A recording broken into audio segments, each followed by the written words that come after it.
Chuyện là... Nếu câu hỏi của ta không phù hợp, cô Wayo đừng bận tâm nhé. Không phải vậy đâu, cô Blue. Chúng ta đi tiếp thôi. Gần đến nhà nghỉ rồi. Tôi muốn nghỉ ngơi. Wayo nhìn chằm chằm vào người đã hỏi, công chúa Catherine, khiến cô bất ngờ và lúng túng không phản ứng kịp. Thấy Wayo lúng túng nói chuyện ấp úng, Blue cắt ngang và không ép buộc gì. Công chúa quyết định tiếp tục hành trình, nhưng vẫn vội vàng nắm lấy cánh tay Catherine. Cô Blue, nghe câu trả lời trước đã nhé. Nhưng Wayo có vẻ khó khăn với câu hỏi của ta. Vì bây giờ không chỉ là thích nữa. Ý cô là gì? Có thể nói ra từ này trong thời gian chưa đến 1 tháng chúng ta biết nhau và trải qua nhiều tình huống nguy hiểm cùng nhau thì rất nhanh, nhưng tôi tin vào tình cảm của mình. Cô cảm thấy thế nào về ta Wayo? Catherine lặp lại câu hỏi, nhìn thẳng vào mắt Wayo chờ đợi câu trả lời, với đôi bàn tay của Wayo vẫn nắm lấy tay Catherine đầy mồ hôi và run rẩy vì lo lắng, khiến Catherine cũng cảm nhận được theo. Xin lỗi vì sự kiêu ngạo của tôi. Xin lỗi vì tôi không biết rõ địa vị của mình. Xin lỗi vì người thấp kém như tôi không thể giữ mãi cảm xúc của mình trong bí mật. Xin lỗi vì tôi đã tự nhắc nhở bản thân về sự phù hợp cả 100.000 lần, nhưng tôi thực sự không thể kiềm chế. Tôi yêu cô. Blue cuối cùng người đội trưởng cũng thổ lộ tấm lòng của mình vào đúng lúc, khi có cơ hội để nói ra sự thật. Điều này dù không biết phản ứng của công chúa Catherine sẽ thế nào. Nếu nghĩ tiêu cực, có thể cô công chúa cao quý sẽ căm ghét cô, không muốn nhìn mặt nữa, rằng cô không biết lễ nghĩa, không biết rõ địa vị của mình. Nếu là vậy, công chúa Catherine sẽ không cần một cận vệ có tình cảm vượt quá nhiệm vụ nữa. Còn nếu nghĩ tích cực, có thể cô ấy vẫn còn hy vọng dù chỉ 1% từ 100, chỉ cần cô công chúa vẫn đứng đây lắng nghe và không rút tay ra khỏi bàn tay của Wayo hay chạy trốn. Dù không dám kỳ vọng cả hai chúng tôi đều có cùng cảm xúc, Wayo chỉ hy vọng rằng dù biết về trái tim của cô ấy, thì... Nếu không yêu, cô Blue cũng đừng ghét tôi nhé. Vậy ta là tình yêu thứ mấy trong lòng bạn Wayo? Gì cơ? Cô Wayo từng nói rằng tình yêu của cô thường chóng nở chóng tàn. Cảm giác hiện tại của cô với ta có thể chỉ là thoáng qua vì hoàn cảnh khiến chúng ta gần gũi nhau. Ta muốn cô Wayo suy nghĩ kỹ xem đó là tình yêu hay chỉ là sự mê hoặc. Vì đã trải qua nhiều sự mê hoặc, nên tôi có thể phân biệt rõ rằng cô Blue là tình yêu. Ta không chê trách nếu Wayo có cảm tình với ta, nhưng rất tiếc ta không thể đáp lại tình cảm của cô. Catherine nói bằng giọng đầy bối rối, vì câu trả lời của Wayo vượt xa những gì cô mong đợi và khác với điều cô muốn nghe. Cô hỏi rằng Wayo có thích cô không, nhưng đối phương lại nói rằng yêu cô quá rõ ràng, trong khi cô vẫn chưa hiểu rõ tình yêu là gì. Do đó, cô không thể yêu lại hoặc đáp lại tình cảm của Wayo chỉ vì đối phương có tình cảm tốt đẹp với cô. Cô muốn dành thời gian để suy nghĩ về sự khác biệt giữa tình yêu và mê hoặc và cũng để Wayo có thời gian tự đánh giá lại cảm xúc của mình. Chỉ cần cô Blue không ghét bỏ hoặc giận tôi đã vui rồi khi có thể nói ra. Chúng ta tiếp tục hành trình nhé, ta muốn đến nhà nghỉ rồi. Vẫn còn một điều tôi muốn nói trước khi đi. Chuyện gì? Đối với tôi, Blue sẽ là tình yêu cuối cùng trong đời, dù kết quả có thế nào. Vì đời Wayo từ khi gặp được tình yêu mà cô tìm kiếm đã không còn mất phương hướng nữa. Dù ngày mai có gì xảy ra để đối mặt, cô cũng sẵn sàng chiến đấu với mọi thứ, vì cô biết rằng cuộc đời mình là để bảo vệ và chăm sóc Blue. Nhưng theo kế hoạch ban đầu, sau khi hoàn thành nhiệm vụ ở Dawan, công chúa Blue sẽ quay lại Madeline vào tuần tới. Nhưng nếu đây là ý muốn của ta và không bị phụ vương ngăn cản, việc ta đến Thái để nghỉ ngơi trước khi trở về Madeline, thì cô Isabel sẽ ngăn cản thay phụ vương phải không? Không đâu, thần không dám làm trái ý công chúa Blue. Vậy thì hãy sắp xếp mọi thứ theo cách này, cô Isabel. Thần sẽ nhanh chóng sắp xếp theo lệnh. Helen nhìn chăm chú vào quản gia Isabel, người có vẻ ngạc nhiên trước quyết định đến Thái Lan lần nữa của cô dưới danh nghĩa là công chúa Catherine, mặc dù cô vừa đến Thái Lan chỉ vài tuần trước đó. Dù có lý do là Grace chỉ đạo cô nhưng với vai trò là một con rối, cô không thể trái lệnh của Grace, mặc dù cô nghĩ việc quay lại Thái Lan lần nữa là quá nguy hiểm cho tất cả chúng ta. Mọi thứ đã sẵn sàng chưa, Helen? Như cô mong muốn, Grace. Cô Isabel sẽ sắp xếp việc đến Thái Lan riêng tư. Dù có thắc mắc về quyết định của công chúa nhưng cô ấy không dám làm trái lệnh, Vì đêm qua vua Arthur đã cho phép và bảo tôi nên nghỉ ngơi thêm một thời gian đến khi hài lòng rồi mới quay về Madeline. Có quyền lực trong tay thật tiện lợi, mọi thứ đều chiều theo ý chúng ta. Nhưng có quá mạo hiểm không? Cô bảo Henry đang thực hiện nhiệm vụ quan trọng ở Thái Lan, sao chúng ta phải theo anh ta? Tôi chỉ muốn chắc chắn mọi chuyện đã được kiểm tra kỹ lưỡng. Khi trở về Madeline lần này, chẳng bao lâu nữa cô sẽ lên ngôi thay vua Arthur với tư cách là công chúa thừa kế đầu tiên nhờ được công nhận. Tôi không muốn điều gì sai lạc để kế hoạch vĩ đại bị thất bại. Grace nở nụ cười lạnh lẽo khi nghĩ đến thành công không xa, vì cô đã cống hiến cả cuộc đời kể từ khi còn trẻ để trả thù gia đình Delena vì mối thù vĩ đại mà họ đã gây ra cho cô. Dù đó có là vua Anric, vua Arthur, công chúa Blue, hay thậm chí là hoàng tử Karel, hễ mang họ Delena đều không tránh khỏi số phận bi thảm. Dù đã cử Henry đi tiêu diệt công chúa Blue, người vẫn tìm cách trốn thoát và sống sót, nhưng lý do Grace quay lại Thái Lan lần nữa cùng Helen là vì lo rằng Henry sẽ thất bại hoặc phản bội, quay sang giúp công chúa Blue vì gia đình Henry có ơn với hoàng tộc Delena, chứ không phải có thù hằn gì. Cô sợ rằng tình yêu đơn thuần sẽ không đủ để lừa Henry làm mọi thứ đến cái kết mà cô mong muốn. Nếu Henry thất bại, lần này tôi sẽ tự tay giải quyết. Wayo. Công chúa Catherine gọi tên người sống cùng trong căn nhà nhỏ giữa rừng một cách nhẹ nhàng, bởi cô không thấy dấu vết của người đội trưởng trong căn nhà ngoại trừ bữa tối đã được chuẩn bị sẵn. Wayo không hề gõ cửa phòng để thông báo điều gì cả. Bầu không khí trở nên yên ắng đáng sợ kể từ khi họ đến ngôi nhà nghỉ, mỗi người tách ra trong không gian riêng sau khi đã nói chuyện quan trọng trên đường. Công chúa muốn nghỉ ngơi vì mệt mỏi, nhưng khi lên giường mềm mại, cô lại không thể chợp mắt. Mất đi đâu rồi nhỉ, không nói gì cả. Dù tìm khắp nơi và không thấy ghi chú hay dấu hiệu gì, từ cửa sổ cũng không thấy bóng dáng người đội trưởng, cô quyết định bỏ qua bữa tối hấp dẫn nhìn ngon hơn thức ăn địa phương trên đảo. Mặc dù đồ ăn trông rất ngon, nhưng ăn một mình thì không ngon miệng chút nào.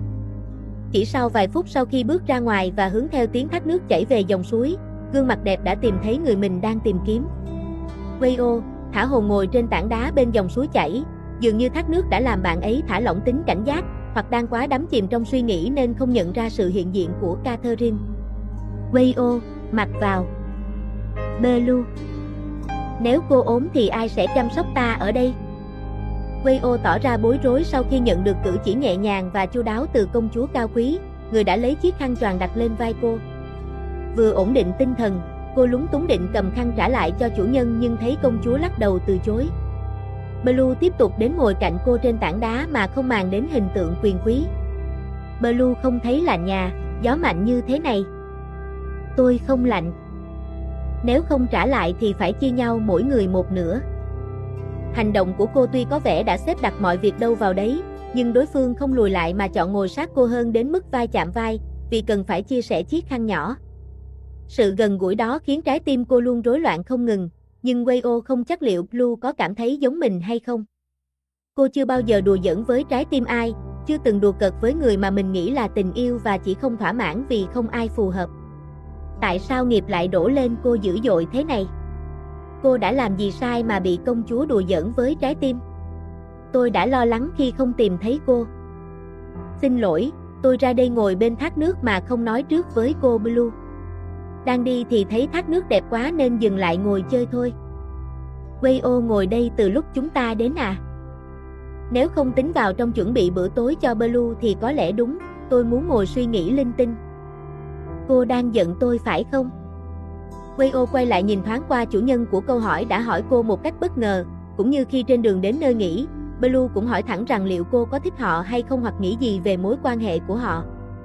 Nếu công chúa Catherine là người nói là giữ lời, thì phải nói thêm rằng cô ấy đúng thật là người thẳng thắn đến mức không ngượng tay. Những lời cô ấy nói ra luôn chạm vào lòng người không tự tin như cô, làm cô rung động. Tôi phải hỏi Blue chứ, có giận không khi tôi thổ lộ lòng mình? Làm sao ta có thể giận chứ, chính ta đã hỏi cô. Cũng như thế đó, tôi không giận Blue, nhưng tôi sợ hơn. Cô sợ ta sao? Ta trông dữ tợn hay đáng sợ ư? Khuôn mặt xinh đẹp của công chúa Catherine không thể nào dữ tợn hay đáng sợ được. Dù nhìn thế nào cũng chỉ có từ ngữ xinh đẹp dán lên khắp nơi mà đôi mắt này có thể thấy, ngay cả khi nàng tức giận cũng vẫn oai phong và làm tim của Wayo luôn đầu hàng. Chỉ sợ sẽ bị ghét thôi. sợ Blue sẽ cảm thấy khó chịu đến mức không muốn ở cùng nhau nữa, vì bây giờ Blue đã biết tôi nghĩ gì về cô. Nếu ta đang ở đây, cô nghĩ rằng ta có khó chịu không? Lạ thật đấy, ta vẫn như cũ, nhưng chính Wayo lại không giống như trước. Catherine nhìn người đối diện với nét mặt bối rối, gần như há hốc miệng, giống như phong độ của một cảnh sát dũng cảm và mạnh mẽ đã biến mất hoàn toàn. Wayo trong thời khắc này dường như là một con người khác so với hình ảnh kiên cường mà họ đã từng sánh vai trong nhiều tình huống nguy hiểm, và Wayo luôn tỏ ra ý thức muốn giữ khoảng cách vì lời tỏ tình. Blue à, làm sao tôi có thể như cũ được, khi tôi vừa nói rằng tôi yêu bạn. Ta biết rằng cô yêu ta. Dù lúc này ta chưa thể đáp lại tình yêu ấy, vì ta nghĩ rằng mình chưa hiểu rõ từ yêu đủ để đáp lại. Nhưng có thể Wayo cũ tiếp tục như thường được không? Để một ngày nào đó, ta có thể biết yêu là thế nào. Nếu Blue không thấy khó chịu, tôi sẽ như cũ. Nhưng nếu một ngày nào đó tôi lỡ đi quá xa hoặc làm chuyện gì không thích hợp, cô cứ nhắc nhở tôi nhé. Nếu có gì làm ta khó chịu, ta sẽ ngăn và nhắc nhở cô ngay. Có tin tức gì mới, liệu ngài Watit có gửi tin không? Cha tôi nói nếu có chuyện gấp hoặc biết chất người của Madeline đã vào Thái, thì sẽ tìm cách gửi tin để chúng tôi phòng bị. Nhưng nếu không phải chuyện nghiêm trọng, cha tôi không muốn ai mạo hiểm đến đây vì sẽ nguy hiểm nếu kẻ xấu theo dấu được. Ta nghĩ không đâu ở Thái có thể tránh được sự truy tìm của Grace nếu quyết tâm. Grace sẽ tìm thấy ta, chỉ là chuyện thời gian thôi. Catherine tin rằng không lâu nữa, Grace và tất cả những người tham gia nổi loạn sẽ xuất hiện để giải quyết tất cả mọi chuyện. Cô chỉ cầu mong kế hoạch cô đã lập ra, với sự giúp đỡ của em trai, sẽ thành công. Nếu Karel thành công, thì cô, Wayo và mọi người sẽ an toàn. Hy vọng bạn của hoàng tử Karel sẽ báo tin kịp trước khi bom nổi loạn đến. Ta cũng hy vọng vậy. Nếu Karel thấy lá thư viết bằng tay của ta và trình lên vua cha, nội dung thư đã báo rằng phải giữ kín chuyện này với ngài Antoine. Ta nghĩ rằng vua cha và Karel sẽ có cách bảo vệ ta và Wayo an toàn. Đến lúc đó, nếu mọi chuyện kết thúc tốt đẹp, Blue sẽ trở về Mama Đen, đúng không? Wayo, Madeline là nhà của ta. Khi phải nói lời chia tay, tôi sẽ nhớ cô. Wayo nói ra những cảm xúc của mình, lo sợ về sự chia xa và khoảng cách dù ngày đó chưa đến. Chỉ mới tưởng tượng về ngày hai người phải buông tay và mỗi người đi con đường riêng, đứng trước viễn cảnh Catherine trở về ngai vàng cao quý và oai phong, còn cô phải trở lại với thế gian thực tại, như thể những khoảnh khắc đẹp đẽ vừa qua là một giấc mơ đẹp mà cô sẽ không bao giờ quên. Ở Thái Lan không có máy bay à? Gì cơ? Madeline xa đấy, nhưng cô vẫn có thể đến. Ta, là chủ nhà, sẽ rất hoan nghênh và tin rằng vua cha và Karel cũng sẽ chào đón Wayo, như một người ân nhân đã cứu mạng ta. Vậy nếu xin chuyển đến sống lâu dài, ở đó có công việc gì để tôi phục vụ không? Ở Madeline ta có rất nhiều cận vệ rồi, không cần bận tâm Wayo. Thế công việc khác thì Blue nghĩ có khả năng không? Ta không chắc lắm. Hiện tại ta chưa có quyền lực như vua cha để bổ nhiệm bất kỳ vị trí nào cho Wayo cả. Catherine trả lời bằng cách chuyển chủ đề, dù cô hiểu ý nghĩa ẩn chứa trong câu hỏi đó, nhưng giả vờ đáp rộng rãi để không làm Wayo hy vọng. Cô không muốn tình cảm của Wayo dành cho mình lại làm Wayo tổn thương được nên chỉ có thể trả lời để giữ gìn mối quan hệ. Chuyện này không cần phiền vua Arthur ban cho đâu. Vị trí mà tôi khao khát, chỉ có Blue mới có thể ban cho được. Ta muốn nghỉ ngơi rồi. Wayo, nếu cô có kế hoạch đối phó, cứ tiếp tục chuẩn bị nhé. Wayo chăm chú nhìn theo sau công chúa Catherine, người vội vàng xin phép rời đi. Trong trường hợp không dễ xử lý hoặc sợ bị lộ rằng đang nói những lời lẽ to tát, cô công chúa không giỏi nói dối thường bỏ đi trước khi quen dần với tình huống. Chúng ta chỉ có một tuần để kết thúc mọi chuyện trước khi công chúa đến Thái Lan lần nữa.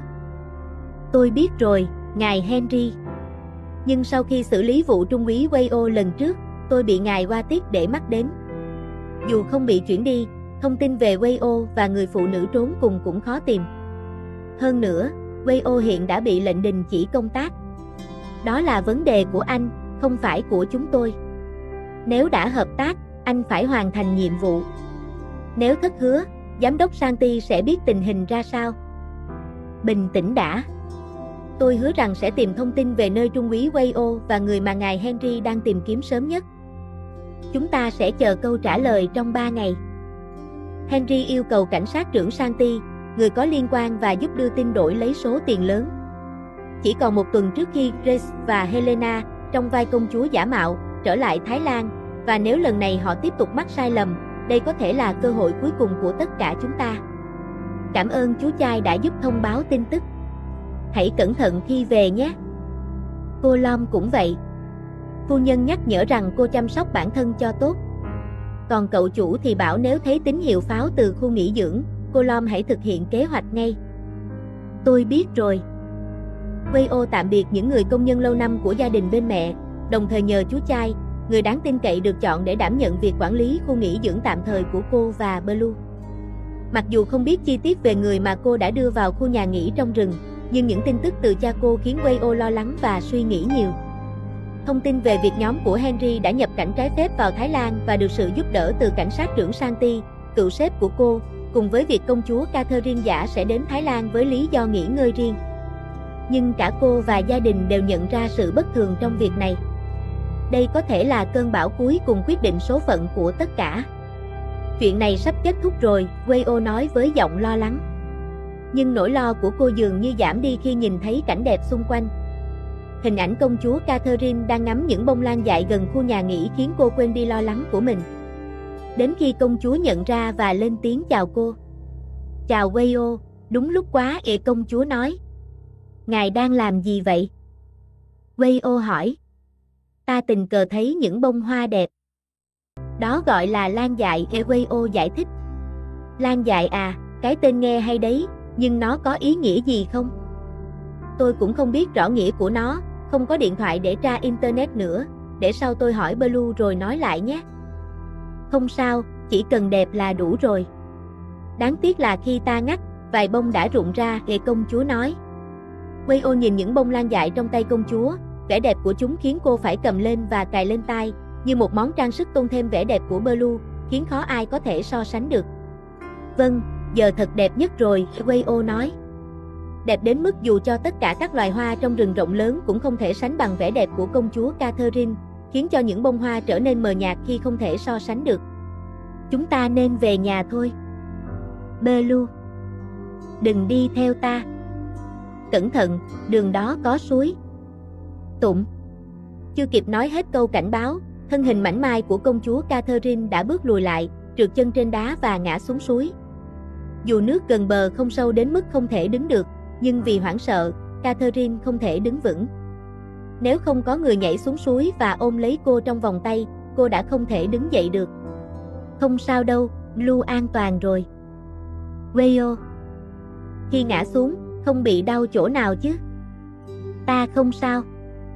Blue đừng sợ, thử đứng lên xem, nước ở đây không sâu, không giống như đường đến thác nước, chỗ đó có thể sâu hơn. Dù nước nông hay sâu, ta cũng không biết bơi. Catherine trả lời với sự thật lòng, dù Wayo đã nới lỏng vòng tay khỏi eo cô và chỉ giữ nhẹ nhàng để cô cảm thấy an toàn, không ôm chặt khiến cô cảm thấy khó chịu. Tại sao hôm đó khi ta ngã xuống nước, phải nói rằng Blue sẽ nhảy xuống cứu? Vì lúc đó ta rất hoảng sợ. Đừng làm thế nữa, dù có hoảng sợ cũng không được làm gì nguy hiểm. Blue hứa với tôi nhé. Wayo nhìn người đang mím môi suy nghĩ, nhưng không chịu hứa với lời yêu cầu chân thành của cô. Dù cô chỉ muốn yêu cầu một điều duy nhất là Blue hãy quan tâm đến sự an toàn và giá trị của cuộc sống của mình, điều rất quan trọng đối với cô và hàng triệu người khác ở Medellin. Blue, trả lời đi, chuyện này rất quan trọng, vì nó liên quan đến cuộc sống và sự an toàn của cô. Cuộc sống của Wayo cũng quan trọng. Ai nói vậy? So với cuộc sống của Blue, cuộc sống của tôi không thể so sánh được. Nếu đến tình huống phải chọn, tôi sẵn sàng hy sinh cuộc sống của mình để bảo vệ Blue. Đừng nói như vậy nữa. Blue. Wayo nói với giọng nhẹ nhàng khi chủ đề cuộc trò chuyện này có thể khiến công chúa Catherine thực sự tức giận. Không giống như những lần khác chỉ là lời đe dọa, lần này nhìn từ hành động và biểu hiện của Blue, cô đã chọn bơi vào vùng nước sâu hơn dù vừa nói rằng không biết bơi, điều này cho thấy mức độ tức giận của cô. Blue, dừng lại, chỗ đó nước sâu. Ta sống hay chết là cuộc sống của ta không muốn cô hy sinh cuộc sống của mình vì ta. Tôi nói vậy vì lo lắng cho Blue, tôi muốn bảo vệ cô như một người yêu cô. Nếu yêu ta, Wayo không được chết, không được nói sẽ hy sinh cuộc sống vì ta nữa, làm ơn. Xin lỗi, tôi hiểu rồi. Nếu Blue không thích, ta sẽ không nói như vậy nữa. Chúng ta sẽ sống sót cùng nhau, và sau đó tôi sẽ chờ đến ngày Blue yêu tôi. Công chúa cao quý đứng yên trong vòng tay ôm từ phía sau dưới dòng nước suối, không thể trốn thoát khỏi cảm xúc mà trái tim mong muốn. Cơn gió nhẹ thổi qua lúc này không còn làm lạnh buốt như trước nữa, mà biến thành sự ấm áp kỳ lạ khiến trái tim cảm nhận được chỉ khi chúng tôi ôm nhau thật chặt. Chúng tôi ở gần nhau rất lâu, không biết thời gian trôi qua bao lâu. Cho đến khi sự lo lắng và sợ hãi mất đi ai đó như lần trước đã lắng xuống, Catherine mới chọn rời khỏi sự gần gũi để quay lại nhìn vào đôi mắt luôn dõi theo cô, như chưa bao giờ có ngày nào mà bóng dáng cô không phản chiếu qua đôi mắt chân thành, trung thành và yêu thương cô hơn bất kỳ ai trên thế giới này. Khoảnh khắc này giống như một thử thách cho cả hai chúng tôi một lần nữa, giống như nhiều lần trước đây và chúng tôi đã vượt qua. Giống như giây phút mà cả hai bên đều phải kiềm chế bản thân, nhưng lần này Wayo nghĩ rằng cô không thể kiềm chế được tình yêu trong lòng nữa. Cô đã vô tình vượt qua ranh giới của sự thích hợp hơn cả lời nói yêu thương. Bằng cách di chuyển đôi môi chậm rãi đến gần đôi môi của công chúa cao quý và chờ đợi lời trách mắng từ phía bên kia, như Blue đã hứa rằng nếu cô làm điều gì không đúng, bên kia sẽ ngăn cản và nhắc nhở cô để cô dừng lại. Nhưng vì lúc này không có lời nào ngăn cản, ngoài đôi mắt nhắm lại không muốn nhận biết bất cứ điều gì xung quanh khi nhận được nụ hôn ngọt ngào, nhẹ nhàng, khác biệt hoàn toàn với nụ hôn cứu sống ngày hôm đó. Giống như đưa cả hai chúng tôi rời khỏi thế giới cũ, quên đi danh phận và bỏ lại sự thích hợp phía sau, để hai trái tim giao tiếp với nhau và chìm đắm trong cơn mê đắm của chúng tôi. Chị Jin và chị Rose đang ở sân bay, chuẩn bị lên chuyến bay gấp đến Surat Thani. Phai không cần làm mọi chuyện trở nên nghiêm trọng thế. Chị đã bảo là chị không sao mà. Nhưng Lom và Phai liều lĩnh quá mức, lại còn giấu chị và chị Jin. Phai không muốn giấu đâu, nhưng tình huống lúc đó rất khẩn cấp. Hơn nữa, chị Lom đã nhờ giữ kín mà. Wayo nhìn em gái mình, người đã nhanh chóng chỉ tay về phía cô. Bệnh nhân đang phải nằm trong bệnh viện theo yêu cầu của bác sĩ để chắc chắn rằng không có biến chứng nào sau vụ suýt chết đuối. Mặc dù đã được sơ cứu và tỉnh lại, nhưng những người suýt chết đuối vẫn cần đến bệnh viện để kiểm tra. Nếu có viêm phổi hoặc các vấn đề bất thường khác liên quan đến đường hô hấp, tính mạng sẽ bị đe dọa. Chúng tôi xin lỗi cô Nam, vì Wayo và Phai đã gặp nguy hiểm. Tất cả là lỗi của chúng tôi. Không phải đâu chị Nam. Chị Blue không biết gì về kế hoạch cả. Là Lom tự nghĩ ra và bảo Phai giữ bí mật. Nếu có trách, thì trách Lom thôi. Thôi mà chị Nam, Lada nghĩ tìm ra ai sai vào lúc này cũng chẳng có ích gì. Chúng ta phải nói rằng thật may mắn khi cô Blue, chị Lom và cả Phai đều an toàn sau sự việc lần này. Cảm ơn chị dâu thứ hai, chị Cholada, người hùng đã đến kịp thời để giải quyết mọi chuyện. Nếu không, Wayo nghĩ rằng cô sẽ bị chị Nam trách mắng thêm một thời gian dài vì đã liều lĩnh quá mức. Sau đó, có lẽ cô sẽ bị chị Jin trách mắng thêm lần nữa. Cô chỉ còn biết cầu nguyện rằng chị Rose sẽ giúp mình thoát khỏi những lời trách mắng này. Vậy tối nay chị Nam và chị Lada đến nghỉ ở nhà Phai trước. Sáng mai hãy đến thăm chị Lom ở bệnh viện. Thế còn cô Blue? Chị Lada, tôi sẽ ở lại chăm sóc Wayo ở đây. Nhưng phía trước phòng bệnh đã có cảnh sát bảo vệ rồi. Tôi nghĩ cô Blue nên về nghỉ ngơi thì hơn. Sáng mai hãy quay lại. Wayo đã mạo hiểm tính mạng vì tôi. Tôi muốn đền đáp bằng tất cả những gì có thể làm được. Không có ích gì đâu chị Lada. Phai đã mời cô Blue về nhà rồi, nhưng chị ấy nhất định muốn ở lại đây. Nhưng tôi nghĩ cô Blue nên nghỉ ngơi. Vừa trải qua một chuyện kinh khủng như vậy mà.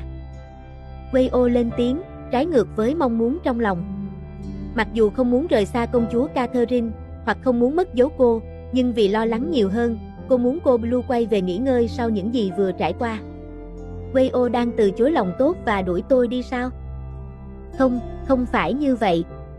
Tôi muốn cô Blue ở lại đây cùng tôi, nhưng tôi cũng lo rằng cô sẽ mệt mỏi quá. Không sao đâu. Tôi sẽ không bỏ rơi cô. Ba người nhà Wathinwan bỗng dưng như hóa thành không khí. Bối cảnh tựa như thế giới này chỉ còn lại Wayo và công chúa Blue, khiến họ lặng lẽ bước ra khỏi phòng bệnh, trả lại không gian riêng tư cho hai người. Chuyện của chị Lom và cô Blue, chị Nam nghĩ sao? Lada nghĩ thế nào? Hành động của hai người họ dường như khác so với lần cuối em gặp. Ánh mắt họ nhìn nhau cũng thế, dường như có điều gì đó đặc biệt. Chị nghĩ Lada đang suy nghĩ nhiều quá về chuyện giữa Lom và chị Blue. Với thân phận, điều đó là rất khó. Lom là người thông minh, hẳn cô ấy hiểu rõ mọi chuyện là thế nào.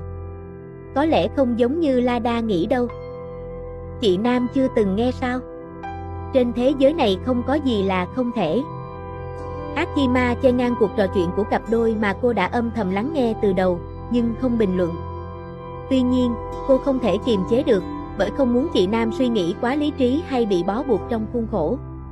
Trên thế giới này, có những chuyện tưởng chừng không thể, nhưng vẫn xảy ra. Huống chi là trái tim của con người. Nếu đã yêu rồi, làm sao có thể tự lừa dối rằng mình không yêu? Phải biết gì sao? Hãy đợi nghe từ chị Lom. Khi nào Lom sẵn sàng, chắc chắn chị ấy sẽ nói với mọi người. Công chúa, thần xin phép được yết kiến. Ngài Watic, không cần phải trang trọng với tôi.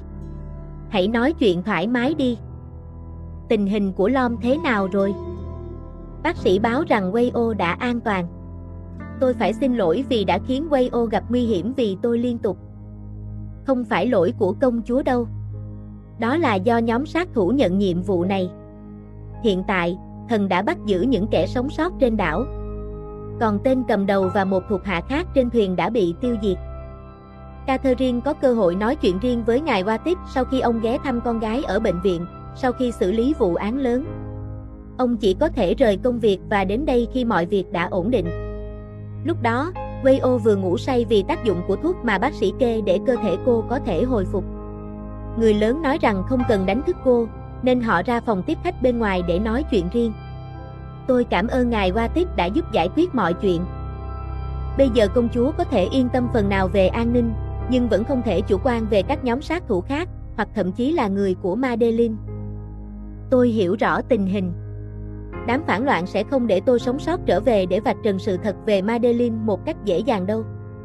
Dù nhóm sát thủ này đã bị bắt giữ, tôi sẽ càng phải cẩn trọng hơn. Thần có tiến triển trong việc gửi tin đến Madeline. Vì thần có đồng minh đáng tin cậy ở Pháp, nên thần đã nhờ người nhanh chóng tìm kiếm người mà công chúa đã cung cấp thông tin lần trước, một người cô thân của hoàng tử Karel. Nếu tìm được người đó, thần tin rằng người này sẽ nhanh chóng chuyển lá thư viết tay của công chúa, báo cáo tình hình nghiêm trọng đã xảy ra ở Thái Lan. Tôi hy vọng mọi thứ sẽ thành công như kế hoạch, vì thời gian không còn nhiều. Trước khi kẻ giả danh công chúa hoàn thành nhiệm vụ và quay về Madeline, nếu chúng ta không thể ngăn chặn kế hoạch xấu xa của đám phản loạn, đất nước của chúng tôi sẽ phải chịu thiệt hại khó mà khắc phục. Thần sẽ cố gắng phối hợp hết sức, đồng thời giám sát danh sách những người nhập cảnh vào Thái Lan. Nếu phát hiện người của Madeline, thần sẽ lập tức báo cho công chúa. Tôi cũng muốn kết thúc mọi chuyện nhanh chóng, vì không muốn cô Wayo phải mạo hiểm tính mạng để bảo vệ tôi thêm nữa. Catherine cất giọng đầy lo lắng, không thể gạt bỏ được khoảnh khắc cô chứng kiến sự sống và cái chết của Wayo gần trong gang tấc. Nhưng chính cô lại không thể tự cứu lấy người đã luôn giúp đỡ mình. Không chỉ yếu đuối và liên tục gây rắc rối cho viên cảnh sát, cô còn cảm thấy tội lỗi khi không thể bảo vệ người ấy. Điều đó sẽ mãi là vết nhơ trong lòng cô nếu hôm nay Wayo không may qua đời mà không có phép màu nào xảy ra. Vì chúng tôi cũng muốn bảo vệ mạng sống của cô Wayo theo cách của chúng tôi. Cô Blue. Cô Wayo cần gì à? Không có gì. Tôi chỉ lo lắng thôi. Người đáng lo là cô Wayo, không phải tôi. Nhưng tôi nghe thấy cô Blue thở dài. Cô không ngủ được sao? Wayo hỏi người có dung nhan tuyệt đẹp, dù là ban đêm chỉ có ánh sáng lờ mờ từ đèn bàn. Không rực rỡ như ban ngày, nhưng tin được không, vẻ đẹp của công chúa Catherine, người mà cô vừa yêu vừa tôn kính, vẫn là đẹp nhất thế gian, không ai sánh bằng. Tại sao cô Wayo lại xuống giường? Tôi muốn ngồi đây một lát. Tôi đã ngủ cả ngày nên giờ không ngủ được. Nhưng người bệnh cần nghỉ ngơi nhiều để hồi phục. Catherine đứng dậy khỏi chiếc ghế sofa dài không xa giường bệnh lắm. Có lẽ vì tâm trạng bối rối và tình hình nghiêm trọng vừa qua khiến cô không thể chợp mắt được. Khi nhắm mắt lại, những hình ảnh kinh hoàng lại ùa về trong đầu. Cô như thấy mình chìm xuống đáy đại dương sâu thẳm cùng Wayo, bất lực nhìn người ấy không tỉnh lại. Catherine vội quay sang nhìn để chắc chắn rằng Wayo vẫn giữ lời hứa, rằng cô ấy vẫn còn sống, vẫn ở bên cạnh mình. Cô Blue. Gì vậy? Cảm ơn cô đã cứu tôi hôm nay. Không phải tôi, mà là Phai đã cứu cô Wayo. Phai cứu tôi sao? Wayo cau mày ngạc nhiên vì câu trả lời từ Catherine hoàn toàn ngược lại với cảm giác của cô. Vì khoảnh khắc tỉnh dậy, cô nhớ mình đã thấy gương mặt xinh đẹp của công chúa Catherine cúi xuống, trao hơi thở sinh tồn cho cô. Đúng vậy, Phai đã đưa cô Wayo trở lại. Nhưng sau lúc đó tôi tỉnh lại, tôi lại thấy cô Blue. Tôi muốn ngủ rồi, có gì mai nói tiếp. Wayo mỉm cười rạng rỡ, không thể giấu được khi thấy Catherine vội vã cắt ngang câu chuyện, như thể không giỏi nói dối. Công chúa đành vờ đi ngủ, giống như đêm đầu tiên trên hòn đảo riêng tư, nơi Catherine cho phép cô ngủ chung giường với tư cách một người cô thân thiết. Tôi sẽ không quên điều cô Blue đã làm cho tôi hôm nay. Tôi không hiểu cô Wayo đang nói gì. Nếu không có sự giúp đỡ đó, tôi đã không có cơ hội ngồi đây trò chuyện với cô Blue. Lần này, tôi nợ cô Blue mạng sống của mình. Tôi không giúp cô Wayo để mong đền đáp. Vậy nghĩa là cô Blue thừa nhận đã giúp tôi hô hấp nhân tạo. Vì thế, từ nay, cuộc đời tôi thuộc về cô Blue. Henry, anh nói đám người được phái đi thủ tiêu Blue đều chết hết sao? Đúng vậy, Grace. Tôi vừa thấy tin tức, chúng bị cảnh sát tiêu diệt trong một cuộc đụng độ. Chắc chắn là Wayo và Chakotay, một cảnh sát lớn, đã ra tay. Vậy bây giờ cô định làm gì? Tình thế của công chúa Blue đang trở nên thuận lợi. Nếu chúng ta không hành động, mọi thứ sẽ thành công cốc. Đây không phải lúc hỏi tôi phải làm gì, Henry. Nếu ngay từ đầu anh đích thân ra tay thay vì thuê những sát thủ hạng xoàn, thì giờ này cô Blue đã không còn sống. Người của anh thất bại, nên anh phải chịu trách nhiệm và kết thúc chuyện này. Grace chửi thề với vẻ khó chịu khi tình hình ngày càng lệch khỏi kế hoạch đã vạch ra. Điều đó khiến cô ngày càng gặp bất lợi. Hơn nữa, cô tuyệt đối không để Helena, một quân cờ quan trọng, biết chuyện này, vì nếu không, người luôn lo sợ mắc sai lầm sẽ phá hỏng kế hoạch, và bị những kẻ khác phát hiện rằng mình chỉ là một công chúa giả mạo. Tôi sẽ đến Thái Lan sớm nhất có thể và giải quyết chuyện này trước khi quay lại Delhi. Đừng quên rằng anh phải chọn cách đi lại mà không để lại dấu vết. Tôi đã có kế hoạch dự phòng, đó là lén vào Thái Lan qua biên giới quốc gia láng giềng để che giấu thông tin hành trình. Công chúa Blue sẽ không kịp cảnh giác và trốn thoát một lần nữa. Không chỉ riêng Blue, mà bây giờ kẻ thù của chúng ta còn bao gồm cả viên cảnh sát đó. Phải xử lý cả hai người để chấm dứt mọi chuyện theo ý chúng ta. Tại sao ta phải dọn đường cho cô như thế? Bởi vì tôi bị bệnh, nên tôi muốn nhận được sự quan tâm đặc biệt từ cô Blue. Nhưng cô Wayo chỉ bị ngã nước, không có vết thương nào nghiêm trọng cả. Vậy thì hãy chăm sóc tôi với tư cách là Windy, trở về làm Win và Papa cùng nhau. Wayo cũng không hiểu tại sao sáng nay cô lại dám thốt lên những lời nũng nịu yêu cầu sự quan tâm đặc biệt từ công chúa Catherine. Dù bị trách mắng, nhưng thật đáng giá khi Blue chịu mềm lòng, bón cháo cho cô một cách chiều chuộng. Không còn Win và Papa nữa, vì ta và cô Wayo không còn ở đảo, nên không cần sử dụng danh xưng đó. Vậy khi tôi ra viện, chúng ta quay lại đảo nhé, Blue. Cô Wayo, đừng đùa. Đảo không còn là nơi an toàn nữa. Chúng ta đang đi đâu vậy? Đến biệt thự ở Khao Yai. Wayo đã phản ứng như thế nào sau khi sự cố hỗn loạn tại hòn đảo riêng của Akima kết thúc? Cả cô và công chúa Catherine đều cần phải rời khỏi tỉnh Surat Thani càng sớm càng tốt. Sau vài ngày hồi phục chấn thương, khi rời bệnh viện, cô đã có cơ hội nghỉ lại một đêm tại nhà em gái trước khi tiếp tục hành trình vào sáng sớm hôm sau. Có thể nói rằng hiện giờ cô đã đưa công chúa Catherine ghé thăm gần như mọi miền của Thái Lan. Bắt đầu từ lần đầu gặp nhau ở trung tâm Bangkok, miền Trung, tiếp đó là miền Bắc, tại Chiang Rai, miền Tây ở Prachuap-khiri Khan, rồi xuống miền Nam tại Surat Thani. Bây giờ, họ đang hướng tới Nakhon Ratchasima, một tỉnh thuộc vùng Đông Bắc mà họ chưa từng ghé qua. Cô còn người thân nào ở đó không? Không còn ai cả. Nhưng nơi chúng ta đến là một căn nhà giữa rừng, cạnh con suối, thuộc khu vực cấm của một khu nghỉ dưỡng hẻo lánh. Đây là nơi của họ hàng bên ngoại của tôi. Ngôi nhà giữa rừng ư? Nhưng cô Blue đừng lo, ở đây không khó khăn như trên đảo đâu. Tôi không ngại khó khăn. Đúng thế nhỉ, cô Blue mà tôi biết là người mạnh mẽ nhất. Catherine không trả lời Wayo, người đang tập trung lái xe trên con đường dẫn tới điểm đến tiếp theo. Cô đã từng nói rằng cô tin tưởng Wayo. Sự tin tưởng ấy đã giúp họ đi khắp mọi nơi trên đất nước để đảm bảo an toàn, mà không ngần ngại trước bất kỳ khó khăn nào. Hơn nữa, cô cũng tin vào lời khuyên của ngài Watit rằng không nên chủ quan với tình hình xung quanh, dù đã bắt được hết những kẻ tội phạm liên quan. Tuy nhiên, Grace Henry hay kẻ giả mạo cô vẫn sẽ không dừng lại cho đến khi loại bỏ được cô cái gai trong mắt chúng. Đến rồi. Đây là ngôi nhà giữa rừng sao? Đúng vậy, nhưng chúng ta phải đi bộ thêm khoảng 1 cây số nữa vì xe không thể vào sâu hơn. Wayo giải thích sau khi hành trình gần đến đích. Chỉ cần đi bộ một đoạn nữa, mang theo 2 ba lô hành lý. Một số đồ dùng đã được chuẩn bị sẵn trong nhà bởi người đã được cử đến chăm sóc từ trước. Cô Blue có đi nổi không? Được, tôi không yếu đuối. Người có gương mặt thanh tú trả lời bằng giọng dứt khoát. Cô nhẹ nhàng đưa tay để Wayo dẫn đường, băng qua khu rừng xa lạ. Dù đã nhiều lần chạy trốn khỏi nguy hiểm, kỹ năng sinh tồn và ghi nhớ đường đi của cô vẫn không thể so sánh với Wayo. Cẩn thận vấp ngã nhé, đường khá gập ghềnh. Tôi biết rồi, sẽ cẩn thận. Cô Blue, đưa tay cho tôi nhé. Wayo. Dù gì cũng để tôi an tâm hơn, với tư cách là vệ sĩ của cô. Bàn tay mềm mại đặt lên tay Wayo trong sự đồng ý, dù có chút do dự lúc đầu, cuối cùng Catherine cũng để Wayo dẫn dắt và nắm tay mình một cách chặt chẽ. Con đường khó khăn bỗng trở nên dễ dàng hơn rất nhiều. Nhìn kìa, từ đây có thể thấy căn nhà rồi. Con đường vào phức tạp và xa hơn tôi nghĩ. Để bảo vệ cô Blue đấy. Nếu chúng ta ở nơi dễ tìm, sẽ rất nguy hiểm. Ở đây, chưa nói đến bọn xấu, chúng tôi nghĩ mình có thể lạc trong rừng vì không nhớ đường quay lại nữa.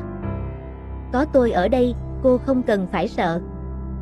Catherine nhìn người đang nói với mình bằng sự tự tin. Gương mặt, giọng nói và cả thái độ của Wayo khiến cô cảm thấy yên tâm và ấm áp.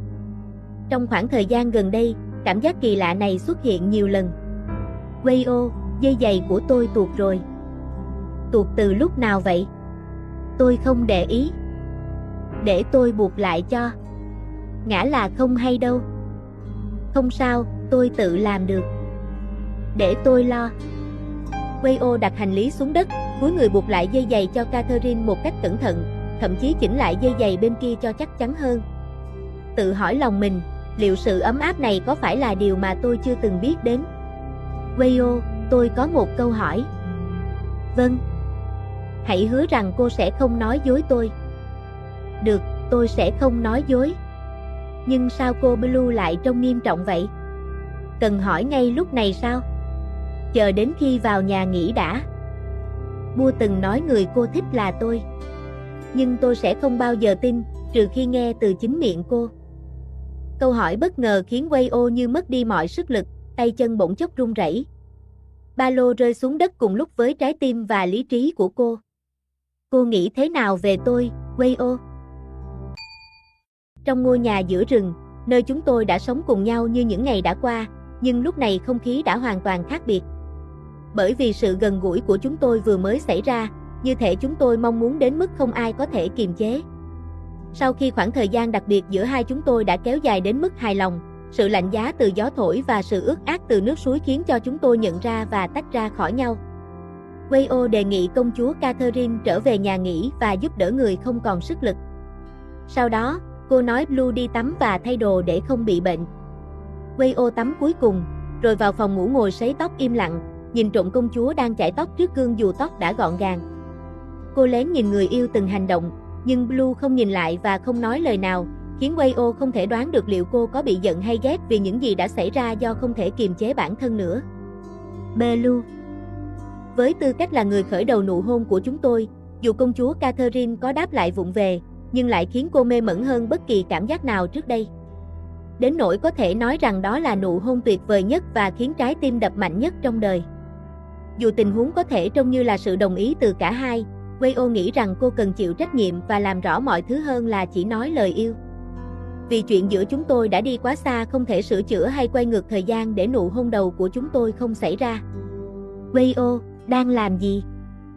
Chuyện đã xảy ra, tôi xin lỗi nhé. Catherine nhìn người vệ sĩ của mình bước tới, rồi ngồi xuống đất thể hiện sự khiêm tốn và tự ti, điều mà Wayo chưa từng thể hiện trước đây.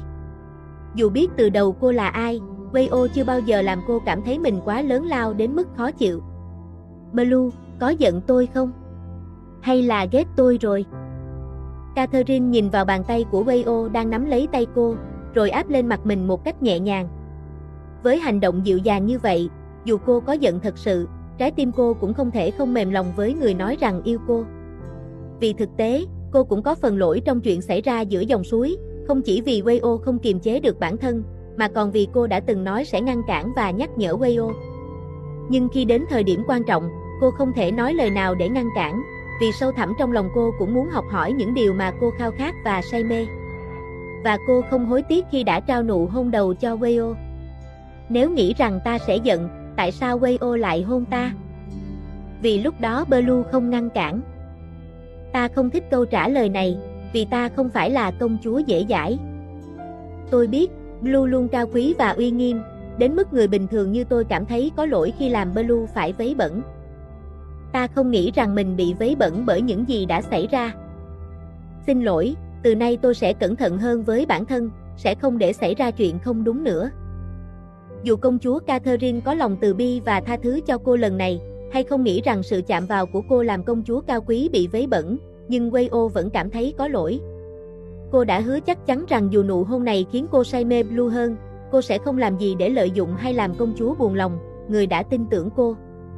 Ý cô là cô sẽ không chạm vào ta nữa. Vâng, sẽ không vượt quá giới hạn với Blue. Tôi không dám hôn Blue suốt đời.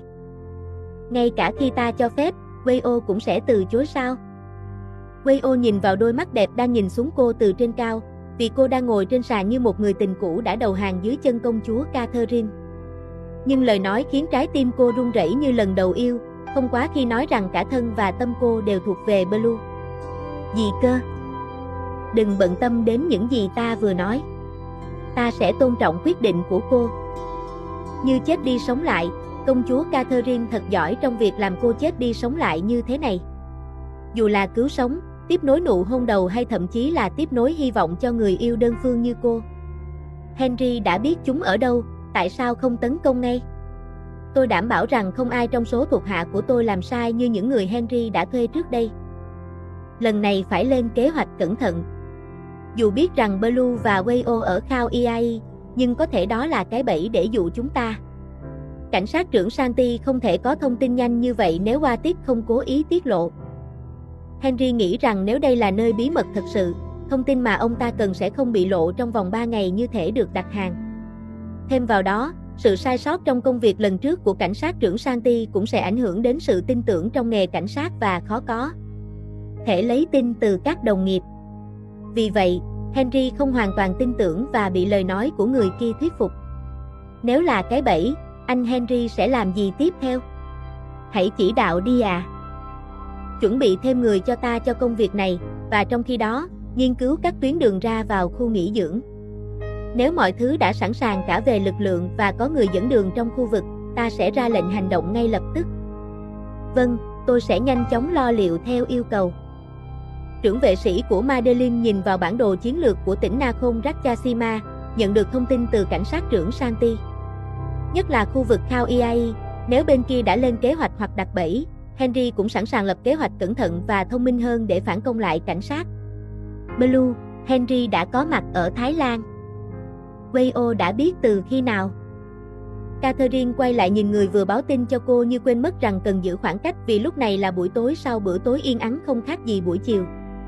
Hơn nữa, Wayo đã nói chuyện với cô rất ít, và bây giờ mới bắt chuyện khi cô nghĩ rằng người kia đã đi vào giấc ngủ vì không quay lại nhìn. Dù đã chia sẻ giường trong căn nhà từ ngày đầu tiên đến, nhưng hôm nay sự gần gũi khiến cảm giác khác hẳn.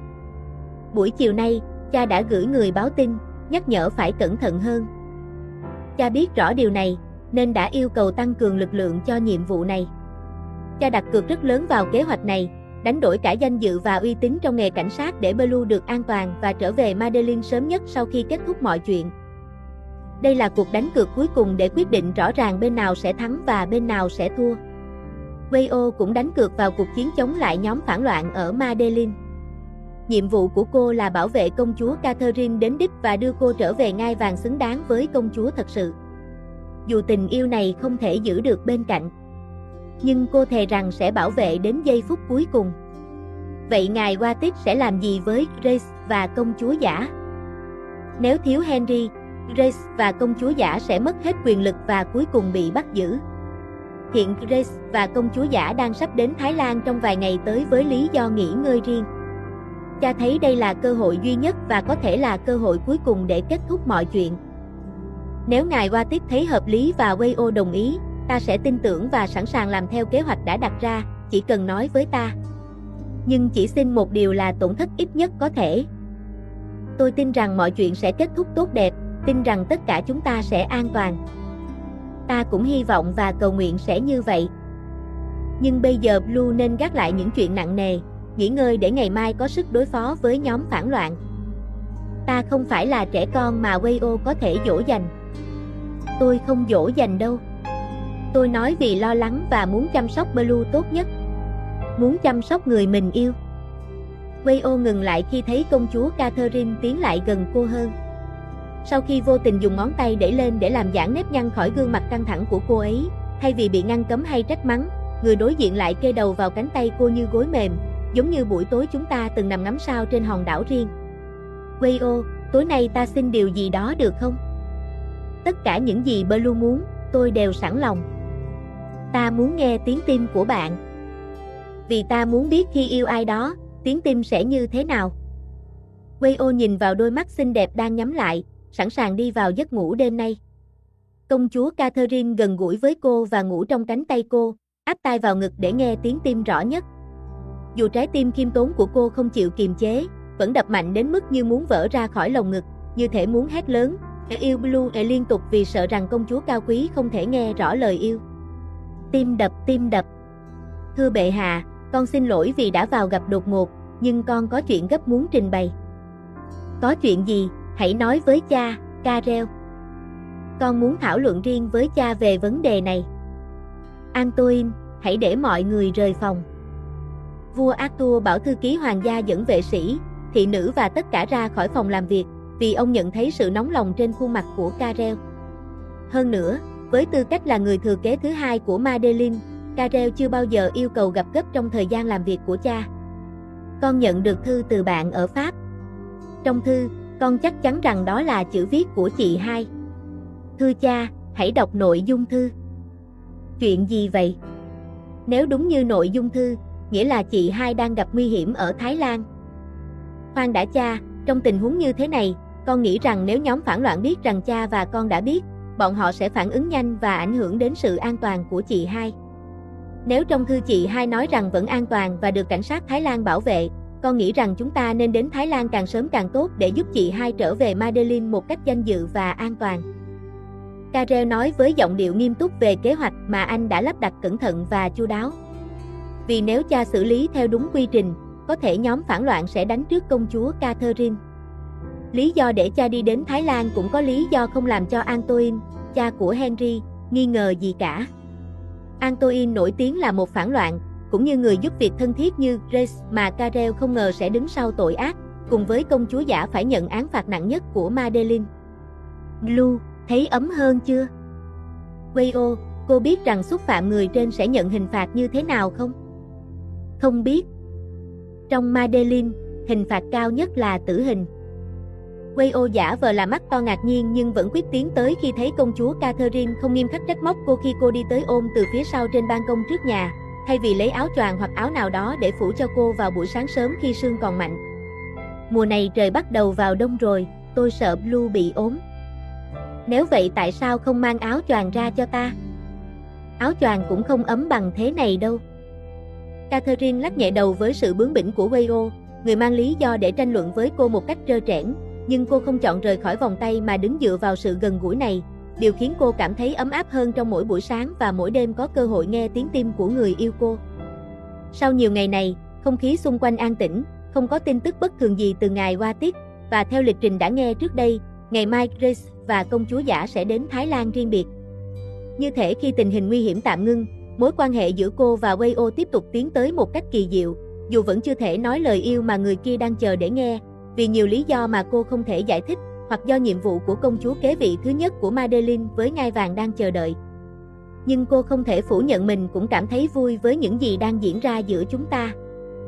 Có thể nghe như hành động ích kỷ, nhưng cô đã lắng nghe trái tim mình và để nó theo cảm xúc chưa từng có trong cuộc đời. Catherine thích khoảng thời gian ta ở bên nhau. Tôi thích khoảng thời gian mỗi ngày chúng ta đã trải qua cùng nhau, và ước rằng có thể dừng khoảnh khắc tại đây, hoặc muốn ở bên người quan trọng của mình càng lâu càng tốt trước khi mọi chuyện kết thúc. Thời tiết ở Thái Lan không lạnh bằng Madeline đâu. Ở Madeline tuyết rơi hàng năm. Nghe vậy, tôi muốn đi thấy tuyết ở Madeline quá. Theo mùa, sắp có tuyết đầu mùa sớm thôi. Blue, nếu mọi chuyện kết thúc tốt đẹp, chúng ta đi xem tuyết đầu tiên ở Madeline nhé. Hy vọng rằng có cơ hội làm như vậy. Cô chủ xinh đẹp nở một nụ cười nhỏ bởi vì không thể đáp lại yêu cầu của Wayo một cách nghiêm túc. Cô ấy không biết tương lai sẽ ra sao, nhưng trong lòng sâu thẳm, cô hy vọng có thể có khoảnh khắc đặc biệt ở Madeline để đền đáp tất cả những gì mà Wayo đã làm cho cô ấy. Hãy vào nhà, uống sô-cô-la nóng và chuẩn bị bữa sáng nhé. Wayo nới lỏng cái ôm sau khi đã đứng gần gũi với người mà cô yêu và kính trọng trong một thời gian dài. Vì cô luôn quan tâm và lo lắng cho Blue, không muốn để Blue đứng dưới sương lạnh lâu mà bị bệnh dù trái tim của công chúa sẽ không thể bệnh, vì có cô luôn chăm sóc và yêu thương. Ta thích sô-cô-la của cô làm. Chị thích sô-cô-la thôi sao? Đúng, sô-cô-la ở Madeline không ngon bằng. Nếu vậy, Blue phải đưa tôi trở lại đó. Sau này sẽ pha sô-cô-la cho Blue uống mỗi sáng. Catherine không trả lời lời của Wayo làm cô yếu lòng mà nhận lời. Cô quyết định dẫn vào nhà trước để chờ uống sô-cô-la nóng vào buổi sáng, nếu không có điều gì khác thu hút sự chú ý của cả hai, đó là pháo sáng phát ra từ khu nghỉ dưỡng cách đó vài km.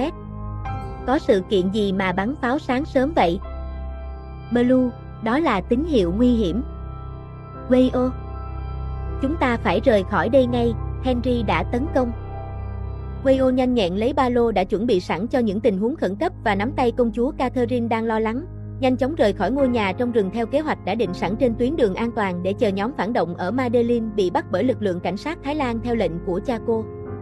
Thưa ngài, lực lượng của chúng ta đã bắt giữ 8 kẻ phạm tội. Qua tiếp lắng nghe thông tin sau vụ đụng độ vừa qua vừa kết thúc không lâu. Lực lượng cảnh sát đã chuẩn bị sẵn sàng và bảo vệ khu vực an toàn cho khu nghỉ dưỡng. Dù nhóm phản động từ Madeline đã hành động chậm hơn so với kế hoạch đề phòng, nhưng Watit đã dự đoán rằng chắc chắn đối phương sẽ hành động trước khi công chúa Catherine giả và nhân viên phản động thân cận tới Thái Lan. Trong số những kẻ phạm tội, có người của Madeline không? Không, tất cả đều là người Thái và người nước ngoài nhập cảnh trái phép. Không ai thấy Henry. Bùm! Tiếng súng vang lên từ khu vực xa ở cuối khu nghỉ dưỡng, khiến Watit nhận ra rằng nhóm phạm tội đã bị bắt một cách dễ dàng và gần như không có đấu tranh, có thể là nhóm bị thuê để dụ cảnh sát vào bẫy. Nhưng Henry và nhóm chính có thể đã đánh lạc hướng bằng cách sử dụng tuyến đường khác. Nhanh chóng liên lạc với nhân viên ở tuyến đường khác.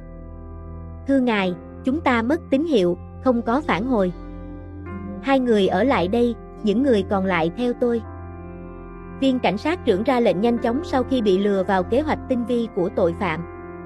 Các nhân viên gửi đi để bảo vệ công chúa Catherine và Wayo không đáp lại có thể đã bị xử lý rồi. Vì vậy, anh ta phải ngăn chặn càng nhanh càng tốt để Wayo và công chúa không rơi vào tình huống nguy hiểm hơn. Blue, cô còn đi tiếp được không? Ta không sao. Dù không thể đi tiếp, Catherine đã quyết tâm không trở thành gánh nặng cho Wayo. Dù chúng ta đã chạy trốn khỏi ngôi nhà theo con đường không quen thuộc vì bị kẻ xấu truy đuổi, phải thay đổi lộ trình để sống sót. Hai bên đường đầy cây cối rậm rạp khó nhớ, khiến chúng ta lạc vào rừng sâu thay vì điểm hẹn ban đầu có cảnh sát bảo vệ. Nếu không đi nổi, ngồi nghỉ một lát đi. Chúng ta không thể nghỉ, kẻ xấu đang đuổi theo. Tôi nghĩ chúng không đuổi kịp đâu, tiếng súng đã im lặng một lúc rồi. Wayo, cô đang chảy máu. Chỉ bị trầy xước khi đụng độ, đạn không găm vào, tôi không sao. Cô không mặc áo giáp. Catherine phát hiện ra sự thật khi chạm vào vai Wayo và thấy rằng cô ấy không mặc áo giáp chống đạn, điều khiến việc di chuyển dễ dàng hơn. Wayo đã mặc áo giáp cho cô để đảm bảo an toàn. Tại sao khi chạy trốn, Wayo lại nói dối rằng cô ấy cũng mặc áo giáp? Cô đã nói dối ta. Vì sự an toàn của Blue, hãy mặc áo giáp. Tôi có thể tự lo được. Nhưng dù có chuyện gì xảy ra, Blue hãy tin tôi. Đây không phải lúc để mất thời gian tranh cãi. Catherine quyết định tin tưởng người yêu cô hơn ai hết và sẽ tin tưởng Wayo đến cùng. Dù có gặp nguy hiểm, cô sẽ không để Wayo hy sinh mạng sống để bảo vệ mình. Bùm, bùm, bùm. Tiếng súng vang lên từ kẻ xấu, đạn bay sát mục tiêu chỉ vài cm. Wayo đẩy công chúa Catherine ra sau để ẩn nấp. Hai kẻ xấu vừa đến đối mặt và nhắm súng vào công chúa kế vị của Madeleine với ý định giết chết. Nếu không muốn chết, hãy tránh ra, cảnh sát. Chuyện này không liên quan đến mày. Nếu muốn làm gì Blue, các người phải bước qua xác tôi trước. Giao công chúa ra, đổi lấy mạng sống của mày. Tôi vẫn ở đây, các người không có quyền làm hại Blue. Tình huống đầy áp lực, Wayo thừa nhận rằng cô đang ở thế yếu. Đối mặt với hơn hai kẻ xấu, cô vẫn có thể tự lo được. Nhưng bây giờ, mạng sống của công chúa Catherine đang bị đe dọa, cô phải suy nghĩ kỹ lưỡng. Mọi quyết định và hành động sẽ ảnh hưởng đến sự an toàn và mạng sống của người cô yêu hơn cả bản thân. Bùm! Wayo bắn trước, viên đạn trúng vào điểm quan trọng của một kẻ xấu khiến hắn ngã xuống. Cô lao vào giành súng từ kẻ xấu còn lại, nhưng không thể bắn hai phát cùng lúc. Cuộc giằng co diễn ra trước khi cô bị kẻ xấu đánh bật súng ra xa. Cô bị đánh vào bụng và ngã xuống đất. Kẻ xấu còn lại nhắm súng vào cô với ý định giết chết ngay lập tức. Bùm! Một viên đạn bắn từ họng súng nhắm vào kẻ xấu, dẫu việc kéo cò bị chệch một chút do yếu sức và tay run, nhưng kết quả không khác nhiều khi Catherine cầm súng của Wayo và bắn vào kẻ xấu, cứu người quan trọng của cô thoát chết trong gang tấc. Wayo! Blue, đừng lại gần. Catherine khựng lại khi thấy xuất hiện của người mà cô dự đoán không sớm thì muộn sẽ gặp lại, nhưng không ngờ Henry lại dám tấn công trực diện cô như thế. Henry túm lấy Wayo ngã xuống khi cô cố chạy đến sau khi xử lý kẻ xấu, nhưng bị Henry khóa cổ khiến khó thở, và họng súng nhắm vào thái dương Wayo có thể bắn bất kỳ lúc nào. Kính chào công chúa Catherine. Henry. Chúng ta đã lâu không gặp, công chúa thay đổi nhiều lắm. Nếu bây giờ nói rằng người trước mặt ta là công chúa thật, không ai sẽ tin nữa. Người thừa kế đầu tiên của Madeleine với bàn tay nhuốm máu và giết người. Nếu không tận mắt chứng kiến, ta sẽ không tin rằng trái tim công chúa lại tàn nhẫn đến mức không xứng đáng là công chúa và ngai vàng nữa. Vì ta không có lựa chọn, ta phải bảo vệ bản thân và người của mình. Cảnh sát này sao? Người của công chúa. Nếu ngài Henry làm hại Wayo, ta sẽ giết ngài. Giọng và thần sắc nghiêm túc không chịu để điều gì xấu xa xảy ra với người quan trọng của cô. Nếu Wayo đã bảo vệ cô bằng mạng sống, cô cũng có thể bảo vệ Wayo bằng mạng sống của mình và sẽ bảo vệ đến cùng. Hiện tại, Wayo gặp nguy hiểm dưới tay Henry, lời nói của cô không phải đe dọa. Cô có thể bắn người đầu của vệ sĩ vào bất kỳ lúc nào nếu Henry hại Wayo. Đừng thúc ép thêm nữa, hãy đặt súng xuống và đầu hàng ta. Ta không muốn làm điều gì quá đáng, ít nhất là công chúa và vua Arthur đã có ơn với gia đình ta lâu nay. Nếu nhớ đến ân nghĩa hoàng gia, tại sao ngươi lại phản bội? Ta chưa bao giờ có thù riêng với ngài Henry. Ta có lý do và bắt buộc phải làm. Blue, đừng nghe, bắn hẳn đi, không cần quan tâm đến ta. Nếu không có Henry, mọi chuyện sẽ ố. Catherine nhìn Wayo đau đớn và khổ sở sau khi bị Henry khóa cổ chặt hơn khiến khó thở. Nếu để lâu thêm vài giây, có thể cô sẽ mất Wayo mãi mãi. Tình huống này cô phải chọn giữa giết Henry để bảo vệ Madeleine hoặc để kẻ phản bội sống để cứu Wayo. Là công chúa kế vị, cha cô luôn nhắc rằng dù ở đâu cũng không quên nhiệm vụ của mình. Ta xin lỗi, cha. Chỉ cần cứu người quan trọng của mình, mọi lỗi đều do ta chịu trách nhiệm. Ngài Henry, ta đầu hàng. Cứng đầu thật.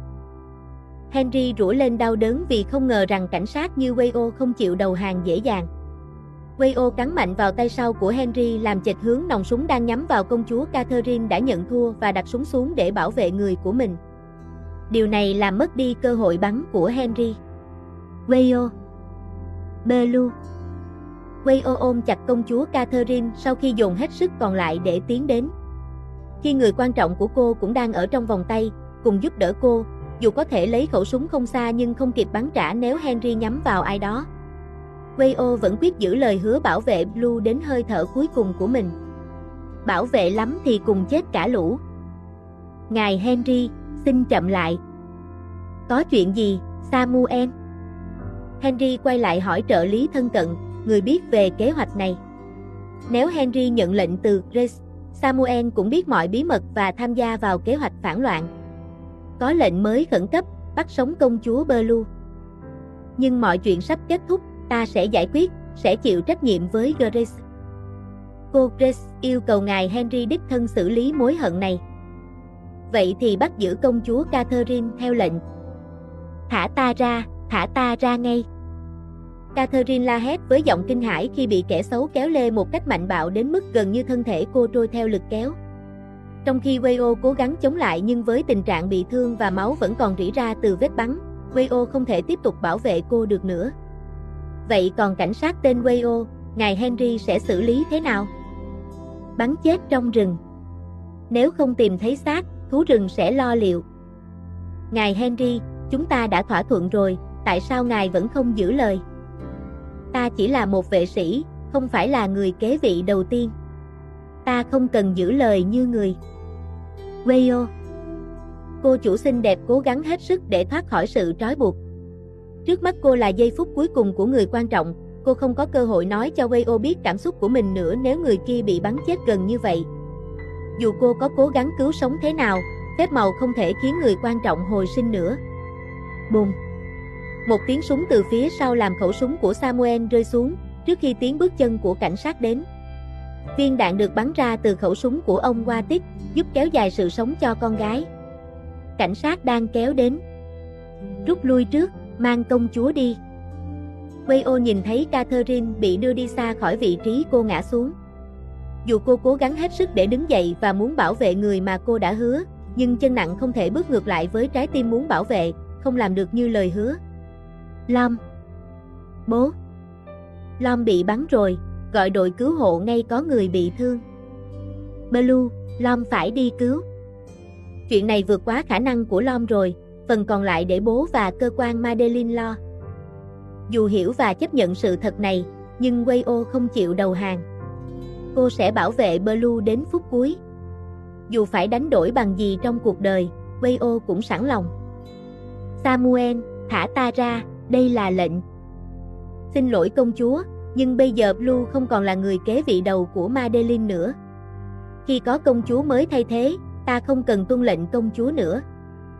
Nếu rút lui và trở lại đúng đắn, chúng ta hứa ta sẽ tha thứ. Chỉ cần ngài giúp chúng ta. Đừng nghe lời công chúa không ngai, Samuel. Ngài Henry. Đi ra ngoài, ra lệnh mọi người canh gác nghiêm ngặt, đừng để công chúa Blue thoát.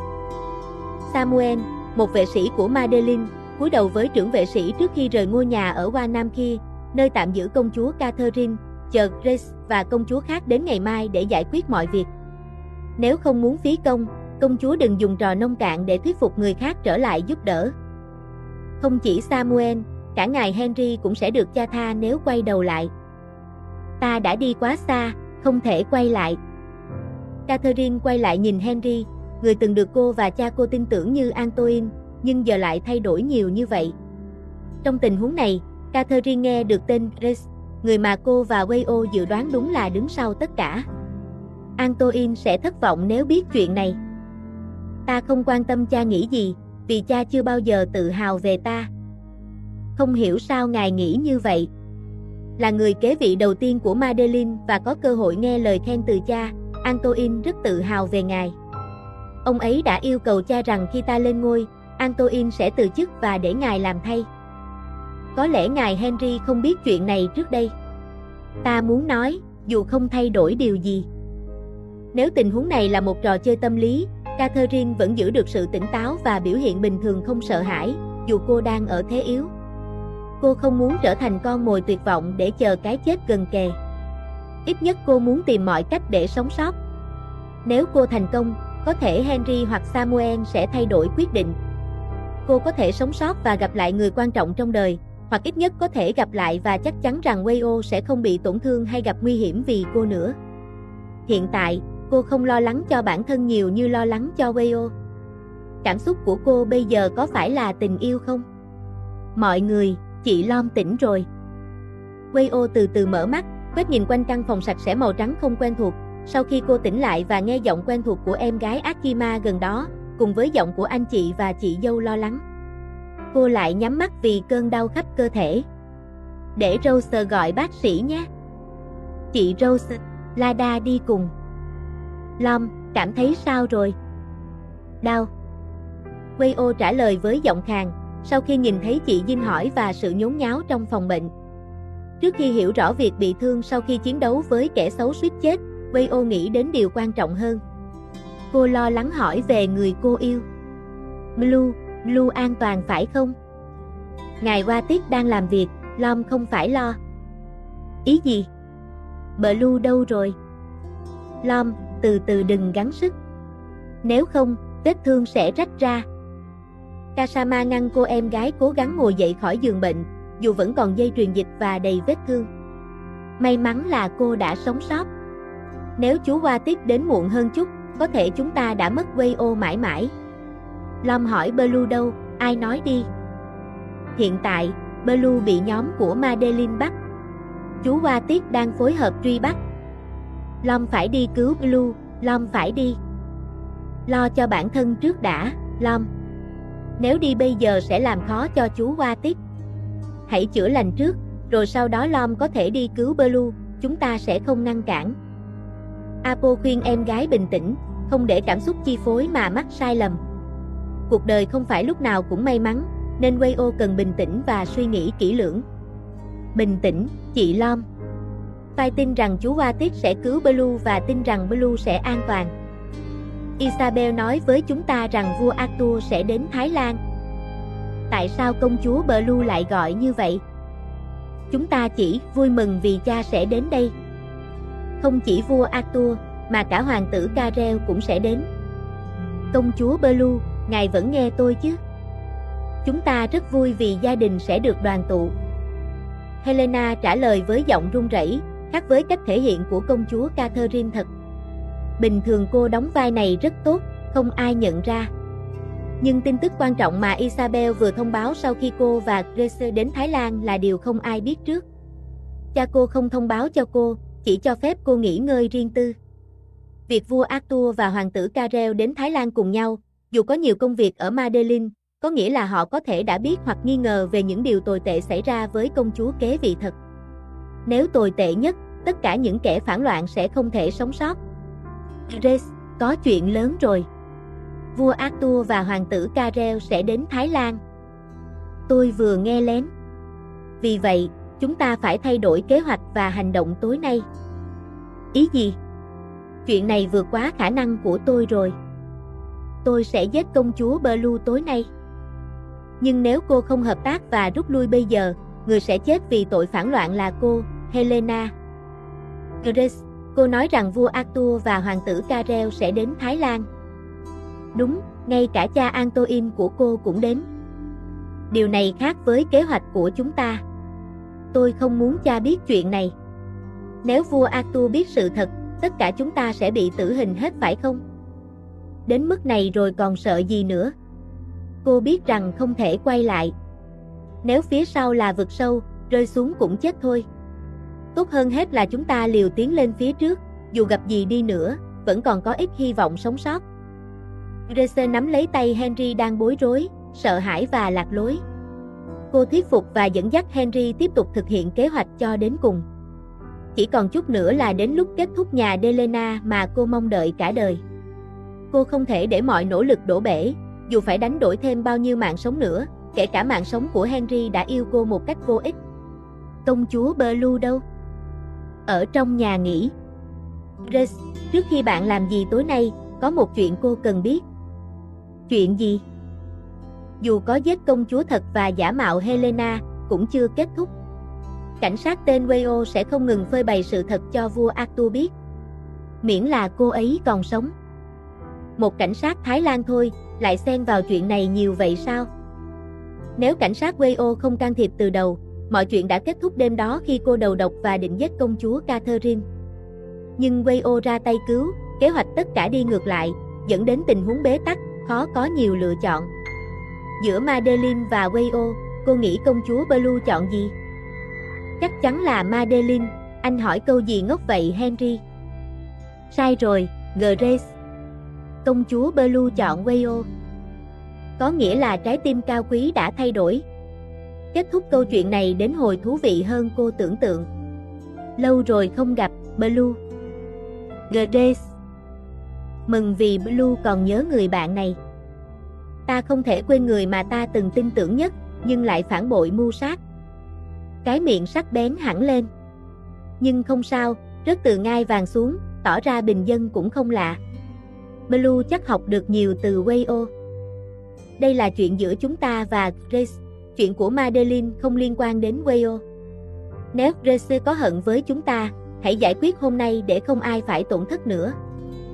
Catherine nói với giọng vang mạnh mẽ và đôi mắt nhìn thẳng vào ánh mắt lạnh lùng của Grace. Dường như Grace giấu mọi sự thật dưới vỏ bọc vô hại. Catherine chưa bao giờ nghi ngờ rằng người kia căm thù hoặc ghét bỏ cô đến mức muốn giết như hiện tại.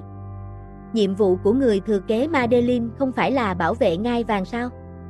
Blue bảo vệ Wayo công khai thế. Ta chỉ là yêu cô ấy. Chỉ cần nhìn vào mắt Blue, tôi hiểu mọi thứ. Dù tôi ghét Blue, ghét tất cả trong hoàng gia Delena đã lấy đi gia đình tôi, nhưng tôi đã ở bên Blue lâu dài, là bạn và người hầu từ nhỏ. Làm sao tôi không hiểu trái tim đáng thương của Blue? Không đúng, ta không yêu Wayo. Giọng nói lúng túng vang lên để giải quyết tình huống và cố gắng không để Grace dồn ép bằng chiến tranh tâm lý. Catherine sợ rằng nếu để lộ sự dao động, Grace sẽ biết điểm yếu và dễ dàng phá hủy người quan trọng của cô. Nếu vậy, cái chết của Wayo sẽ không làm Blue cảm thấy gì. Đừng, Grace. Đừng làm hại cô ấy nữa. Catherine nhìn người cười phá lên thích thú khi thấy cô lo lắng bảo vệ người kia. Cô không muốn Wayo bị tổn thương thêm hay hy sinh mạng sống để bảo vệ cô nữa. Tình yêu sao? Blue biết không, tình yêu ngu ngốc này không tồn tại trên thế giới này. Grace bước tới nắm cầm người bị trói tay không thể chống cự hay trốn thoát khỏi nơi giam giữ như tù nhân. Gia đình cô bị giam giữ và bị xử tử, không ai trong gia đình sống sót. Tôi ghen tị với Blue cả đời. Một đứa trẻ mồ côi chỉ biết đứng bên cạnh công chúa hoàn hảo, chỉ cần nói muốn gì, ai cũng mang đến. Còn có gia đình ấm áp đầy đủ. Ta không biết Grace ghen tị về điều này. Nhưng đến giờ ta vẫn khẳng định rằng Grace là bạn và gia đình của ta. Catherine nhăn mặt vì lực bóp mạnh hơn, không sợ cô sẽ tan vỡ. Sự thù hận của Grace chờ ngày bùng nổ và tiết lộ lý do cho hành động tàn ác. Catherine nghĩ rằng cô sẽ biết ngay bây giờ. Đừng nói những lời đẹp đẽ. Hoàng gia Delena dù lớn lao và đáng kính trong mắt người ngoài, nhưng với tôi chỉ là kẻ giết người. Trong khi Blue hạnh phúc, có gia đình ấm áp, tôi không còn ai. Có biết tôi vui thế nào khi nữ hoàng qua đời vài năm trước không? Tôi vui vì Blue và vua Arthur mất mát, nhưng điều đó vẫn chưa đủ cho sự thù hận của tôi. Đôi khi tôi không thể chờ nghiệp báo làm việc theo thời gian. Như việc tôi chờ gần 20 năm để nữ hoàng qua đời. Tôi muốn Delena phải chịu mất mát không ngừng, nên thực hiện kế hoạch này và chờ đợi lâu dài. Những gì vua Anric đã gây ra, Blue chỉ trả giá như là cháu gái yêu quý. Ta không hiểu tại sao hành động của ông lại khiến Grace căm thù đến vậy. Blue đã nghe về gia đình Rousseau bị vua Anric xử tử vì tội phản loạn chưa? Chuyện xảy ra hơn 20 năm trước khi vua Arthur lên ngôi chưa đầy 1 năm. Ta đã hỏi cha về chuyện gia đình Rousseau phản loạn. Nhưng cha không nhắc đến. Gia đình Rousseau không hoàn toàn bị xóa tên trong thời vua Anric. Vẫn còn một đứa trẻ được gửi tại nhà thờ, lớn lên ôm hận thù gia đình. Tôi lớn lên và cố gắng vào cung để phục vụ và chờ đợi ngày trả thù để Delena chịu đau đớn và mất mát gấp hàng trăm lần. Nếu mối thù của Rousseau với hoàng gia kết thúc bằng cái chết của ta, Grace hãy để nó kết thúc tại ta và đừng làm hại ai thêm. Catherine hiểu sự căm thù của Grace, dù đó không phải lỗi của cô và cha mà của ông nội khi còn sống. Cả cô và Grace không biết sự thật của sự kiện trong quá khứ, vì khi đó họ còn nhỏ hoặc chưa ra đời. Nhưng nếu cô không tìm cách chấm dứt mối thù này, sự hận thù không ngừng của Grace sẽ gây hại cho Madeline, Hoàng gia Delena và có thể đe dọa Wayo, người mà Grace đã biết là điểm yếu của cô. Đúng, tôi muốn giết Blue bằng tay mình, để hiến mạng Delena cho mọi Russo đã mất. Vậy thì ra tay đi. Ta chưa bao giờ sợ chết. Nhưng tôi biết Blue không sợ chết. Và cái chết không đáng sợ bằng sự mất mát tôi phải gánh cả đời. Grace.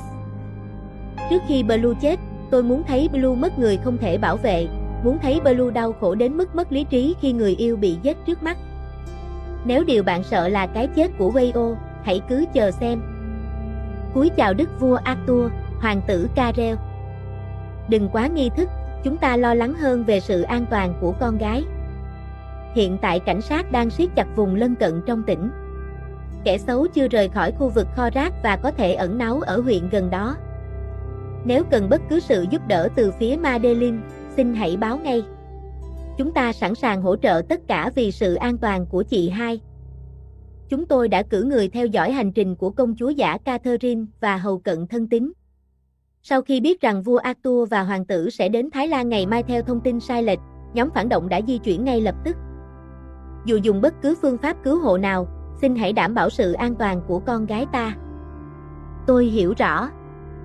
Qua tiết cúi chào đức vua Arthur và hoàng tử Karel ngay khi họ đến Thái Lan. Sau khi hoàng gia Delena biết tin về công chúa Catherine từ thư của người bạn, hai người đã đến Thái Lan để theo dõi tình hình và sẵn sàng phối hợp với cảnh sát Thái Lan. Qua tiết, Wayo hiện đang ở đâu? Con gái tôi bị thương trong cuộc chiến đấu, hiện đang điều trị ở bệnh viện. Trong thư, chị hai viết về Wayo. Nếu không có sự giúp đỡ của Wayo, chị hai không thể sống sót qua tay nhóm phản động. Chúng ta muốn gặp Wayo một lần và hỏi về tình hình để có thể tìm kiếm chị hai. Cha cho con đi gặp Wayo được không? Vậy thì hãy dẫn đường. Khi được phép, hoàng tử Karel đi theo viên cảnh sát cấp cao, người quản lý vụ án và phối hợp cứu công chúa Catherine. Ông muốn cảm ơn và nói chuyện với vệ sĩ của chị hai dù tình hình vẫn còn rất căng thẳng.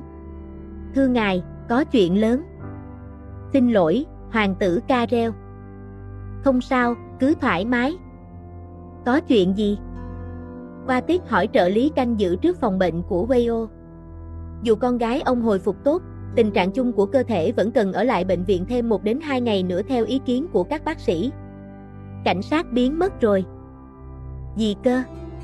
Tôi đã bảo anh canh giữ Lom mà.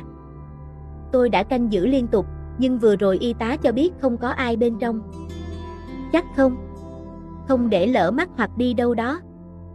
Tôi xin lỗi thưa ngài, thực sự có lúc tôi ngủ thiếp đi một lát. Ôi, súng ngắn của tôi đâu rồi? Ra lệnh cho người kiểm tra camera và tìm Lom ngay. Viên cảnh sát trưởng ra lệnh mạnh mẽ cho trợ lý đã sơ suất để con gái, người bướng bỉnh, có cơ hội trốn thoát khỏi bệnh viện khi chưa hồi phục hoàn toàn. Có chuyện gì, qua tiết? Xin lỗi hoàng tử Karel, nhưng tôi nghĩ hiện tại Lom đã biết Blue ở đâu. Wayo đang nghĩ gì mà đi cứu chị hai một mình? Henry, đã sắp xếp xong rồi chứ? Tôi đã mở thiết bị dò tìm trên vòng cổ của công chúa Blue rồi. Tốt, nghĩa là chẳng bao lâu nữa con mồi sẽ vào bẫy. Catherine cố gắng vùng vẫy thoát khỏi sự trói buộc vào chiếc ghế, khi tay cô bị trói phía sau và miệng bị bịt kín bằng khăn, không thể nói thêm gì. Grace nói rằng không còn gì để đàm phán với cô và không để cô có cơ hội thuyết phục ai thay lòng. Từ lúc này chỉ có trò chơi thú vị với mạng sống của Wayo. Grace lập kế hoạch dụ cảnh sát vào bẫy bằng thiết bị Wayo đưa cho Catherine trong trường hợp chúng ta lạc nhau trong rừng. Henry phát hiện điều này trong chuyến đi và sau khi bắt giữ cô, giam giữ ở căn nhà nào đó mà cô không biết vị trí. Henry đã cắt tín hiệu để khó tìm kiếm, trước khi Grace ra lệnh mở lại tín hiệu cho ý định độc ác. Đừng lo, Blue. Hãy nghĩ rằng Wayo tự tìm đến cái chết. Grace cười lạnh lùng khi thấy mọi thứ diễn ra theo ý muốn. Catherine mất quyền lực và bị dồn vào chân tường, sẵn sàng chờ cái chết bất cứ lúc nào. Wayo thì ngu ngốc bước vào bẫy vì tình yêu. Một câu chuyện tình lãng mạn rẻ tiền giữa công chúa cao quý và vệ sĩ thấp hèn sẵn sàng hy sinh mạng sống để bảo vệ người mình yêu. Grace sẽ viết cái kết không hạnh phúc và đầy đau đớn. Helena, ở lại đây với Blue. Còn cô sẽ đi đâu, Grace? Tôi và Henry phải chuẩn bị đón tiếp khách như Wayo.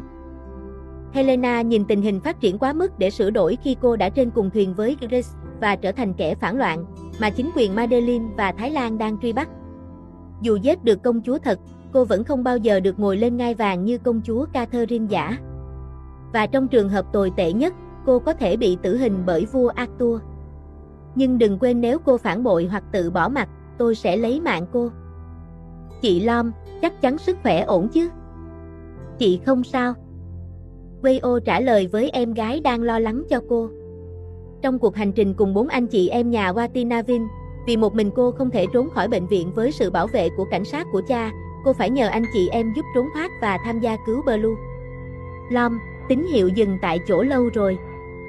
Dinh kiểm tra khu vực quanh đó xem có đường đi được không. Tín hiệu ở giữa rừng đấy. Liệu có nguy hiểm quá nếu tới đó, có thể là bẫy của kẻ xấu. Apo đưa ra ý kiến trong lúc làm người lái xe, sau khi giúp Wayo thoát khỏi bệnh viện khỏi tầm mắt của Watit. 4 người đi theo tín hiệu từ thiết bị Wayo đưa công chúa Catherine luôn mang bên mình. Không vội vàng tiến vào và phải lập kế hoạch cẩn thận. Đó là lý do anh chị em không để cảnh sát nóng lòng nguy hiểm một mình. Nếu có chuyện gì xảy ra, mọi người cùng trách nhiệm. Dù cô giấu việc trốn thoát không phải để mạo hiểm hay tấn công đơn độc, nhưng cô sợ kẻ xấu sẽ đánh bất ngờ như trước. Nghĩ rằng tốt hơn để cha hành động song song với cách của cô. Chia thành hai bên, kẻ xấu sẽ không kịp phản ứng.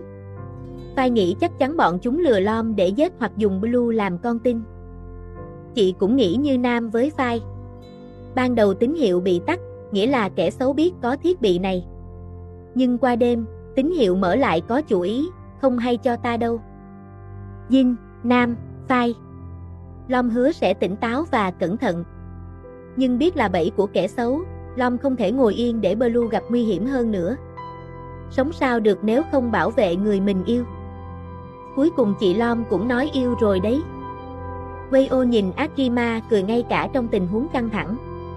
Cô quay lại xem phản ứng của hai chị mới biết chuyện này từ mắt. Không như Phai biết trước, nhưng không ai ngạc nhiên với tình yêu của cô. Chị hiểu, vì Blue là người quan trọng của Lom nên chị mới chịu liều. Dù không biết dùng vũ khí, không đánh nhau, nhưng lái xe thì Lom tin chị đi. Còn Phai sẽ hỗ trợ hết mình cho chị Lom. Wayo nhìn các anh chị em với lòng cảm kích về tình yêu và sự giúp đỡ dù trong những lúc khó khăn nhất. Cô cảm ơn chị Jin, chị Nam và Phai đã sẵn sàng mạo hiểm cùng cô trong nhiệm vụ này. Wayo quyết tâm bảo vệ tất cả những người quan trọng đối với cô, không để ai phải hy sinh mạng sống nữa. Không để ai phải mất mát vì nhóm phản loạn nữa. Có tin tức gì không, tìm thấy Wayo chưa? Lom đã ra khỏi bệnh viện vì sự giúp đỡ của cháu gái tôi.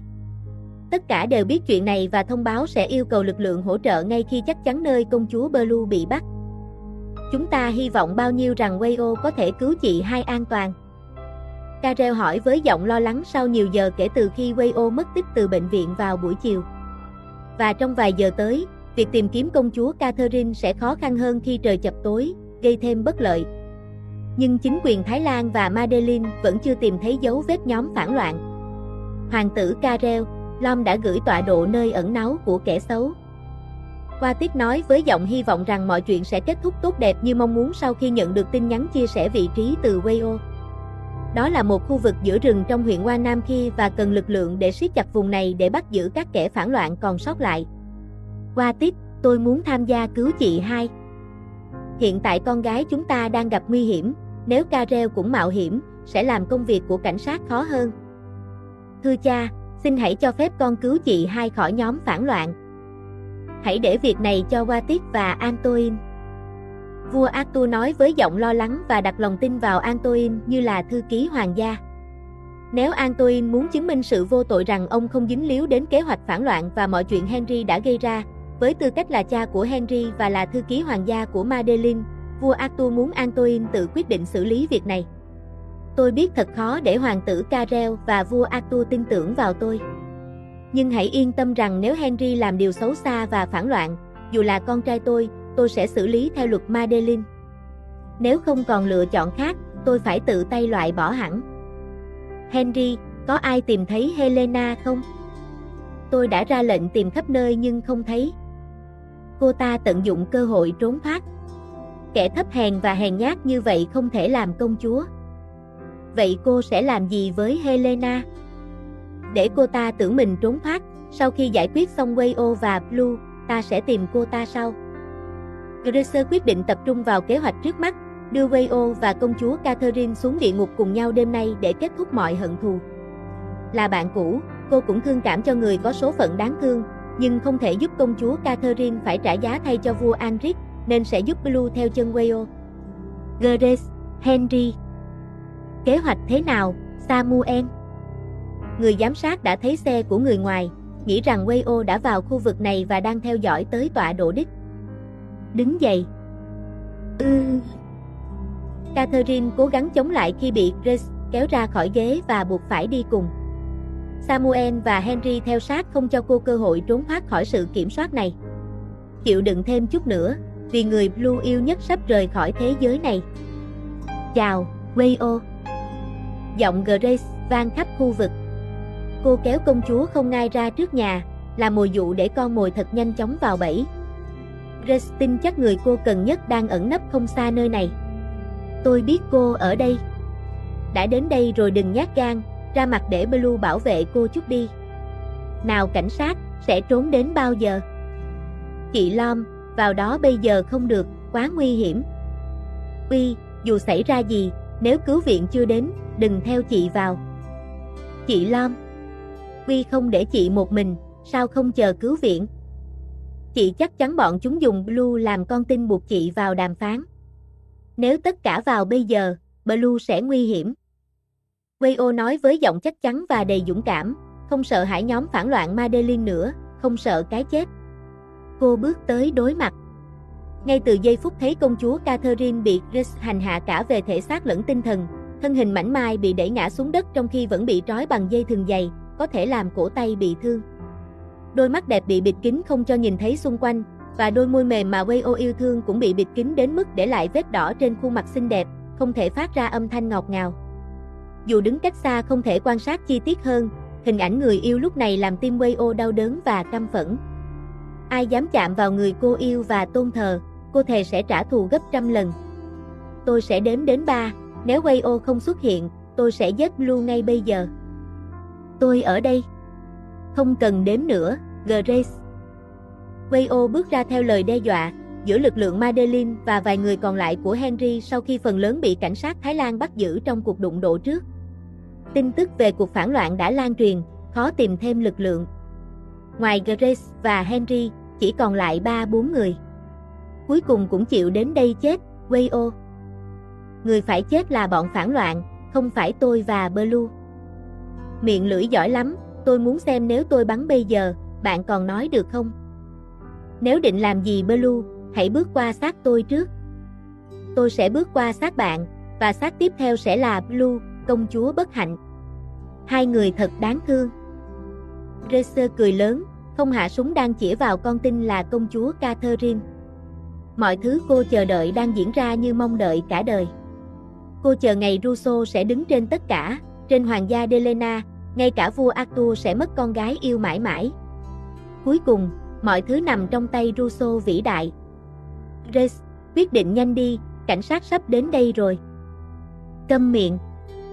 Nếu cô không giết họ, tôi sẽ tự xử lý. Bùm.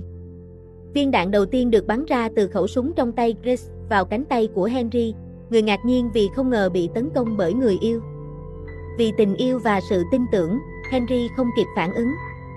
Nhưng với biểu cảm của anh dường như bùng nổ cảm xúc, trưởng vệ sĩ Madeleine ngay lập tức nhận ra điều bất thường của người yêu. Tôi đã cảnh báo anh, Henry, đừng xen vào chuyện của tôi. Tôi sẽ giết tất cả những ai ngăn cản. Wayo đánh giá tình hình sau khi bất ngờ có cơ hội vượt trội hơn. Henry bị thương từ sự cuồng loạn của Grace. Nhưng vấn đề là vẫn còn một số kẻ khác có vũ khí nhắm vào cô. Giờ đến lượt bạn, Wayo. Blue có muốn nói lời cuối cùng không? À, tôi quên rằng Blue không thể nói. Nhưng tôi không muốn nghe giọng giả dối của cô nữa. Tôi ghét từ bạn và gia đình đến tận xương tủy, hãy xem người quan trọng của cô chết trước mắt. Bùm. Một phát súng vào cánh tay của Grace làm cô mất thăng bằng từ phát bắn chính xác của cảnh sát. Wayo tận dụng cơ hội này bắn vào kẻ nhắm vào cô và tránh được viên đạn, lao đến bảo vệ công chúa Catherine cách không xa Grace. Đủ rồi, Henry. Giọng nói mạnh mẽ từ Antoine kêu lên, cùng lực lượng Madeleine và cảnh sát Thái phối hợp trấn áp nhóm phản loạn với đủ lực lượng để bắt kẻ xấu. Tình hình rõ ràng rằng Grace đã rơi vào thế yếu và không thể trốn thoát tội ác. Nhưng mọi người đã đánh giá sai, khi những kẻ bị dồn vào chân tường vẫn không đầu hàng và tận dụng cơ hội bắt cóc công chúa Catherine làm con tin, ngăn ai dám bắn tên tội phạm thật. Thả Blue. Đừng theo, Wayo. Ai đến gần, tôi bắn ngay. Buông vũ khí, dừng lại, Henry. Tình hình căng thẳng và khó quyết định.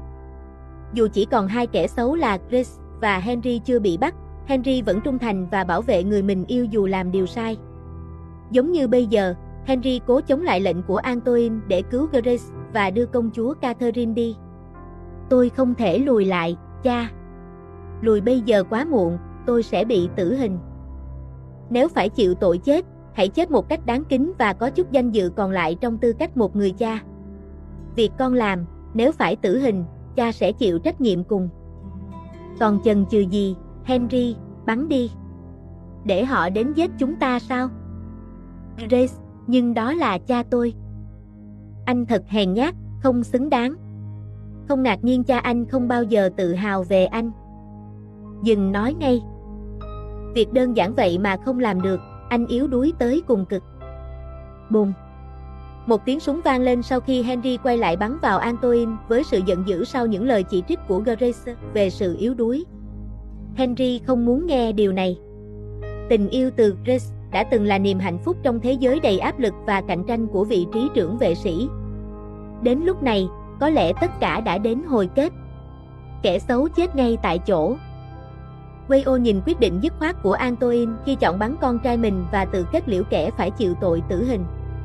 Cuộc truy lùng Grace vẫn tiếp tục. Dù không có ai bảo vệ Grace nữa, việc đối phó với con tin trong tay vẫn là điều khó khăn.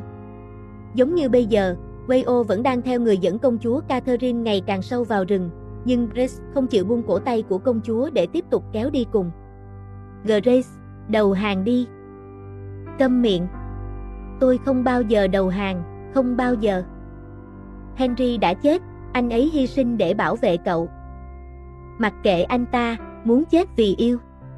Tôi không bao giờ yêu cầu anh ta phải chết vì tôi. Sự hy sinh của Henry đối với Grace dường như vô nghĩa. Wayo cảm nhận được sự lạnh lùng của đối phương. Người với trái tim tàn nhẫn thế này sẽ không khó để làm hại người mà cô yêu. Người cho rằng tình yêu là ngu ngốc, không bao giờ yêu ai. Cô nghĩ cô là ai, Wayo, để dạy đời tôi? Tôi là người yêu Blue nhất. Không phải lúc nói những điều ngớ ngẩn của cô. Yêu và muốn bảo vệ Blue vô điều kiện. Câm miệng. Yêu mà không cần đáp lại. Bùm. Grace bắn một phát đạn, viên đạn sượt qua chân Wayo chỉ một chút. Dù là bắn cảnh cáo, Wayo khá chắc rằng tình yêu là nút thắt khiến Grace mất trí, cùng với sự ghen tị của người hầu cận đối với công chúa Catherine luôn xinh đẹp và duyên dáng trong mắt cô. Grace, cô nói rằng tình yêu của Blue và tôi là đáng thương, nhưng thực ra mọi thứ cô nói đều là về chính cô. Người không bao giờ thấy giá trị của tình yêu sẽ không bao giờ biết yêu là gì. Wayo, chết đi. Bùm. Bùm. Bùm. Cuối cùng, ý định của cô đã thành công. Sau khi Grace đẩy công chúa Catherine ngã xuống gần đó và quay lại bắn điên cuồng vào Wayo. Dù đã chuẩn bị và mặc áo giáp, Wayo vẫn bị một viên đạn bắn vào đùi, làm cô mất thăng bằng. Viên đạn bắn ra trúng vào bụng Grace thay vì điểm chết mà cô định ban đầu. Grace ngã xuống ngay lập tức, cùng với Wayo mất thăng bằng ngã xuống. Công chúa Catherine vừa thoát khỏi sự trói buộc và tháo dây trói cổ tay, nhanh chóng tháo khăn bịt mắt và miệng, cố gắng đứng dậy dù gần như kiệt sức. Catherine cố gắng tiến đến người bị thương với sự lo lắng và quan tâm. Vì Wayo đã bảo vệ cô nhiều lần đến mức không thể đếm được, trong khi cô không thể bảo vệ người quan trọng. Blue, cẩn thận. Wayo hét lên khi thấy Catherine tiến gần cô chưa đến 10 bước.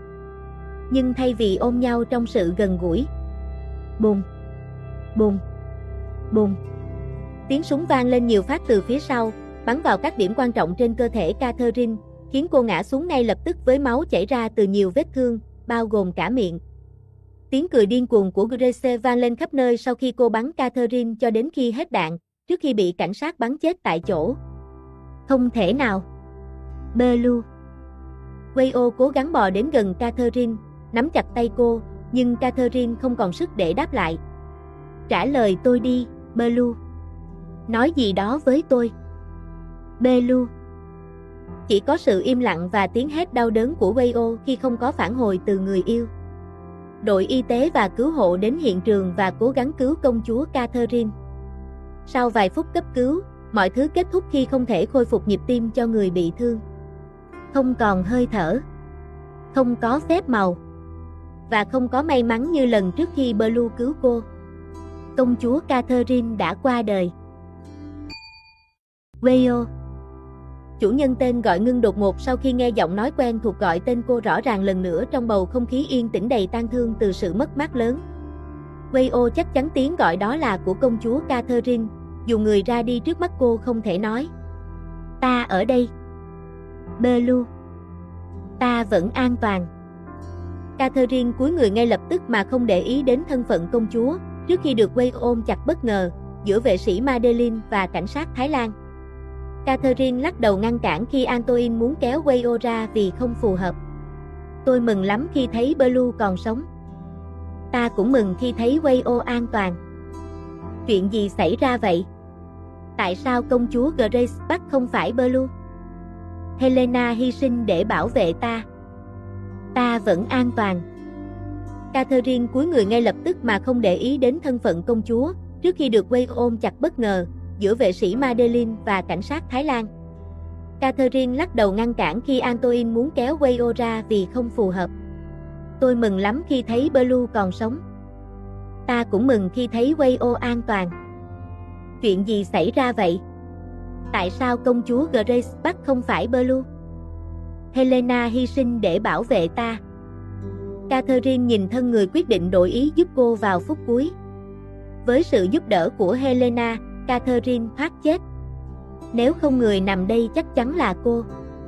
Nhưng cô cũng thấy đau lòng khi Helena phải chịu số phận và rời bỏ thế gian này. Helena chỉ mong có cuộc sống mới tốt hơn và được tha thứ, vì thực ra người đóng giả công chúa cũng là nạn nhân của Grace, không khác gì Catherine. Yên tâm, hãy yên nghỉ. Ta sẽ giữ lời hứa. Catherine nhẹ nhàng nhắm mắt Helena, nhấn mạnh lời hứa đã đồng ý để đổi cuộc sống. Grace không ngờ kế hoạch của mình lại tự phản bội lại. Lom, em ổn chứ? Chỉ cần Blue an toàn, Lom không sao. Wayo muốn trả lời hai chị gái vừa đến hiện trường nhưng chưa kịp nói hết thì cô ngất đi vì mất máu nhiều từ vết đạn. Cô cảm thấy nhẹ nhõm khi đã bảo vệ được người quan trọng như lời hứa. Chỉ cần Blue vẫn an toàn và sống là đủ. Tôi không muốn dính dáng đến chuyện này nữa. Chúng ta hứa sẽ xin cha tha thứ nếu Helena giúp. Mình tôi thì làm gì được, người của Grace canh quanh nhà, tôi không thể đưa công chúa trốn. Nếu không đưa tôi trốn, chỉ cần mở đường. Đây là tình thế đàm phán mà Catherine dùng sự khéo léo để thuyết phục một trong nhóm phản loạn đổi ý, dù cách này không thành công với Henry, Samuel hay Grace, nhưng với Helena mà Catherine có cơ hội trò chuyện, cô nghĩ có cơ hội sống sót. Tôi phải làm gì? Dùng những gì? Grace bắt đầu. Ta muốn Helena hoán đổi với ta. Công chúa Blue. Ta phải trốn để ngăn Wayo rơi vào bẫy của Grace, và hứa có người đến cứu Helena, bắt Grace và phản loạn khác về Madeleine chịu tội. Sau khi đạt thỏa thuận, việc hoán đổi diễn ra giữa công chúa thật và giả. Catherine giả làm Helena, để người giống mình đóng vai công chúa thật trong nhà chờ cứu. Catherine trốn thoát khỏi nhà khi mọi người chuẩn bị đối phó với Wayo theo lệnh Grace. Rồi vào rừng sâu mà không biết đường. Cô biết chỉ cần trốn khỏi căn cứ phản loạn để gặp cảnh sát hoặc đồng đội của Watic, báo tin kế hoạch của Grace và cứu người quan trọng. Nhưng cuối cùng Catherine không gặp ai trong rừng rộng lớn cho đến khi nghe tiếng súng và đụng độ. Cô đi theo hướng tiếng động và gặp Watic dẫn cảnh sát Thái vào kiểm tra và giúp an toàn. Xin lỗi. Chị hai, cha, chị đã tỉnh. Catherine tỉnh lại từ cơn ác mộng về nhiều chuyện thật xảy ra, bị truy sát, sợ mất ai đó, và hy sinh của Helena. Cô giật mình tỉnh dậy giữa đêm, mồ hôi lạnh trên trán vì ác mộng. Con gái sao rồi? Cha! Vua Arthur ôm chặt con gái ngay khi thấy cô, nhẹ nhõm khi Catherine an toàn và trở về trong vòng tay cha. Nhờ sự giúp đỡ của cảnh sát Thái và người không thể thiếu lời khen thưởng, cảnh sát Wales. Chị hai an toàn rồi. Care. Phản loạn bị tiêu diệt, mọi chuyện xấu đã kết thúc. Con xin lỗi vì làm cha lo lắng và mọi người Madeleine vất vả. Con gái ta quan trọng hơn tất cả. Chính ta phải xin lỗi vì đã đưa con gái vào vụ này. Không phải lỗi của cha. Vì ta tin tưởng Grace, ai cũng không ngờ điều này. Dù không xảy ra sự kiện xấu ở Thái Lan, Catherine tin rằng Grace sẽ thực hiện kế hoạch xấu ở nơi khác nếu không chọn đây. Và nếu không gặp Wales và được giúp đỡ, cô đã dễ dàng bị ám sát. Wales thế nào? Ca phẫu thuật lấy đạn ra thành công, nhưng Wales chưa tỉnh. Khi nào tỉnh sẽ báo cáo thêm. Đôi mắt xinh đẹp của Catherine hiện rõ lo lắng về tình trạng của Wales. Cô biết Wales bị bắn và phải phẫu thuật. Wales bất tỉnh khi thấy Catherine còn sống. Catherine ra lệnh đưa cô đi cấp cứu ngay lập tức. Giờ con gái nghỉ ngơi đi, chuyện khác để sau. Vâng, thưa cha. Công chúa kế vị Madeleine nghe lệnh cha và cúi chào. Vua Arthur và Carel rời đến phòng khách bệnh viện, nơi chuẩn bị trang trọng. Isabel là người hầu cận chăm sóc Catherine. Isabel. Công chúa Blue muốn gì? Ta muốn đến một nơi. Giờ khuya rồi, ta nghĩ nên mai đi. Catherine lắc đầu kiên quyết, thể hiện ý định mạnh mẽ.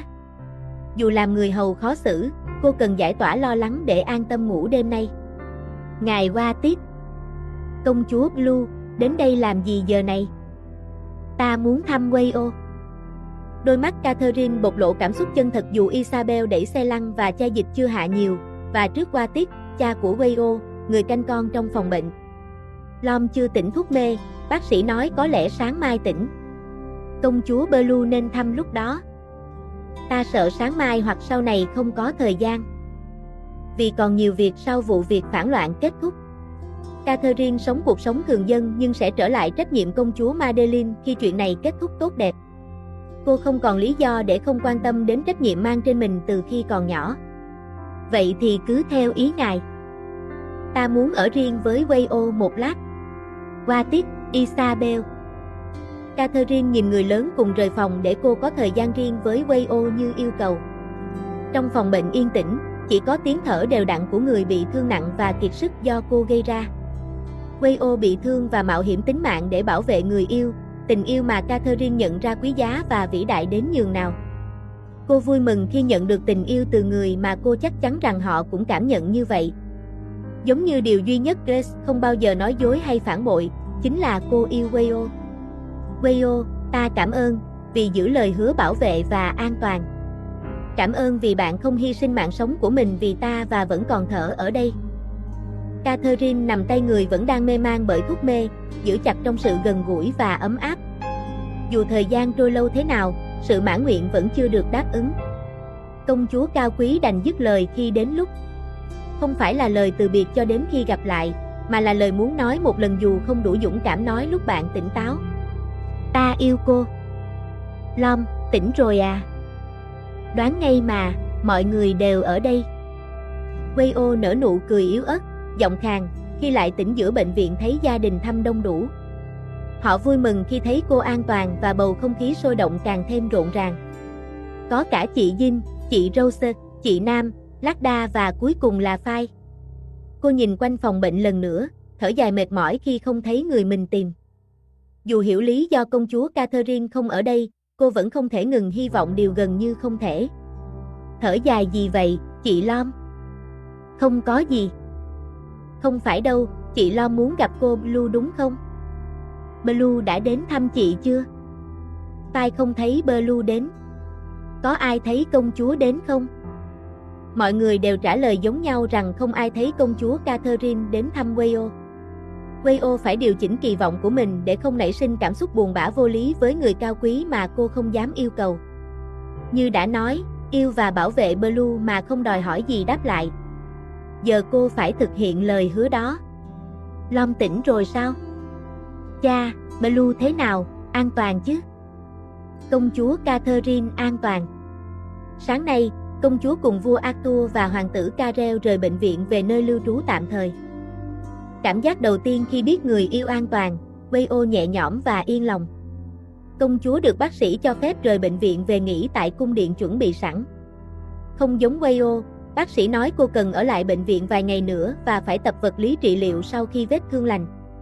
Vì vậy, cô không thể đi gặp Blue và phải theo dõi tin tức qua mạng xã hội hoặc nghe từ người khác.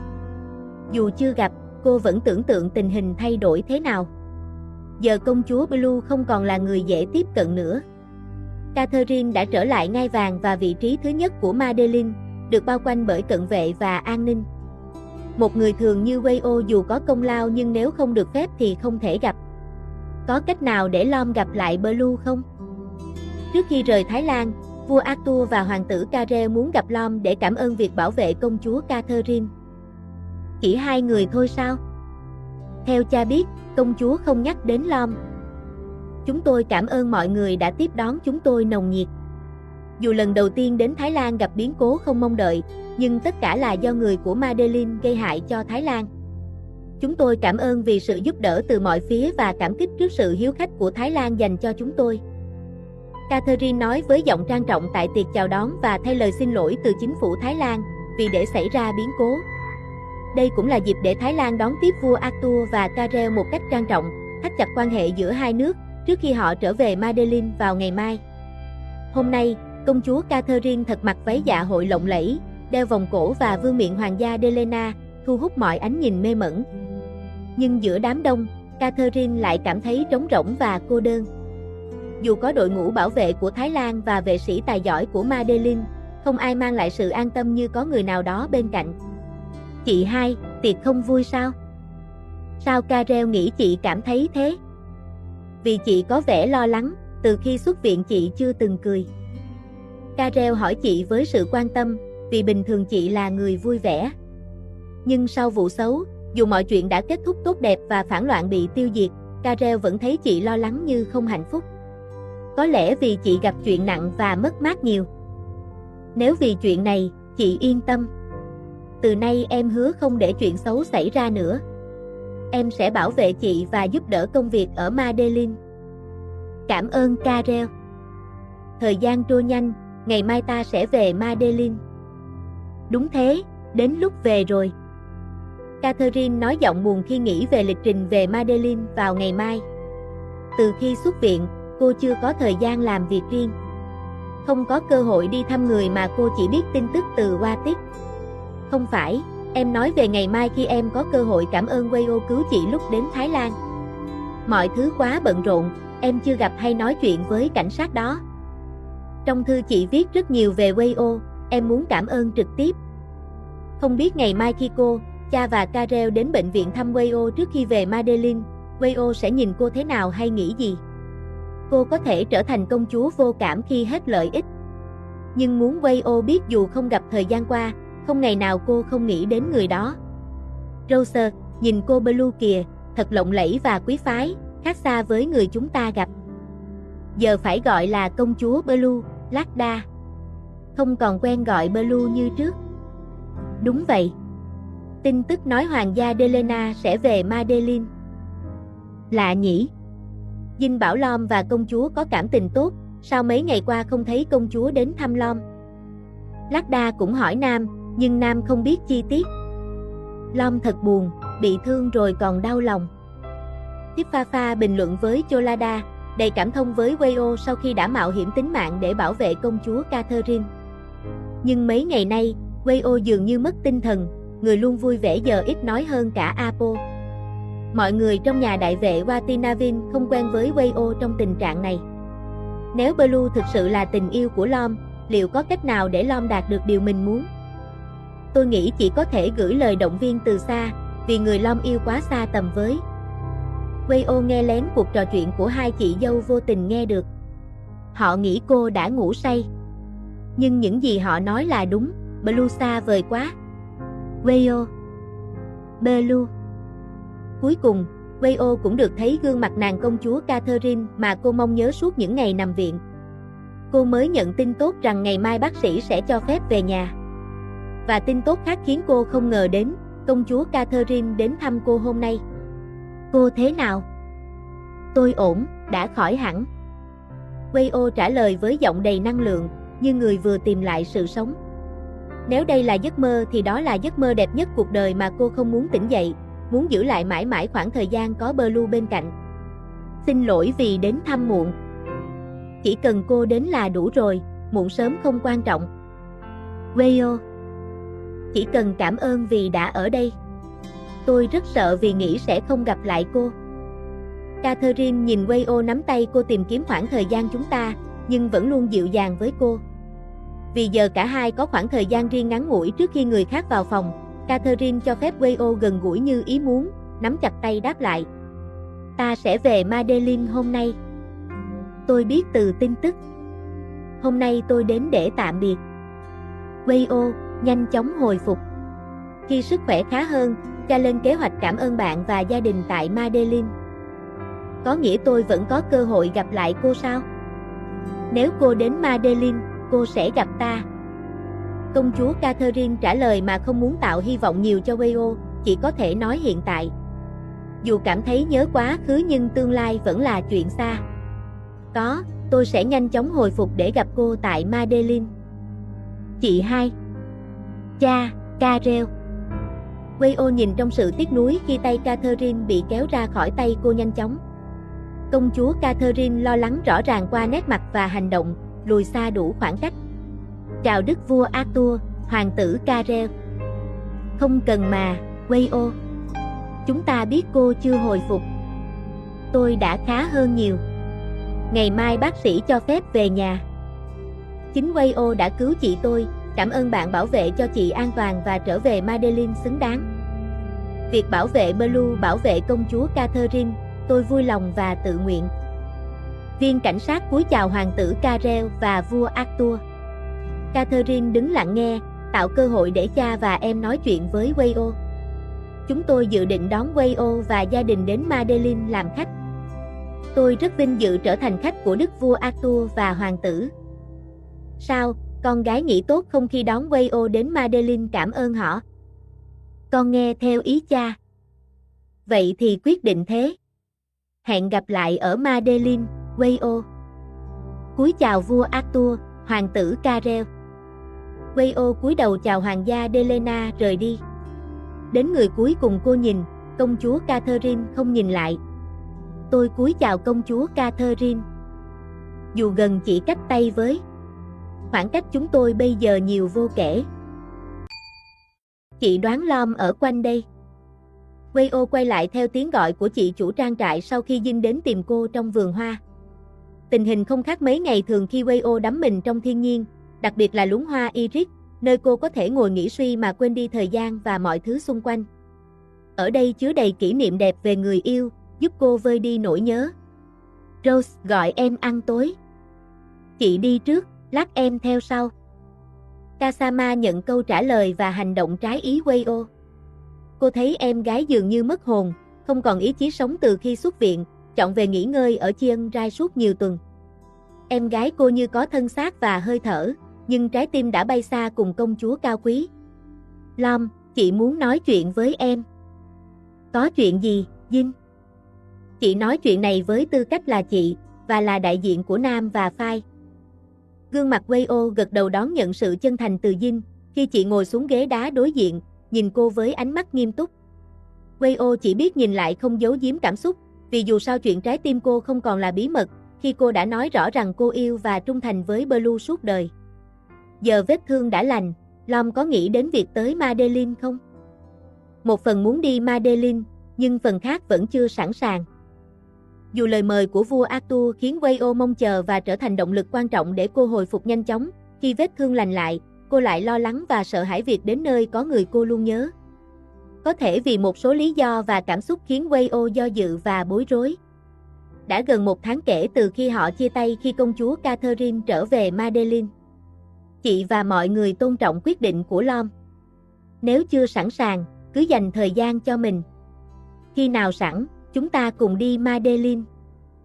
Chị Dinh thấy em hèn nhát không? sợ trước điều chưa xảy ra và sợ đối mặt sự thật. Wayo hỏi với giọng yếu ớt và đầy sợ hãi, khác với người tự tin trong quá khứ. Lần này, khi gặp tình yêu thật sự, dù không thể bên nhau hay kết đôi, cô đã vấp ngã đến mức gần như không thể tự đứng dậy. Chị biết mọi thứ với em khó khăn, nhưng đừng quên cuộc sống em vẫn phải tiếp tục. Nếu nỗi sợ làm em đứng yên, không thể tiến tới hay lùi lại, em cần xử lý cảm xúc để tìm đường ra. Dù kết thúc thế nào, em vẫn có chị và gia đình bên cạnh. Xin lỗi, chị hai. Cứ tự nhiên, Karel. Xin lỗi làm phiền chị, nhưng có tin quan trọng cần báo. Có chuyện gì gấp vậy Karel? Vừa rồi, cha nhận báo cáo và nói với em rằng Wayo đồng ý lời mời đến Madeleine. Catherine ngưng tay viết vào tài liệu quan trọng, mực loang ra trên trang giấy viết tay đẹp đẽ. Chỉ nghe tên người cô không gặp và không tin tức gần 1 tháng đã khiến cô xáo trộn. Nói gì đến gặp lại nhau ở Madeleine. Dù xa cách một thời gian, cảm xúc của cô không dễ thay đổi theo thời gian và khoảng cách.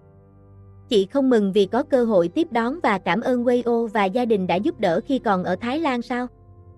Chị không có thời gian vui mừng. Chị mong Karel giúp cha đón tiếp khách từ Thái Lan. Vì từ khi quay lại việc quốc gia và nhiệm vụ của chị rất nhiều. Em hiểu. Sau khi kết thúc cuộc phản loạn, cha muốn chị chuẩn bị sớm để lên ngôi vì sự ổn định và an toàn của Madeleine. Chị nhờ Karel chăm sóc Wayo và gia đình của cô ấy được không? Em vui lòng giúp đỡ. Em sẽ đón tiếp họ không làm mất mặt Madeleine. Cảm ơn Karel. Vậy chị tiếp tục công việc, em sẽ chuẩn bị. Cha nói trong 3 ngày nữa, Wayo sẽ đến. Nếu chậm trễ, sẽ không kịp đón tiếp. Người có gương mặt xinh đẹp đang theo dõi Karel khi anh rời khỏi căn phòng nơi lá thư của cô nằm sau khi được giao nhiệm vụ quan trọng. Và việc em trai của cô nói rằng Wayo sẽ đến Madeleine trong 3 ngày nữa khiến cô không thể tập trung vào công việc của mình. Tâm trí cô bị phân tán với rất nhiều suy nghĩ rối loạn, khiến cô không thể tập trung và chỉnh chu hoàn toàn. Giữa niềm vui và nỗi buồn lẫn lộn, cô khó mà phân biệt và làm rõ chúng. Xin phép công chúa Blue, tiếng gọi của Isabel vang lên. Có chuyện gì, cô Isabel? Tôi mang sô-cô-la nóng đến cho ngài. Catherine chăm chú nhìn ly đồ uống thơm ngát mà người hầu Isabel đem tới, nhưng cô quyết định không uống thử chút nào. Cô đứng dậy, đi ra ngoài hít thở không khí trong lành, hy vọng có thể làm dịu những suy nghĩ hỗn loạn trong lòng. Nhưng ngay khi vừa bước ra ngoài, những người hầu nhanh chóng chạy theo để phục vụ cô. Cô Isabel và mọi người, xin để tôi một mình một lát, Catherine yêu cầu. Nhưng tôi có trách nhiệm chăm sóc công chúa, Isabel phản đối. Nếu không đi cùng ngài, tôi sẽ không biết làm sao để phục vụ khi ngài cần. Xin cho một chút thời gian ở một mình, giọng nói đầy cầu khẩn của Catherine làm cho Isabel không thể từ chối. Công chúa Catherine tiếp tục đi dạo trong vườn cung điện một mình, dù vẫn có những vệ sĩ canh giữ ở mọi điểm để bảo vệ hoàng tộc. Sao giờ này em vẫn không ngủ, Lom? Mai còn phải đi sân bay sớm đó, một giọng nói vang lên. Em không ngủ được. Còn chị thì sao? Chị mới dọn xong công việc, đang định đi ngủ thì gặp em ở đây. Vậy thì chị đi nghỉ ngơi đi, em sẽ ngủ lại chút nữa thôi. Có phải em đang hồi hộp vì sắp gặp công chúa Blue không? Phải, em hồi hộp, vui mừng và cũng lo lắng. Đừng lo quá, chỉ cần làm hết sức mình là được. Sau đó kết quả ra sao thì chấp nhận, người ta sẽ tìm cách vượt qua nỗi buồn. Quan trọng là không phải hối tiếc vì chưa nỗ lực hết mình. Cảm ơn chị, Elom cảm kích. Wayo mỉm cười nhẹ với chị gái, người luôn an ủi và khích lệ cô một cách thẳng thắn nhưng thực tế. Dù lời nói của chị Dinh có vẻ khô khan và dự phòng cho trường hợp cô thất bại hay buồn bã, nhưng chị Dinh luôn nhìn mọi thứ rất chân thực. Cô biết chị ấy thực sự quan tâm và lo lắng cho mình. Chị Dinh nhẹ nhàng vỗ vai cô để động viên trước khi rời đi, để lại cô một mình với suy nghĩ. Blue, ngày mai chúng ta sẽ gặp lại nhau, giọng nói mơ mộng vang lên, không tin rằng sẽ có cơ hội gặp lại sau cuộc nổi loạn đã kết thúc. Cả tháng qua, Wayo chưa nhận được bất kỳ liên lạc nào từ Catherine, không nghe thấy giọng nói quen thuộc hay nhìn thấy gương mặt xinh đẹp. Những ký ức ngắn ngủi giữa hai người giờ động lại với tư cách Wayo và công chúa Catherine. Con gái yêu. Con kính chào phụ vương, Catherine đáp lại khi cô được phụ vương gọi. Không nhận ra phụ vương đến gần, Phần vì bị cuốn vào những suy tư khi ngắm nhìn các vì sao trên bầu trời đêm từ ban công phòng làm việc sau khi đã hoàn tất những nhiệm vụ quan trọng trong ngày. Khi chuẩn bị trở về phòng nghỉ ngơi, những ngôi sao đêm nay lấp lánh, sáng rực rỡ khiến cô dừng lại ngắm nhìn chúng thật lâu, dường như bị cuốn vào những ký ức quý giá của quá khứ và nhớ đến lời ai đó từng nói rằng, dù ở xa bao nhiêu, chúng ta vẫn sống dưới một bầu trời.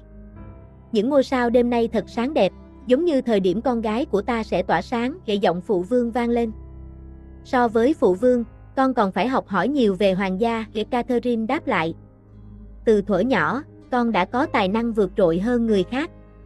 Ta tin rằng Madeleine sẽ phát triển rực rỡ hơn nữa nếu thế hệ trẻ được trao cơ hội sử dụng trí tuệ và khả năng của họ, phụ vương đặt niềm tin mạnh mẽ.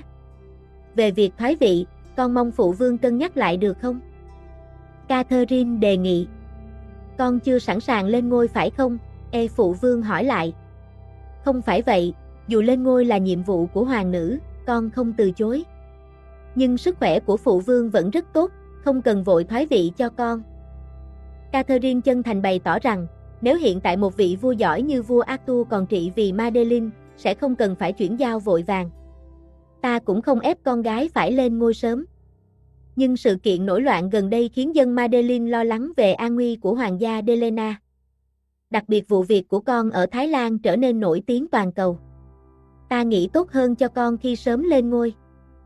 Phụ vương Catherine chậm rãi nói, nếu con lên ngôi.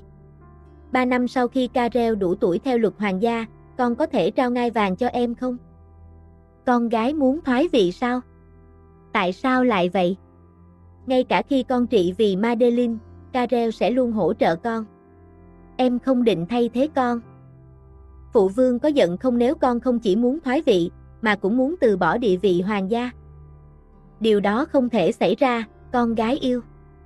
Chỉ khi phạm lỗi nghiêm trọng hoặc kết hôn với thường dân mới có thể từ bỏ tước hiệu hoàng gia. Ta tin rằng con gái sẽ không vi phạm hai điều này.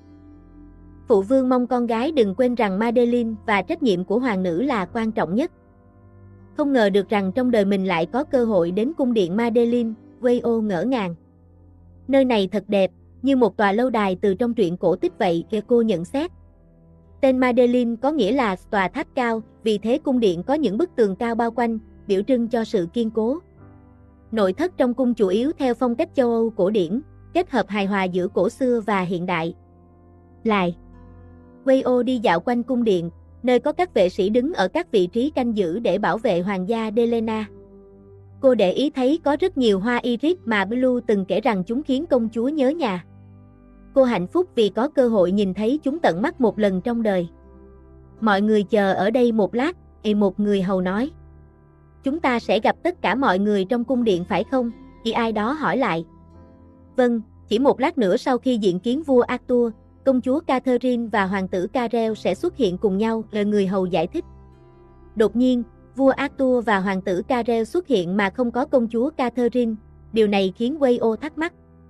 Tuy vậy, cô chỉ biết cúi đầu chào và không dám hỏi gì thêm.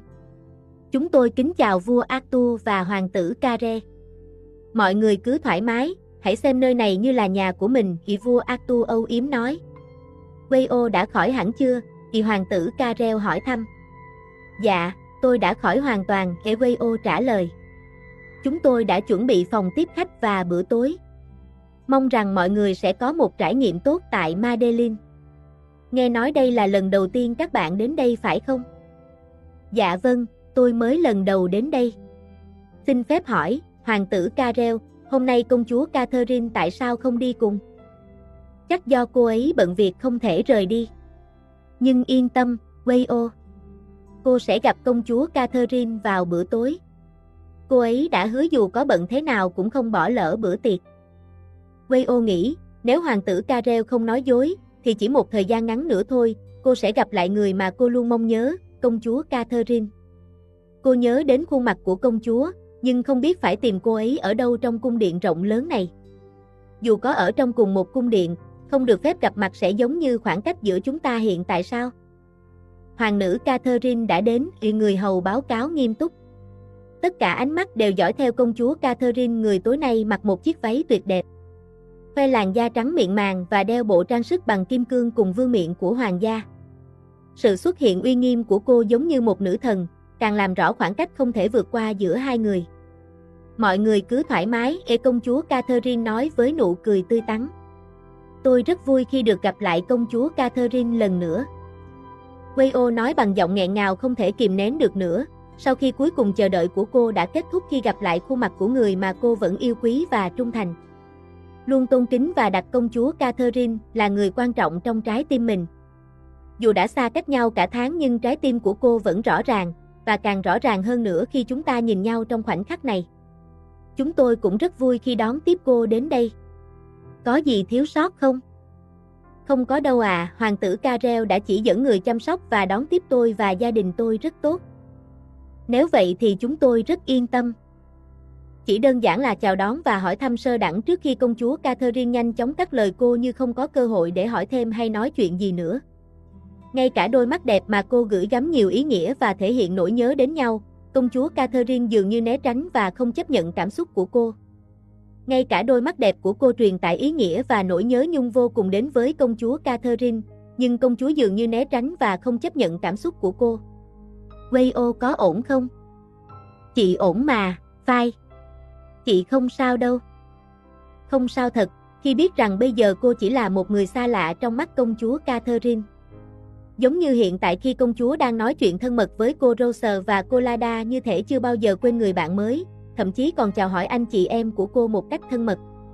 Nếu có ai đó bị loại trừ thì có lẽ chỉ là cô, là người duy nhất mà công chúa Catherine tỏ ra khó xử, giữ khoảng cách và khách sáo. Như thể càng làm cho cô hiểu rằng giờ đây không có gì giống như trước nữa. Và không còn Blue của cô như trước nữa. Lễ đăng quang của chúng tôi sẽ diễn ra vào tháng tới, cô Rose. Vậy thì từ bây giờ, công chúa Blue sẽ không còn là công chúa nữa, đúng không?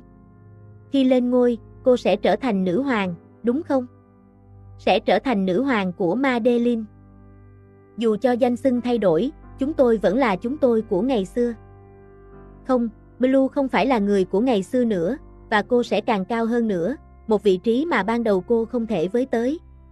Nhưng thực tế này chỉ càng làm cho Wayo ý thức về thân phận mình nhiều hơn, bởi vì chẳng bao lâu nữa, người mà cô yêu không còn là công chúa thừa kế số 1 của Madeline mà sẽ là nữ hoàng, là người cai trị dân chúng Madeline.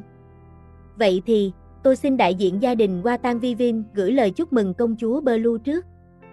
Chúng tôi cảm ơn cô, nhưng cô Rose, cô có thể gọi chúng tôi là Blue như trước đây. Không sao đâu, tôi nên làm quen với việc gọi cô là nữ hoàng Blue từ bây giờ. Tôi cũng xin gửi lời chúc mừng, công chúa Catherine, không, tôi cũng cần bắt đầu gọi cô là nữ hoàng Catherine. Không cần thiết đâu, cô Wayo, cô có thể gọi chúng tôi như trước. Tôi không dám, trong tình huống mà không có gì giống như trước nữa. Dường như bầu không khí trong bữa ăn tối này trở nên căng thẳng một cách bất ngờ. Nhưng may mắn là vua Arthur đứng cách đó một đoạn không nghe thấy cuộc trò chuyện này vì ngài đang bận rộn bàn bạc với thư ký hoàng gia về công việc triều chính trước khi trở lại vị trí của mình. Đang trò chuyện về chuyện gì đó? Con đang thông báo về lễ đăng quang của mình cho bạn bè biết, thưa cha. Karel nhìn cuộc trò chuyện của vua cha với công chúa Catherine rồi liếc nhìn Wayo ngồi cách đó khoảng 2 vị trí, cứ cúi đầu không hứng thú với bữa tiệc cảm ơn được tổ chức hoành tráng tối nay, cũng giống như ánh mắt lo âu của công chúa thường liếc nhìn về hướng khác, tưởng rằng không ai để ý, nhưng khi Wayo nhìn lại thì công chúa lại tránh ánh mắt đi mỗi lần. Còn có chuyện gì xảy ra ở Thái Lan mà Karel chưa biết chăng? Cô Wayo. Xin chào, thưa hoàng tử Karel. Chúng tôi biết rằng cô và gia đình sẽ hoãn chuyến trở về Thái Lan hôm nay thay vì kế hoạch ban đầu là ở lại Madeline thêm 3-4 ngày. Tiệc tối qua rất vui, tôi rất ấn tượng, nhưng tôi và gia đình đã bàn bạc và quyết định không muốn làm phiền hoàng gia nên muốn về Thái Lan ngay lập tức để tiếp tục công việc. Không phải do có vấn đề gì chứ? Nếu có điều gì không vui, cô có thể nói với chúng tôi như một chủ nhà. Thực ra, từ khi đến lâu đài, tôi chưa có cơ hội trò chuyện với công chúa Catherine. Cô muốn trò chuyện với công chúa? Vâng. Ít nhất thì cô ấy cũng muốn nói lời tạm biệt trước khi trở về. Cô ấy muốn nói chuyện nhiều hơn vài câu chào mừng hoặc những câu trả lời ngắn ngủi theo phép lịch sự. Dù sao thì đây có thể là cơ hội và thời gian cuối cùng cho chuyện của chúng tôi rồi. Vì từ hôm nay trở đi, Wayo không biết làm sao hay lý do nào để chúng tôi có thể gặp lại nhau. Khi mà sự thật, trái tim cô ấy cảm nhận rất rõ ràng rằng chuyện của chúng tôi đã thực sự kết thúc. Kết thúc mà không có một lời tạm biệt từ công chúa cao quý. Nếu vậy thì chúng tôi sẽ giúp đỡ. Hoàng tử Karel. Để đáp lại những gì cô đã giúp đỡ chị gái tôi, cô Wayo hãy đợi ở đây một lát. Wayo cúi đầu trước hoàng tử Karel, người đã tử tế đề nghị giúp đỡ cô. Trước khi cô ấy dừng lại và chờ ở điểm ngắm cảnh trong vườn hoa iris, không rời khỏi khu vực này. Dù hoàng tử Karel chỉ trêu đùa cô ấy với hy vọng hão huyền, cô ấy vẫn sẵn lòng đứng chờ giữa không khí và nhiệt độ lạnh giá khi vào mùa đông ở Madeline, với nhiệt độ thấp nhất chỉ vài độ. Không biết thời gian và kim đồng hồ đã chảy trôi bao lâu, nhưng trong cảm nhận của mình, cô ấy không cảm thấy lâu đến mức không thể chờ đợi nữa. Giọng nói thân thuộc vang lên từ phía sau và thu hút sự chú ý của cô ấy, khiến cô ấy quay lại nhìn với sự kinh ngạc. Trước mặt cô ấy là công chúa Catherine đáng ngờ, đứng cách cô ấy một cánh tay, không có người đi cùng, như thể cố ý để chúng tôi có khoảng thời gian riêng tư. Giữa không gian lãng mạn, nếu trái tim của chúng tôi không nặng trĩu đến mức không thể cảm nhận được vẻ đẹp xung quanh. Cô Wayo. Cô Belu. Karel nói rằng cô muốn gặp ta. Vâng, tôi muốn gặp lại cô Blue lần nữa, không phải công chúa Catherine. Tôi sắp về Thái Lan rồi. Ta biết điều đó, rằng cô và gia đình đã thay đổi lịch trình trở về. Nhưng đừng lo lắng, Karel sẽ xử lý việc này một cách hoàn hảo. Cuối cùng, chúng ta không có một cái kết đẹp như trong truyện cổ tích, phải không? Catherine nhìn người nói với mình bằng ánh mắt chứa đựng nhiều cảm xúc đang bị đè nén, nhưng cô vẫn thấy sự dao động trong đôi mắt đó, như phản ánh sự không ổn định của chính mình. Ta xin lỗi, cô Wayo. Giọng nói cảm thấy tội lỗi và thất vọng không kém, nhưng xuất phát từ trái tim đau đớn.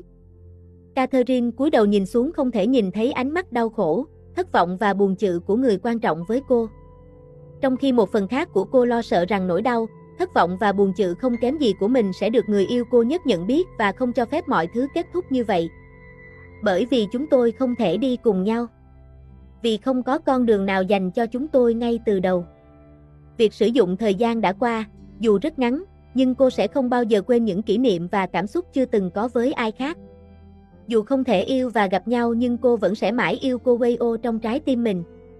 Tiếp theo, ta muốn cô sống cuộc sống của mình thật tốt, dù không có tôi, và tôi cũng sẽ sống và hoàn thành nhiệm vụ của mình tốt nhất. Blue, thật sự có thể quên mọi điều giữa chúng ta sao? Dù bao lâu nữa, tôi hứa sẽ không quên những kỷ niệm của Parfa và Win. Có cách nào để ta trở lại là Win và Parfa không? Ta không thể ích kỷ vì hạnh phúc cá nhân giữa những cuộc sống đã hy sinh của nhiều người. Tại Madeline, ta có nhiệm vụ không thể lùi bước hay bỏ lại. Hoặc ít nhất, khỏi thế giới như một công chúa giả, ta cũng đã rời khỏi trái tim của cô. Vì Parfa đã rời khỏi thế giới của Win mãi mãi, cuối cùng thì sự thật mà cô luôn sợ hãi đã đến với kết cục, và cố gắng đợi chờ. Cuối cùng cũng đã vô ích khi cô không thể níu giữ người quan trọng nhất của mình. Tình yêu và bàn tay của công chúa Catherine đã rời khỏi cô, cùng với những lời nói đâm sâu vào trái tim cô. Biết không, như tôi vừa bị Blue chia tay vậy. Cô Wayo. Nhưng tình yêu này đau đớn nhất, vì tôi bị chia tay khi chúng ta chưa kịp bắt đầu gì cả. Catherine nhìn những giọt nước mắt rơi từ đôi mắt đỏ, đôi mắt cố nén sự yếu đuối, chứa đầy đau đớn và tan nát, trái tim như bị ép chặt và vỡ ra từng mảnh. Nếu mảnh lòng của tôi bị gió cuốn đi khắp nơi, thật khó để phân biệt lòng ai tan vỡ nhiều hơn. Tôi yêu em, đây là lần cuối tôi nói điều này, dù em không yêu tôi. Tạm biệt, công chúa Catherine. Wayo cúi đầu tỏ lòng kính trọng trước công chúa Catherine cao quý, sau lời chia tay sâu sắc làm trái tim đau đớn. Nhưng cuộc sống vẫn phải tiếp tục, như bây giờ, cô bước những bước chân yếu ớt về phía trước, ngược hướng người kia trở lại vị trí của mình, khiến khoảng cách chúng tôi ngày càng xa hơn, không bao giờ chạm tới. Chị Catherine có đang khóc không? Khoan đã, chị Catherine, đã xảy ra chuyện gì vậy? Catherine không dừng bước để trả lời câu hỏi của em trai khi bị hỏi trong lúc đi trên hành lang. Cô cố ý tăng tốc độ bước chân vì không muốn Karel bắt gặp mình trong trạng thái yếu đuối và tan nát như lúc này. Dù là người đã cố gắng tỏ ra lạnh lùng để kết thúc mối quan hệ không lối thoát giữa hai người, nhưng nàng cũng đau đớn. Càng đau đớn hơn khi khiến người yêu mình, và người mà cũng yêu, phải buồn bã và rơi nước mắt. Từ nay, nàng chỉ biết cầu nguyện rằng Wayo sẽ không chìm đắm quá lâu trong đoạn kết buồn bã của hai người. Nàng cũng hy vọng rằng người tốt như cô sẽ tìm được một người sẵn sàng đồng hành cùng cô trong tương lai. Dù không thể yêu, nàng vẫn mong Wayo tìm được một tình yêu đẹp. Thưa công chúa Blue. Isabel, ta muốn nghỉ ngơi. Đừng để ai làm phiền ta. Nàng chủ với gương mặt không chút sức sống đáp lại người hầu bằng giọng cố gắng giữ vẻ bình thường nhất có thể. Sau khi dùng mu bàn tay lau đi giọt nước mắt đầy tiếc nuối, Catherine đóng cửa phòng ngủ lại, muốn tự nhốt mình trong sự đổ vỡ cho đến khi xứng đáng với quyết định mà mình đã đưa ra. Không phải ta không yêu chị, mà là ta không thể yêu chị. Xin lỗi chị, Wayo. Nàng đáp lại tình yêu quý giá của cô bằng nỗi buồn, và nàng cũng sẽ bù đắp bằng chính nỗi buồn đó. Nàng đã quyết tâm, rằng dù tương lai có phải kết hôn với người mà vua cha cho là phù hợp, thì người đó cũng chỉ có thể sở hữu thân xác nàng mà thôi. Vì trái tim này, nàng không thể trao cho ai khác ngoài cô. Chị vẫn chưa rời khỏi phòng ngủ sao, Isabel? Thưa hoàng tử Karel, công chúa Blue đã dặn không cho ai làm phiền. Người vẫn ở trong phòng ngủ từ sáng đến giờ. Trong tình cảnh này, ta khá lo lắng cho chị. Để thần thử thưa với công chúa Blue rằng hoàng tử Karel muốn gặp chăng? Không cần đâu. Ta nghĩ ngay cả ta, chị cũng không muốn gặp lúc này. Karel cân nhắc tình hình đáng lo ngại và quan tâm đến người chị. Sáng nay, hoàng tử thứ hai chắc chắn đã thấy chị Catherine khóc, một hình ảnh mà anh gần như không thể nhớ lần cuối cùng thấy chị yếu đuối là khi nào. Ngay cả ngày mẹ qua đời, chị vẫn mạnh mẽ và an ủi cậu em trai yếu đuối như anh. Sáng đó, chị dường như hoảng hốt khi tình cờ gặp anh trên đường, và cố tình che giấu sự yếu đuối mà không muốn ai thấy. Karel không hỏi gì thêm mà chọn thực hiện nhiệm vụ mà chị giao, đó là tiễn gia đình Wayo về Thái Lan an toàn. Giờ đây, chắc họ đang trên đường về. Em phải làm sao để giúp chị đây? Không biết giờ này chị Long sao rồi, mấy ngày trôi qua mà chị Rose vẫn lo. Người vui vẻ như chị Long mà đau buồn, nói thật là Lada rất bất ngờ. Chị cũng lo, nhưng tin tưởng quyết định của chị Dinh rằng chị Long có thể tự chăm sóc bản thân. Em thấy chị Dinh không nên để chị Long sống một mình. Người vừa bị thất tình dễ làm điều dại dột. Nếu chẳng may chị ấy nghỉ quẩn thì ai ngăn cản được đây? Đó là cuộc trò chuyện của gia đình sau khi trở về từ Medellin. Họ hiểu và tôn trọng quyết định trở về Thái Lan gấp của Wayo, dù mới chỉ đến đất nước xinh đẹp đó 2 ngày. Nhưng trên đường ra sân bay, hình ảnh của Wayo khóc nức nở khiến cả nhà bàng hoàng. Từ khi sinh ra, chưa ai thấy chị như vậy. Dù đã thất tình bao nhiêu lần, nhưng lần này dường như quá sức chịu đựng. Không đâu, em tin rằng dù đau khổ thế nào, chị Long cũng không nghĩ quẩn hay làm hại bản thân. Chị Dinh nói đúng, dù yêu công chúa nhiều đến đâu, tình yêu này không thành, chị Long cũng không vì thế mà làm điều dại dột. Không biết giờ này chị Long ở đâu, hay đang làm gì? Chữa lành trái tim mất bao lâu? Nếu kéo dài cả năm, em sẽ nhớ chị ấy lắm. Chị Rose thấy thương chị Long. Đã dồn hết tâm huyết cho tình yêu, nhưng cuối cùng chỉ tự làm mình đau. Wayo chọn sống ở một vùng nông thôn, cắt đứt mọi liên lạc và thông tin, chờ trái tim mình lành lại. Những ngày qua, dù đã trải qua nỗi đau tưởng chừng không chịu nổi, cuối cùng cô vẫn sống. Tuy thất tình không làm ai chết, nhưng cảm giác như chết mà vẫn sống quả thật đau đớn. Chúng ta đi chơi thôi. Những đứa trẻ kéo tay cô. Trong ánh mắt ngây thơ ấy, cuộc sống chỉ xoay quanh việc vui chơi, không phải chịu những đau đớn như người lớn. Không giống như cô, dù cố gắng tìm những hoạt động để làm để không suy nghĩ lung tung, nhưng khi đêm xuống, cô vẫn không thể nào chợp mắt mà chỉ chìm đắm trong nỗi buồn, như thể đang nằm trong một vũng nước mắt không bao giờ khô cạn. Hôm nay chúng ta chơi gì đây? Chơi nhập vai.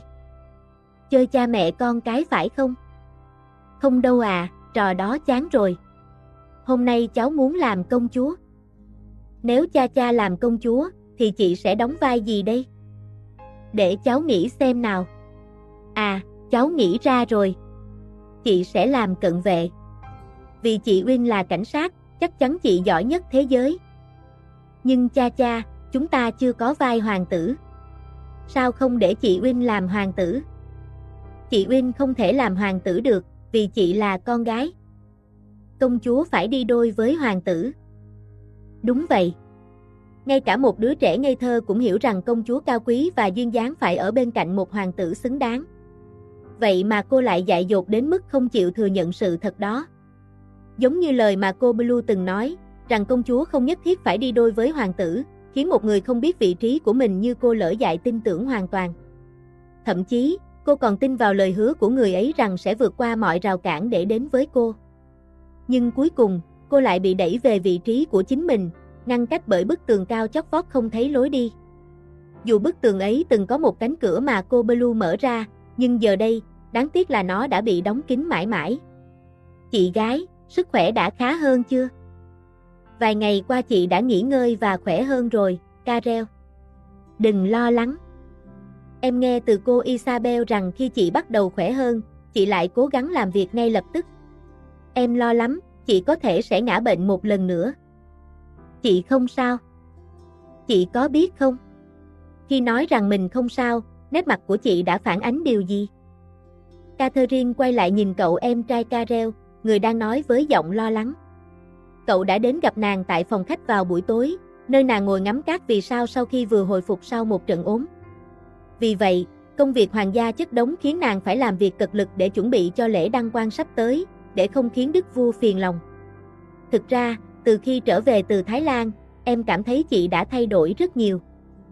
Chị thay đổi như thế nào? Em cảm giác như chị đã bỏ quên một điều quan trọng ở lại nơi đó và không mang nó trở về Madeline. Điều quan trọng mà em nói là gì? Là niềm vui và nụ cười rạng rỡ của chị. Hiện tại, em không thể cảm nhận được chúng nữa. Catherine im lặng. Nàng không thể biện minh gì trước sự thật mà Carel vừa chỉ ra một cách thẳng thắn. Từ khi trở về Madeline đến nay đã gần 5 tuần, nàng cố gắng hết sức để làm như mình bình thường, nhưng thực tế, nàng đã không còn là chính mình. Nếu chị tin tưởng và dựa vào em, xin hãy đừng dối lòng mình. Chị không bao giờ lừa dối em, Carel.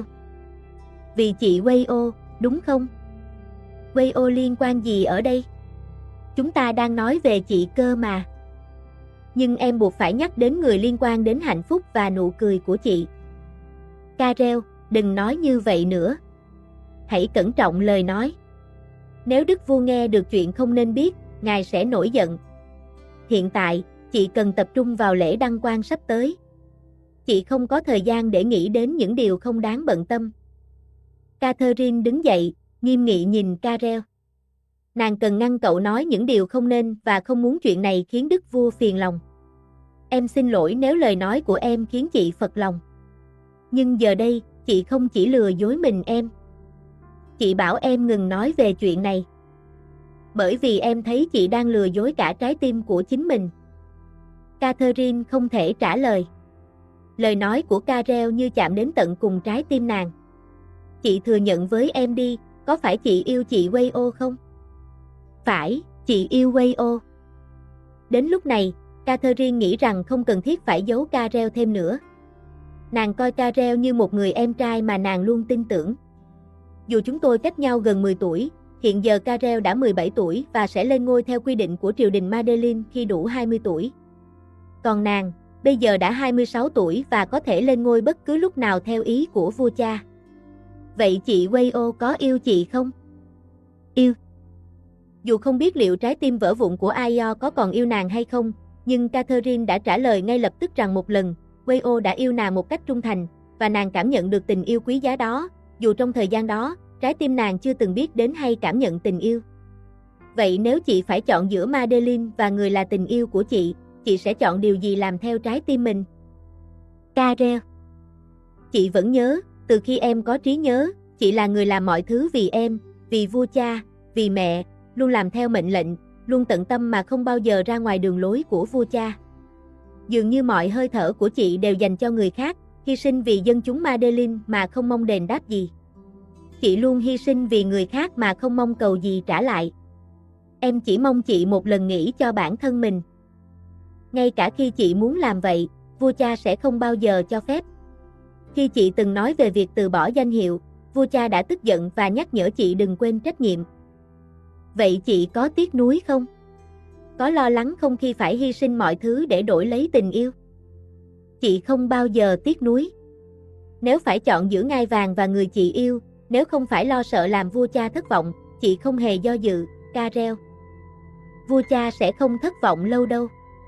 Ít nhất, nếu thiếu chị, Madeline vẫn còn em sẽ tranh thủ cơ hội này để chiếm lấy ngai vàng của chị. Chị cảm ơn em. Chị cảm ơn em vì muốn em chiếm đoạt tất cả à. Catherine ôm Carel, người đang nói đùa để làm nàng vui, và mở đường cho nàng một lần sống vì bản thân mình sau bao nhiêu năm cống hiến vì người khác. Nàng chưa bao giờ nghĩ về hạnh phúc của bản thân, chưa bao giờ khao khát điều gì, mà chỉ đi theo con đường mà vua cha đã vạch sẵn cho nàng như một nàng chúa kế vị. Nhưng bây giờ, tình yêu đã dạy nàng những điều mới mẻ, khiến trái tim nàng trở nên mong manh, hy vọng và muốn sở hữu tình yêu này, muốn ở gần và bên người vẫn luôn là ký ức trong trái tim nàng, làm cho trái tim nàng luôn hạnh phúc dù chỉ có thể nghĩ về những ngày xưa. Nàng muốn ích kỷ một lần trong đời vì tình yêu, muốn dốc hết mình mà không sợ hãi gì cả.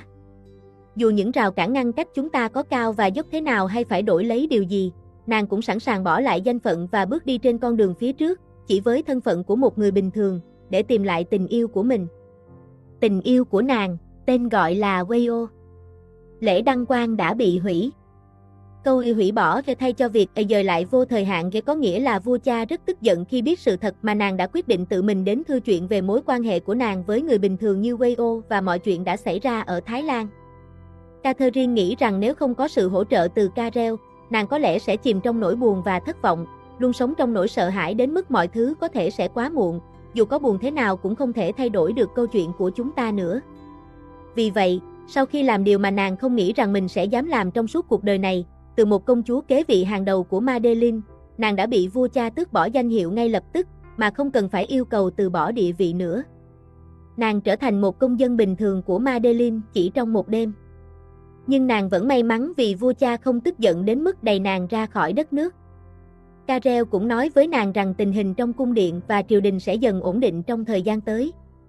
Và trong khi này, em trai chỉ yêu cầu nàng tự chăm sóc mình, đừng lo về vua cha và các công việc triều đình, vì sau này, công việc sẽ thuộc về người kế vị thứ hai, người sẽ phải đối mặt với những thử thách lớn và sức ép từ nhiều phía.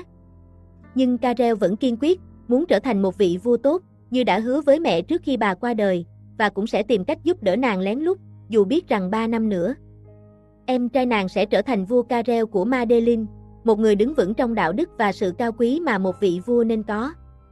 Công chúa Blue ơi! Isabel, bây giờ tôi không phải là công chúa nữa.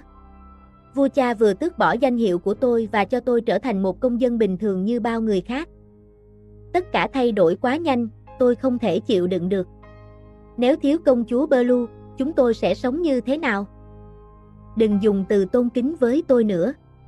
Carel vẫn còn đó. Tôi xin gửi gắm Carel cho cô. Ôi công chúa Blue, xin hãy suy nghĩ lại một lần nữa. Tôi tin rằng nếu công chúa Blue quỳ xuống xin tha thứ, vua cha chắc chắn sẽ tha thứ. Tôi không có gì phải xin lỗi vua cha. Tôi đã quyết định đúng đắn.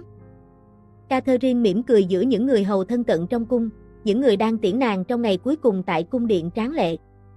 Trước đây, có lẽ nàng là một công chúa nhỏ bé trong bức tường cao lớn, bao quanh bởi sự vĩ đại, nhưng chỉ vài phút nữa thôi, khi xe rời khỏi cung điện, nàng sẽ chỉ là một người phụ nữ nhỏ bé trong Madeline. Một công dân bình thường trong thế giới rộng lớn đang chờ đợi nàng khám phá. Nhưng đó sẽ là một chuyến đi nàng đơn nếu nàng phải đi một mình, vì vậy nhiệm vụ đầu tiên nàng muốn làm là tìm người bạn đồng hành quan trọng của mình. Hãy đi thôi. Tôi đã sẵn sàng lên đường. Chị ơi! Carel! Chủ nhân của khuôn mặt xinh đẹp nhìn chằm chằm vào Carel, người đứng cách nàng một chút, vẫy tay tiễn nàng lên đường bắt đầu một hành trình mới. Trước khi nàng vẫy tay lại và mỉm cười, như để thỏa mãn mong muốn của Carel, rằng nàng sẽ tìm thấy hạnh phúc mà cậu hy vọng. Chúng tôi chia tay một cách ngắn gọn, nhưng đó không phải là chia tay mãi mãi. Trước khi nàng bước lên chiếc xe và bắt đầu hành trình, đích đến là một ngôi làng nhỏ ở một vùng quê xa xôi của Madeline. Nàng không đến đó vì trở thành người dân thường lâm vào cảnh nghèo khó, mà vì có một điều quan trọng nhất đang chờ đợi nàng tại đó, và nàng chỉ hy vọng rằng cuộc hành trình chậm chạp của mình sẽ không quá muộn cho hai trái tim đang sắp gặp gỡ nhau. Đợi tôi, Wayo, mặc dù tôi không còn là công chúa thừa kế hàng đầu, người không bao giờ thay đổi lời hứa, nhưng bây giờ tôi đang thực hiện lời hứa mà tôi đã đưa ra rằng tôi sẽ là người đến với bạn. Tenophan. Chủ nhân của khuôn mặt trong sáng nhìn ra ngoài cửa sổ vào một ngày bình thường, khi không khí lạnh giá của Madeline khiến cô đã quen dần với vùng đất xa xôi này. Nhưng hôm nay có thể gọi là một ngày đặc biệt, vì nó khác biệt so với những ngày qua. những bông tuyết trắng rơi nhẹ nhàng từ bầu trời, bay lượn trong làn hơi lạnh thổi qua, khiến đôi chân của người đang ngồi nhìn ra ngoài lại chú ý. Cô muốn nhìn thấy cơn tuyết đầu tiên của Madeline, như ai đó đã kể cho cô nghe về nó, và cảm nhận được bằng chính đôi mắt và cảm giác của mình. Wayo đã bước ra khỏi nhà và đứng ngắm những bông tuyết trắng rơi từ bầu trời rộng lớn. Tuyết đầu tiên của Madeline. Dù không thực hiện lời hứa mà người kia không nhận lời, nhưng việc được ngắm tuyết đầu tiên ở Madeline khiến Wayo không thể không nghĩ về người quan trọng trong lòng cô, người vẫn là tình yêu. Là hơi thở và là lý do khiến cô muốn sống tiếp qua từng ngày buồn bã. Lúc đầu, cô định tìm một nơi xa xôi để nghỉ ngơi, một nơi không có ai. Tìm lại bản thân mình, nhưng sau khi chia tay những người anh em ở sân bay, cô lại quyết định đến thành phố xa xôi của Madeline và ở lại đây cho đến ngày lễ đăng quang của công chúa thừa kế danh giá. Người mà ngay cả dân làng này cũng không ai là không biết đến. Wayo muốn đứng từ xa chúc mừng trong một góc mà người kia không thể nhìn thấy, vào ngày trọng đại. Có thể cô sẽ hòa mình vào đám đông hàng triệu người dân Madeline, những người đến để chứng kiến ngày trọng đại của công chúa Catherine. Ít nhất, nàng cũng muốn nhìn thấy khuôn mặt xinh đẹp và nụ cười của người khiến trái tim nàng hạnh phúc. Cô có đang nhìn không? Chủ nhân của khuôn mặt trong sáng tự thì thầm với chính mình, dù biết đó là một câu hỏi không có lời đáp. Trước khi Wayo nắm chặt tay, để cảm nhận cái lạnh từ những bông tuyết tan chảy trong lòng bàn tay, như một sự nhắc nhở về sự lạnh giá trong trái tim trống rỗng. Khi nàng mở tay ra lần nữa, những bông tuyết đẹp đẽ cũng biến mất như tình yêu của chúng ta. Đúng, tôi đang nhìn. Thường thì khi thất tình, sẽ có những triệu chứng như nghe thấy những tiếng vang trong đầu và tưởng tượng ra những điều không thực. Giống như lúc này, Wayo cảm thấy như có ai đó mà cô rất nhớ đang đứng nói chuyện và trả lời câu hỏi mà cô nghĩ sẽ không nhận được câu trả lời đó. Khi nàng lấy lại bình tĩnh và quay lại, hóa ra chúng tôi đang đối mặt với nhau, chỉ cách nhau một cánh tay, không khác gì ngày hôm đó. Không, có thể gần hơn một chút khi công chúa tiến lại gần thêm một bước. Tuyết đầu tiên của Madeline có đẹp như chúng ta đã nói không, Wayo? Cô Blue không, công chúa Catherine? Tôi không biết làm sao cô có thể đến đây. Tôi đến để gặp chị. Thế công chúa Catherine làm sao biết tôi ở đây? Tôi chỉ theo trái tim của mình đến đây. Catherine thử nói câu này lần đầu tiên trong đời, như một người dân bình thường muốn nói lên cảm xúc thật trong lòng, khi không còn mang danh phận công chúa thừa kế. Nhưng từ giờ trở đi, nàng sẽ đền đáp người yêu thương nàng nhất và xin lỗi vì những gì đã khiến Wayo phải buồn. Còn nữa, cô có thể không dùng từ bệ hạ với tôi được không? Nhưng cô là công chúa. Tôi từng là công chúa, nhưng bây giờ không còn là công chúa nữa. Tôi không hiểu. Công chúa muốn gì? Tôi đã vi phạm một quy tắc nghiêm trọng của hoàng gia. Lễ đăng quang bị hủy bỏ, và tôi bị trục xuất khỏi cung điện. Vậy Blue đã làm gì sai nghiêm trọng đến vậy? Chỉ có hai lý do để bị hạ bậc, một là hành động sai trái nghiêm trọng, hai là kết hôn với người dân thường. Nếu Wayo biết tôi, chắc cô sẽ hiểu rằng tôi không thể vi phạm điều đầu tiên. Điều đó có nghĩa là nếu không phải vi phạm điều thứ nhất, công chúa Catherine làm sao có thể bị hạ bậc được. Việc kết hôn với người dân thường, công chúa cũng không thể vi phạm điều này. Tôi có thể vào nhà nói chuyện tiếp không? Đúng rồi, ngoài trời lạnh quá. Chỉ một chút nữa là tôi sẽ hóa thành tuyết mất. Blue, đã quàng khăn cho cô rồi, có thể không giúp cô ấm lên nhiều, nhưng tôi cảm thấy ấm rồi. Wayo đứng yên, không biết phải làm gì khi nàng tháo khăn quàng cổ và định đưa cho công chúa Catherine. Nhưng chưa kịp đặt lên lưng, nàng đã cảm nhận được hơi ấm lan tỏa từ vòng tay của người đã tiến gần đến cô. Không còn khoảng cách giữa hai chúng tôi nữa, trong cái lạnh lẽo của ngày tuyết đầu tiên rơi. Blue nhớ Lom. Nếu Blue buồn ngủ rồi thì đi ngủ thôi. Để mai kể tiếp cũng được. Blue còn rất nhiều điều muốn kể cho Lom nghe. Từ giờ trở đi, Lom sẽ lắng nghe Blue mỗi ngày. Wayo nói bằng giọng đầy hạnh phúc sau khi một phép màu quan trọng trong cuộc đời cô đã xảy ra. Đó là khi công chúa Catherine cao quý quyết định nói sự thật với vua Arthur về chuyện của hai người họ và chấp nhận từ bỏ tước vị, địa vị cao sang để bước qua ranh giới, đến với cô như đã hứa mà không đổi lời.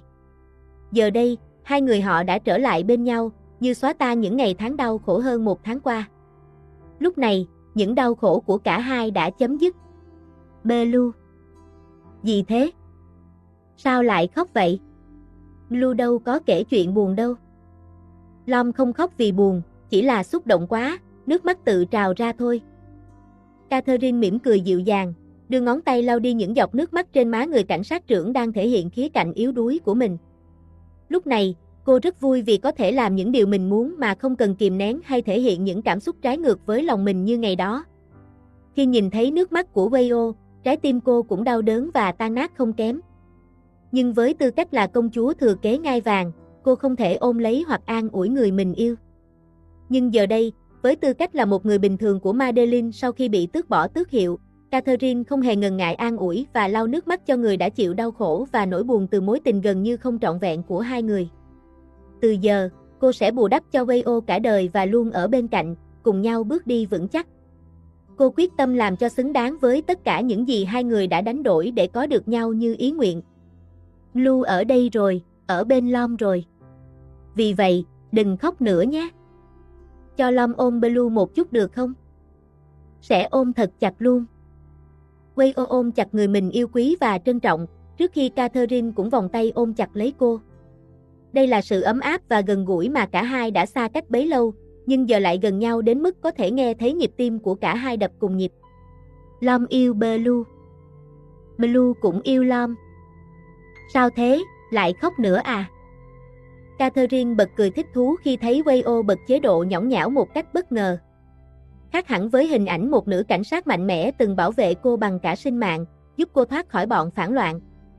Nhưng nếu không chứng kiến tận mắt, cô sẽ không tin rằng một người mạnh mẽ như Wayo lại có thể rơi nước mắt vì cô như vậy. Càng thấy, cô càng cảm thấy đáng yêu và bất ngờ trước khía cạnh mới lạ này. Lom vui mà. Trước đây Blue chưa bao giờ nói cảm xúc của mình với Lom.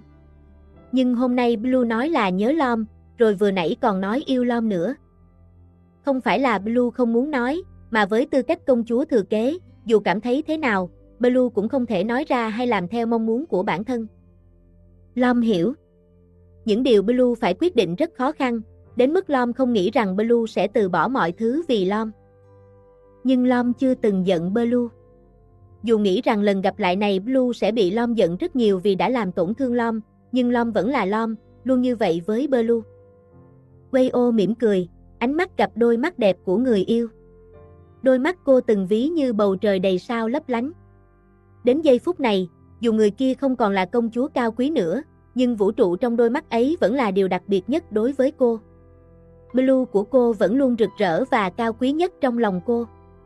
Blue nhớ rằng tình yêu của Lom sẽ không bao giờ thay đổi. Lom hứa đấy. Vậy bắt đầu từ hôm nay, khi Blue là người thường rồi, hãy tính từ ngày đầu tiên. Ngày đầu tiên gì cơ? Ngày đầu tiên Blue sẽ nói rằng yêu và nhớ Lom. Và Blue sẽ nói điều đó với Lom mỗi ngày. Catherine nhắm mắt lại khi cảm nhận được đôi môi mềm mại đặt lên trán mình và khẽ ấn nhẹ, như thể hiện tình yêu. Một hành động dịu dàng và đầy nâng niu. Cung điện xa hoa, hàng nghìn lính gác mạnh mẽ, quyền lực vượt trên tất cả hai ngai vàng đang chờ đợi cô thừa kế tất cả những thứ ấy, nếu phải đánh đổi để yêu người mình muốn yêu hết lòng. Catherine nghĩ rằng cho đến giờ, cô chưa từng hối tiếc quyết định của mình. Buổi sáng lạnh lẽo thế này phải bắt đầu bằng ly cacao ấm áp. Chúng ta cảm ơn, không, Blue phải nói là cảm ơn Lom, đúng không? Blue muốn nói gì với Lom cũng được. Wayo nhường cho người yêu tự chọn cách nói chuyện phù hợp với thói quen của cô. Dù giờ Catherine đã là người thường, nhưng không dễ để thay đổi hoàn toàn cách giao tiếp. Thêm nữa, việc gọi nhau bằng tên thân mật như cách Blue bắt đầu, và cô yêu cầu cứ tiếp tục như vậy, lại là điều đặc biệt, ấm áp hơn cả ly cacao ấm trước mặt. Nếu mất đi bản thân của một công chúa như Blue nói hãy coi như đã chết rồi, nhưng đổi lại là một con người mới đáng yêu của bạn Blue trong chế độ. Miệng thẳng với lòng, thể hiện đúng những suy nghĩ của mình như thế này, thì chắc cô cũng không đi đâu được mà chỉ có thể tiếp tục yêu say đắm vị công chúa duy nhất trong trái tim mình. Nhưng Blue không còn là công chúa nữa, thỉnh thoảng vẫn bị quen miệng dùng những từ thường nói trước đây.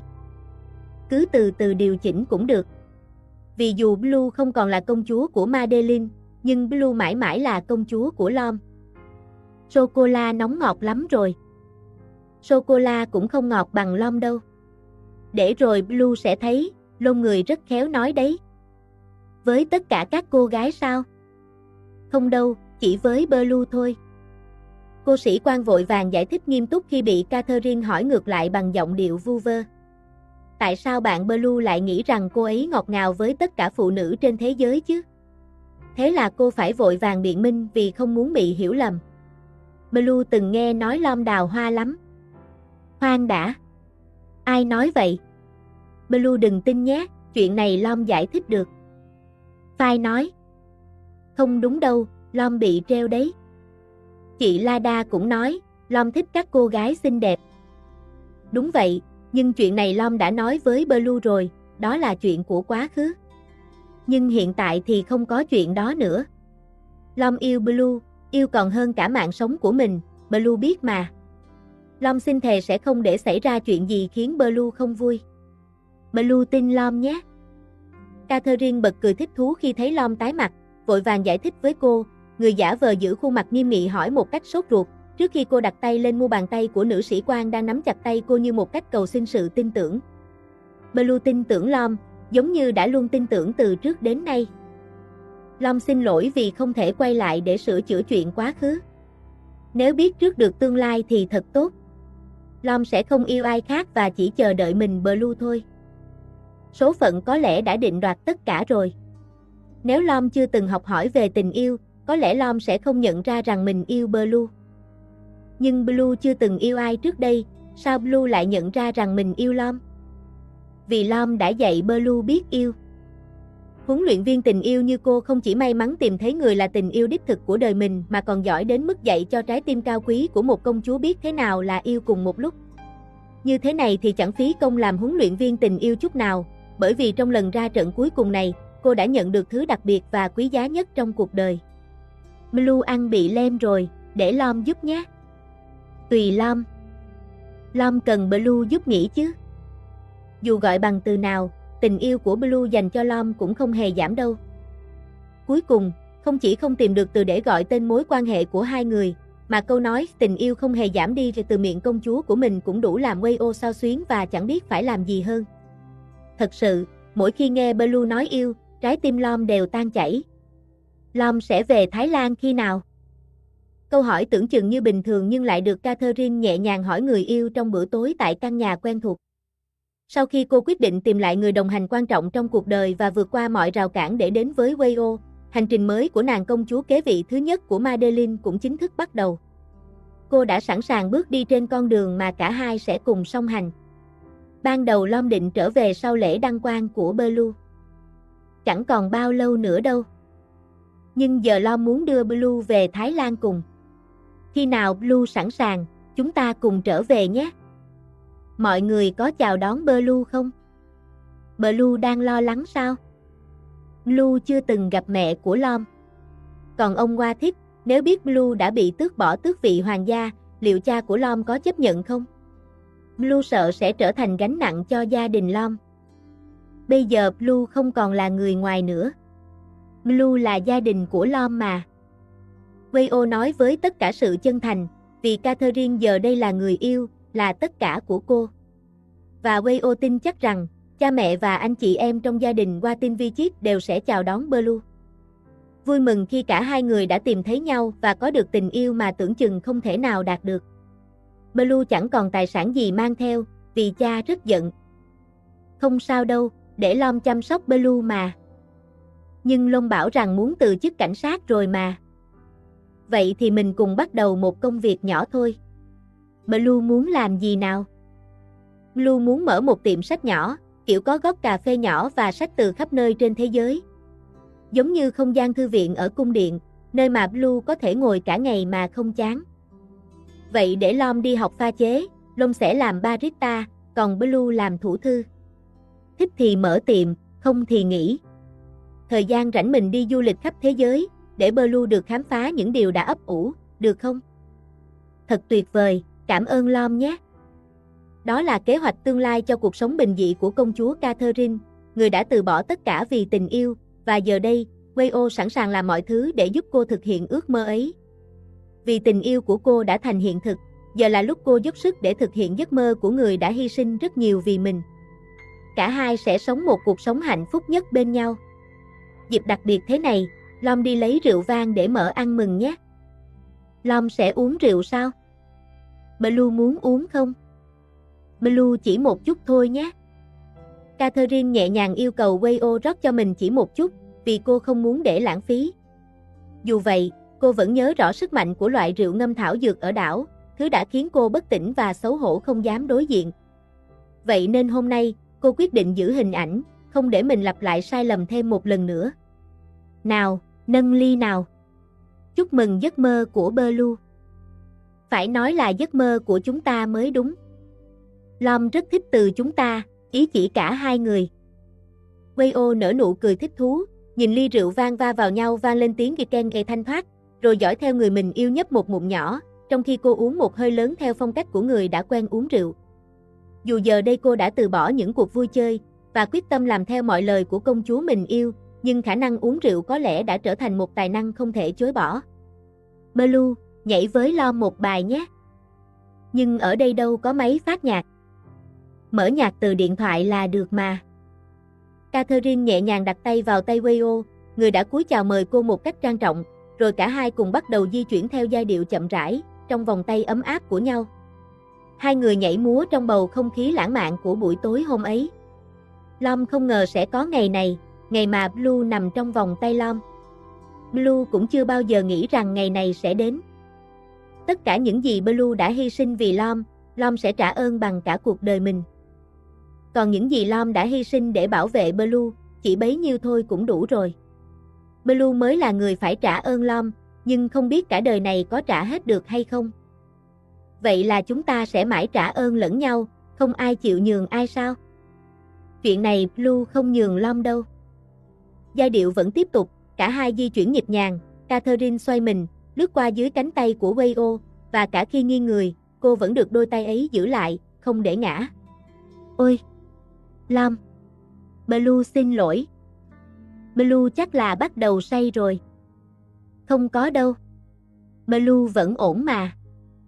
Wayo bật cười thích thú và cũng không khỏi cảm thấy yêu thương nàng công chúa của mình. Điều này xảy ra sau khi Catherine vô tình dẫm lên chân cô lần thứ hai, cùng với khuôn mặt đỏ ửng của nàng. Nhưng sự đỏ mặt này không phải vì xấu hổ mà có lẽ do tửu lượng kém khi uống vài ngụm rượu vang. Thật may mắn là nàng công chúa cao quý này không nghi ngờ hay đổ lỗi cho Wayo rằng đã hạ độc trong ly rượu. Blue, tôi không có hạ độc trong đồ uống đâu. Đừng trêu Blue nữa. Thật ra, bữa tối hôm nay mà tôi tự nấu, tôi cũng đã bỏ vào một loại độc đấy. Độc tình yêu. Catherine nhăn mặt rồi giơ tay đập nhẹ lên vai Wayo, người đang trêu đùa và khơi lại câu chuyện xấu hổ của cô. Thêm vào đó, cô ấy còn nói đùa khiến Catherine suýt nữa hoảng sợ vì không kịp hiểu tình huống. Trong khi đó, nữ cảnh sát chỉ mỉm cười thích thú trước hành động phản kháng yếu ớt của cô. Blue, tôi có thể hôn em được không? Đó là điều mà những người yêu nhau có thể làm tùy thích. Dù câu trả lời không trực tiếp, nhưng ý nghĩa của nó cũng đã thể hiện sự đồng ý một cách đầy tự nguyện. Wayo từ từ tiến lại gần và đặt môi mình chạm lên đôi môi mềm mại của Catherine. Cô nếm thử vị ngọt ngào ấy một cách chậm rãi và say đắm, dù đã cố kiềm chế và kiểm soát cảm xúc để không vượt quá giới hạn. Nhưng mỗi lần gần gũi, dù đối phương là một người cao quý mà cô luôn muốn tôn trọng và giữ gìn, trái tim của Wayo lại không ngừng khao khát. Giống như bây giờ, khi cô nhẹ nhàng thử nghiệm sự gắn kết, trong khi Catherine lại đáp trả đầy e thẹn nhưng cũng không hề từ chối. Lúc nhận ra, sự mê đắm của cả hai đã dẫn họ từ sàn nhảy đến chiếc giường rộng lớn lúc nào không hay. Blue, tôi xin lỗi. Tôi không muốn làm em tổn thương hay ô uế. Bởi vì Catherine là một người cao quý, Wayo lo sợ rằng bản thân mình không xứng đáng. Cô đã dừng lại trước khi mọi chuyện đi quá xa. Dù Catherine đáp lại tình yêu của cô và dành cho cô sự trân quý, nhưng việc bước qua ranh giới cuối cùng trong mối quan hệ này vẫn là điều mà Wayo muốn suy nghĩ kỹ càng hơn. Cô muốn tất cả được rõ ràng trước khi để cảm xúc chi phối. Blue không nghĩ như vậy đâu. Tôi biết, Blue không bao giờ khinh thường tôi. Nhưng tôi muốn mọi thứ giữa chúng ta thật rõ ràng. Blue tin tôi chứ? Wayo mỉm cười nhẹ nhõm khi thấy Catherine gật đầu đồng ý với lời nói của mình, thể hiện sự tin tưởng tuyệt đối. Dù cho cảm xúc mãnh liệt của đêm nay chỉ dừng lại ở sự khởi đầu mà chưa tiến xa hơn, cả hai vẫn chìm vào giấc ngủ trong vòng tay ấm áp của nhau. Là người nhận được tình yêu và sự tin tưởng của nàng công chúa, Wayo tự nhủ rằng sẽ làm mọi thứ để mối quan hệ này được rõ ràng, đúng đắn và tốt đẹp nhất có thể. Wayo. Catherine khẽ gọi tên người luôn đồng hành cùng cô trong ngôi nhà này. Nhưng sáng nay, cô thức dậy muộn hơn bình thường một chút và không thấy Wayo đâu cả. Tối qua, hai người đã uống rượu vang mừng cùng nhau, khiến cô cảm thấy hơi chếnh choáng, nhưng không nặng nề như những lần trước khi uống rượu mạnh. Đi đâu rồi nhỉ? Không để lại lời nhắn nào cả. Tựa như một thỏa thuận ngầm giữa cả hai từ lúc còn phải đối mặt với những cuộc truy đuổi của quân nổi dậy, họ luôn phải thông báo cho nhau mỗi khi ra ngoài để tránh lo lắng. Nhưng hôm nay, Catherine không hiểu vì sao Wayo lại quên điều đó. Hoặc có thể, cô sẽ phải tự mình ra ngoài tìm kiếm quanh khu vực này hoặc hỏi thăm dân làng. Chị Blue. Các em đến đây làm gì vậy? Đi thôi chị Blue. Đi cùng tụi em. Catherine nhìn cha cha, cô bé nhanh chóng chạy đến nắm lấy tay cô, kéo đi với sự nhiệt tình đầy hứng khởi. Những đứa trẻ khác cũng vây quanh, không để cô có cơ hội hỏi thêm rằng mình sẽ bị dẫn đi đâu. Trong tuần qua, kể từ khi sống ở đây, Catherine đã quen thân với lũ trẻ trong làng không kém gì Wayo. Chúng thường đến rủ cô và Wayo chơi hoặc nhờ dạy các hoạt động trong lúc rảnh rỗi. Cha cha, em định dẫn chị đi đâu vậy? Bí mật à?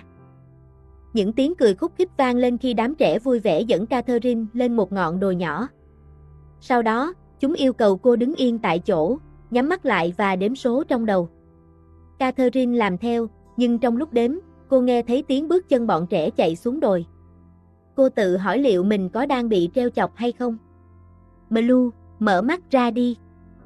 Lom, cô đang làm gì vậy? Đừng nói là cô bày trò cùng bọn trẻ nhé. Đúng vậy, tôi đã nhờ các em ấy giúp dẫn Blue đến đây. Wayo mỉm cười, xuất hiện trước mặt Catherine để giải đáp sự tò mò của cô.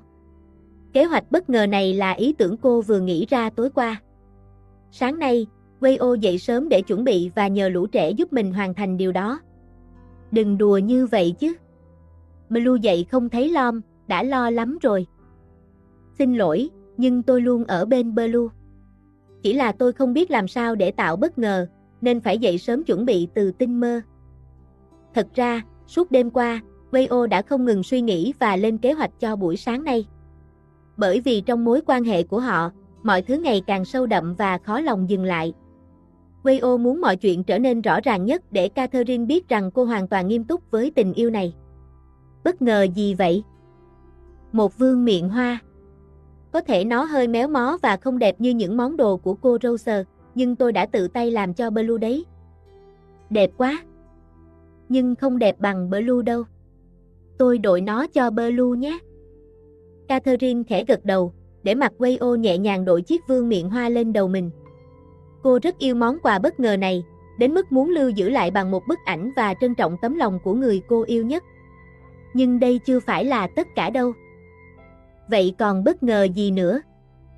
Blue có biết không, trong mắt tôi, Blue luôn là một nàng công chúa. Và sẽ mãi mãi là nàng công chúa của tôi. Nhẫn đôi. Wayo mở bàn tay ra, để Catherine nhìn thấy hai chiếc nhẫn bạc đơn giản mà cô đã tìm được trong vùng nông thôn này. Có lẽ nó không phải là một chiếc nhẫn kim cương quý giá phù hợp với thân phận hoàng gia của Catherine, nhưng trong sự giản dị ấy chứa đựng toàn bộ tình yêu và sự chân thành của Wayo. Dù chúng ta chỉ mới quen nhau không lâu, nhưng cả hai đã cùng nhau vượt qua biết bao hiểm nguy và phút giây sinh tử.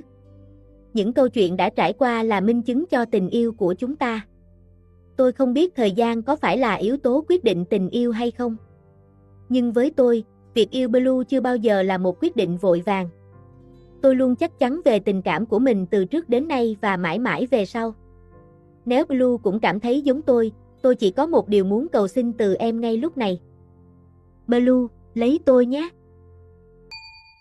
Em, Wayo Wathinwan, xin nhận Catherine Blue Jelena làm vợ, và xin hứa sẽ giữ lòng chung thủy với em trong cả những lúc vui và lúc buồn, lúc ốm đau hay lúc khỏe mạnh, để yêu thương và tôn trọng em cho đến khi cái chết chia lìa chúng ta.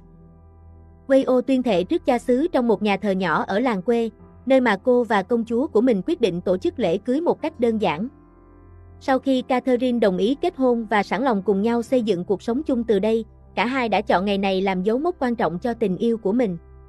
Hôm nay chỉ là một buổi lễ nhỏ, có sự hiện diện của hai người yêu nhau chân thành, theo nghi thức công giáo mà Catherine tín ngưỡng. Không tổ chức rình rang hay hoành tráng như lễ cưới của một vị công chúa thừa kế ngai vàng. Không có đông đảo khách khứa chúc phúc, vì cả hai không công bố tin vui này ra bên ngoài. Họ muốn giữ cho ngày trọng đại nhất đời mình trở thành ký ức đẹp đẽ và riêng tư. Sau lời thề nguyện, Wei-o nhẹ nhàng đeo chiếc nhẫn lên ngón áp út bàn tay trái của Catherine. Cô đặt một nụ hôn dịu dàng lên mu bàn tay mềm mại của vợ, thể hiện tình yêu và sự chung thủy vĩnh cửu. Giờ là lúc Catherine đáp lại bằng lời thề nguyện và cử chỉ tương tự. Em, Catherine Belugelina, xin nhận Wei-o Wathinwan làm vợ, và xin hứa sẽ giữ lòng chung thủy với chị trong cả những lúc vui và lúc buồn, lúc ốm đau hay lúc khỏe mạnh, để yêu thương và tôn trọng chị cho đến khi cái chết chia lìa chúng ta. Catherine nói những lời thề nguyện với trái tim vững vàng và tràn ngập niềm hạnh phúc. Cô nhẹ nhàng đeo nhẫn lên ngón tay của Wei-o, cùng một vị trí mà Wei-o vừa đeo cho mình, giữa nụ cười hạnh phúc cả hai trao nhau trong ngày đặc biệt này. Lom yêu em, công chúa của Lom. Em yêu Lom, vệ sĩ của em. Đó là lời yêu thương của riêng họ, trao cho nhau sau khi nghi lễ hoàn tất. Kể từ giây phút này, họ chính thức trở thành vợ chồng. Sau đó, cả hai dự định đến văn phòng hành chính để đăng ký kết hôn, chính thức hóa hôn nhân của mình tại đất nước Madeleine, nơi luật pháp đã công nhận hôn nhân đồng giới. Wei-o nắm tay người phụ nữ giờ đã trở thành vợ của mình, nắm thật chặt, rồi cả hai cùng nhau rời khỏi nhà thờ nhỏ này, tiếp tục con đường chung của mình. Họ dự định tổ chức một bữa tiệc nhỏ tại nhà riêng, đánh dấu một khởi đầu mới đầy hy vọng. Chị gái, chị Wei-o. Karel. Catherine ngạc nhiên khi nhìn thấy người em trai xuất hiện trước nhà thờ. Cô không ngờ cậu lại đến đây vào ngày đặc biệt này. Trước đó vài ngày, Catherine đã gửi thư báo tin về quyết định kết hôn với Wei-o. Trong thư hồi âm, Karel chúc mừng và cầu chúc hạnh phúc cho chị gái. Làm sao em có thể bỏ lỡ ngày quan trọng nhất của chị được chứ? Cảm ơn em, Karel. Thần kính chào ngài, hoàng tử Karel. Wei-o cúi đầu chào hoàng tử Karel. Anh nở một nụ cười thân thiện, vừa rời khỏi vòng tay của chị gái sau cái ôm đầy tình cảm. Từ nay, nhờ chị Wei-o chăm sóc chị gái của em nhé. Thần xin hứa sẽ bảo vệ và chăm sóc Catherine tốt nhất. Vì thần yêu Catherine hơn cả sinh mệnh của mình. Ta không thích câu trả lời này lắm. Ta biết chị Wei-o yêu chị gái ta rất nhiều, nhưng mong rằng chị hãy yêu quý sinh mệnh của mình. Vì chị gái ta yêu chị rất nhiều, chị ấy muốn chị sống lâu dài bên nhau. Thần hiểu rồi. Từ nay thần sẽ yêu Catherine như yêu chính cuộc đời mình. Catherine nở nụ cười trìu mến với Wei-o, quay sang cảm ơn Karel vì lời khuyên ý nghĩa. Cô biết rằng em trai mình luôn mong điều tốt nhất cho mình và người mà cô yêu thương. Trước khi chị gái đi Thái Lan cùng chị Wei-o, em có món quà muốn tặng chị. Là gì vậy, Karel? Catherine mở chiếc phong bì Karel đưa, bên trong là một sổ tiết kiệm ghi tên cô với số tiền lớn, đủ để khởi nghiệp hoặc xây dựng cuộc sống mới. Số tiền này là gì vậy? Là quà cưới từ phụ hoàng. Dù ngài vẫn chưa hết giận chị, nhưng cũng đã bớt căng thẳng hơn. Ngài gửi món quà này để chị bắt đầu cuộc sống mới thuận lợi. Catherine cảm động, nhờ Karel thay cô gửi lời cảm ơn phụ hoàng, đồng thời dặn dò em trai chăm sóc ngài khi cô đi xa. Wei-o đứng bên cạnh, cảm thấy may mắn vì cả hai đều có những người thân yêu luôn hỗ trợ và yêu thương hết mình.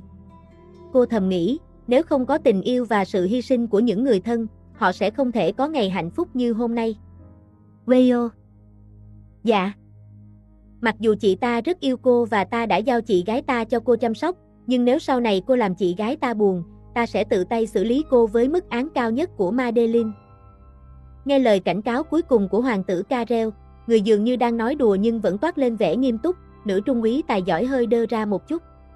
Phải đến khi đoàn xe hộ tống thái tử của Madeleine đi qua, Wei-o mới quay sang hỏi công chúa của mình về mức án cao nhất vừa được đề cập. Blue từng nói với Lom rằng mức án cao nhất của Madeleine là tử hình, đúng không? Đúng vậy, tử hình. Vậy tức là nếu Lom làm Blue buồn, hoàng tử Karel sẽ ra lệnh xử tử Lom. Karel yêu chị gái rất nhiều. Nhưng không bằng tình yêu của Lom đâu, Lom chắc chắn. Nhưng không cần đến tay Karel đâu. Những chuyện liên quan đến Lom, Blue tự xử lý được. Catherine đáp lại bằng giọng nghiêm túc. Dù không nghĩ rằng Karel nói thật lòng khi dọa như vậy, cô biết tính em trai mình rất rõ. Đó không chỉ là lời đùa. Nhưng với những vấn đề nội bộ gia đình, liên quan đến người bạn đời của mình, cô tin rằng bản thân có thể tự giải quyết. Vừa nãy lúc thề thốt, Long quên chưa nói điều này. Đã định nói đầy đủ rồi mà quên mất. Long quên nói gì? Blue thấy nói đầy đủ rồi mà. Từ nay, Long sẽ sống theo lời Blue, suốt cả đời này sẽ nghe lời, yêu thương và tôn thờ vợ mình nhất. Long tự nói nhé. Blue sẽ theo dõi đấy. Câu chuyện của chúng tôi tiếp diễn trong những tiếng cười rộn ràng, khi cả hai đang tiến về một con đường mới. Một con đường mà trước đây chúng tôi chưa từng đặt chân đến, giống như cuộc sống trước đây của chúng tôi là hai lối đi riêng, cho đến khi định mệnh đưa chúng tôi gặp nhau. Hành trình tình yêu của Lom và Blue chính thức bắt đầu. Lom, khoan đã, đừng nghịch ngợm nữa. Blue chưa sẵn sàng à? Không phải. Đi ra ngoài từ sáng, người Blue dính bẩn hết rồi. Không thấy dính bẩn chỗ nào cả. Người Blue mềm mại, thơm tho nữa. Chế độ VO cuồng yêu đã bật lên, ai có thể ngăn được ham muốn của cô ấy đây? Khi chúng tôi trở về từ bữa tối mừng đám cưới, vừa bước qua cánh cửa và cửa được đóng lại, Catherine lập tức bị người kia ôm eo, kéo lại gần mà không còn che giấu sự cuồng nhiệt. Dù vậy, Catherine vẫn quyết tâm giữ mình. Cô muốn đêm tân hôn đầu tiên này phải thật đáng nhớ, chứ không phải chỉ là những phút giây vội vã. Sáng nay Lom vừa nói sẽ nghe lời Blue mà, mới qua được chút xíu thôi đấy. Lom chỉ muốn nói rằng Lom yêu Blue thôi. Chờ đã, Lom có thể chờ Blue không? Lom đã chờ Blue bao lâu nay? Blue muốn chờ bao lâu nữa, Lom cũng sẽ đợi. Không quá 20 phút nữa thôi, Lom chờ được không? Wayo gật đầu liên tục, nghe lời vợ mình hết sức. Dù khó kiềm chế cảm xúc, nhưng bất cứ điều gì công chúa của cô yêu cầu, cô cũng sẵn sàng làm. Cô thả lỏng vòng tay, không mè nheo đòi hỏi, để Blue được tự do làm điều mình muốn. Cô được kỳ thưởng khay bằng một nụ hôn nhẹ trên má trước khi Catherine bước đi. Nhưng công chúa của cô luôn nghĩ ác ý như vậy, cố tình thong thả, chậm rãi trêu chọc khi cô đang nóng lòng và say đắm đến thế. Sự tĩnh lặng ngập tràn trong đêm, hòa quyện cùng bầu không khí ngọt ngào của tình yêu. Nhưng khi thời khắc mong chờ cuối cùng cũng đến, mọi thứ lại không suôn sẻ như mong đợi. Wayo loay hoay, đến mức tay run khi định cởi chiếc cúc áo sơ mi trắng dài của Catherine. Dù đối phương hoàn toàn hợp tác, sự lóng ngóng này khiến cô mất đi tự tin. Lom, không cần phải ép bản thân đâu. Không phải đâu, Blue. Chỉ là... Lom hơi hồi hộp. Hồi hộp như một người chưa từng trải qua tình yêu hay chuyện trên giường, Wayo bỗng chốc trở nên ngượng ngùng. Catherine nhìn thấy điều đó và cảm thấy mến thương hơn là trách móc. Blue là người đầu tiên và cũng là người cuối cùng mà Lom yêu sâu sắc như thế này. Lom chưa từng có kinh nghiệm sao? Blue đang hỏi gì thế này? Thì Lom từng nói đã có nhiều người yêu trước đây mà. Đúng, Lom từng yêu nhiều người, nhưng chưa bao giờ kết thúc trên giường. Dù nhìn vậy, Lom là người rất nghiêm túc đấy, Blue. Lom đã giữ gìn bản thân chỉ để dành cho Blue thôi. Catherine nhìn vào thái độ giữ mình của Wayo, hoàn toàn trái ngược với vẻ bề ngoài. Dù biết người yêu mình từng trải qua nhiều mối tình, cô không cảm thấy khó chịu hay bận tâm. Cô luôn tin tưởng vào lời Wayo, và điều đó không hề thay đổi. Nhưng với người yêu cũ, chuyện ôm hôn cũng có chứ. Có, nhưng vì thế mà Lom nghĩ bản thân không đủ thuần khiết cho Blue. Lom, có một điều Blue muốn nói ngay bây giờ. Điều gì vậy? Blue nghĩ rằng Blue khá chiếm hữu. Nếu Blue đánh dấu quyền sở hữu, nghĩa là Blue là chủ nhân. Câu nói ấy tựa như khoảnh khắc vừa rồi, khi công chúa của cô tiến tới và đánh dấu quyền sở hữu trên đôi môi của cô một cách rõ ràng. Tất cả chỉ vì câu chuyện về người yêu cũ mà Wayo đã lỡ lời kể ra, không hề có ý định gây rắc rối. Blue vừa mới thú nhận sự hay ghen của mình một cách đáng yêu. Thực ra, Wayo đã cảm nhận được điều đó từ những ngày cả hai sống cùng nhau trên hòn đảo riêng. Lom sẽ đánh dấu mọi không gian của Blue. Sau khi nói ra ý định, Wayo là người sẽ luôn kiên quyết thực hiện nó đến cùng, không bao giờ bỏ cuộc giữa chừng. Tựa như nụ hôn kết thúc mà cả hai vừa khởi đầu lại, trong khoảng thời gian mà lời nói đã nhường chỗ cho những hành động. Hai bàn tay từng run rẩy lúc này đang nhẹ nhàng mơn man khắp nơi với sự nâng niu, như một nhà thám hiểm đang khám phá mọi đường cong trên cơ thể yêu kiều ấy. Tương tự, đôi môi của cô lướt nhẹ nhàng và đắm đuối trên làn da trong cơn mê đắm. Chỉ trong chớp mắt, những lớp áo đã bị tháo bỏ, từng món một, nhờ sự phối hợp đầy tự nhiên của cả hai. Để rồi, chỉ còn lại hai cơ thể trần trụi và hai trái tim đang đập cùng một nhịp. Lúc này, mọi danh xưng và địa vị cao quý chỉ là những hư ảo mà thế gian tạo ra. Không còn bất kỳ ranh giới nào ngăn cách, khi cả hai cùng tình nguyện vượt qua những giới hạn ấy. Cảm giác trong cơn mê đắm lúc đầu tựa như làn gió mát khẽ lướt qua, mang lại sự dễ chịu và thư thái. Nhưng rồi, nó trở thành một cơn gió nóng bỏng, lan tỏa hơi ẩm đến mức cả hai như tan chảy thành một. Và khi mọi cảm xúc mãnh liệt kết thúc, đích đến cuối cùng như một làn gió mát lành đưa cả hai về miền hạnh phúc. Công chúa của Lom. Lom định làm gì vậy? Catherine nhẹ nhàng cất tiếng, khi cô vẫn đang tựa đầu vào vai người yêu, trong vòng tay dịu dàng ôm lấy cô sau khi cả hai vừa vượt qua mọi giới hạn cùng nhau. Nhưng lời nói và hành động của Wayo khiến cô cảm thấy ngạc nhiên. Lúc này, Lom sẽ làm ngai vàng cho Blue. Lom sẽ là ngai vàng mềm mại và dịu dàng, để công chúa của mình có thể tựa vào một cách thoải mái nhất. Chỉ cần Blue ra lệnh, muốn gì, thích gì, hoặc nếu Blue muốn làm chủ trò chơi này, Lom sẽ hoàn toàn đáp ứng. Cho đến khi màn đêm dài dằng dặc trôi qua. Biết Lom sẽ về nhà hôm nay, bố mẹ đều ở nhà đợi đấy. Lom, Blue lo lắng. Đừng lo, Blue. Có Lom ở đây. Mọi chuyện sẽ ổn thôi. Wayo nắm lấy đôi tay mềm mại của người vợ, giúp cô ấy an tâm hơn khi biết rằng cả hai đang cùng nhau đối mặt. Sau đó, Wayo dẫn Catherine bước vào ngôi nhà của gia đình Watinwan, nơi cô đã báo trước với bố mẹ rằng mình sẽ trở về từ Madeline và có chuyện quan trọng muốn thông báo. Bố, mẹ, hôm nay mọi người đều ở nhà nhỉ? Lom. Blue, đây là mẹ của Lom. Blue chưa từng gặp đúng không? Chào cô à. Mẹ của Wayo, bà Yoshita, nhận lấy cái chào và ngay lập tức nhận ra người trước mặt là công chúa thừa kế của đất nước Madeline. Sự ngạc nhiên của bà cũng không kém gì chồng mình, ông Watit, người nhanh chóng cúi chào công chúa Catherine ngay khi gặp mặt. Thần xin bái kiến, thưa công chúa Blue. Ông Watit, không cần làm thế đâu. Blue không còn là công chúa nữa. Chuyện này là sao hả Lom? Tại sao công chúa lại đi cùng con? Tại sao công chúa không ở cung điện? Đây chính là điều mà Lom muốn nói với bố mẹ. Wayo quay sang mời Catherine ngồi xuống trước, sau đó cô ngồi xuống bên cạnh mà không để bất kỳ khoảng cách nào giữa họ. Tay trong tay, cả hai nắm chặt nhau, trong khi ông Watit chỉ nhìn con gái chằm chằm với ánh mắt đầy nghiêm nghị, và bà Yoshita thì hoàn toàn bối rối. Trước khi trở về Thái Lan, Lom và Blue đã quyết định kết hôn ở Madeline. Chúng con đã đăng ký kết hôn hợp pháp.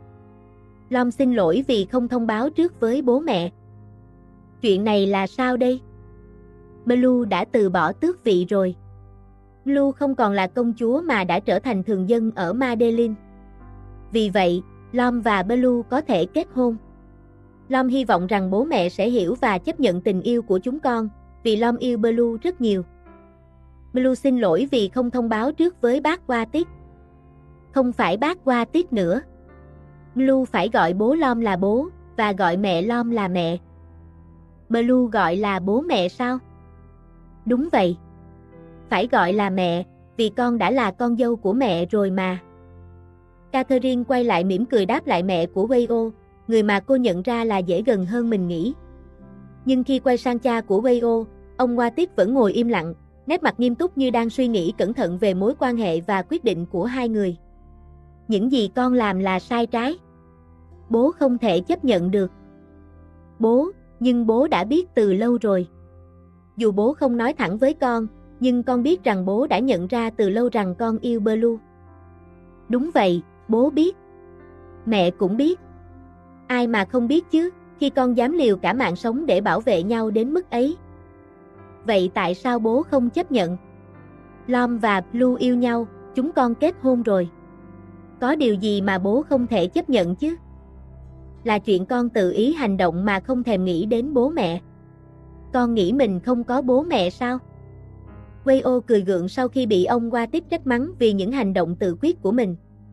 Ngay cả công chúa Catherine còn thông báo tin vui cho hoàng tử Karel, nhưng cô thì lại không báo gì cho bố mẹ, chưa kể đến các anh chị em, những người chắc chắn sẽ cảm thấy không hài lòng khi biết tin tức này. Bố không quan tâm. Dù công chúa Catherine đã từ bỏ tước vị, Lom vẫn phải tôn trọng cô ấy, giống như gia đình chúng ta cần tôn trọng nhau. Dù đã kết hôn ở Madeleine, nhưng tại Thái Lan, mọi chuyện cũng cần phải rõ ràng và đúng đắn. Về chuyện này, em hoàn toàn đồng ý với anh đấy, anh Watit. Công chúa. À không, Catherine.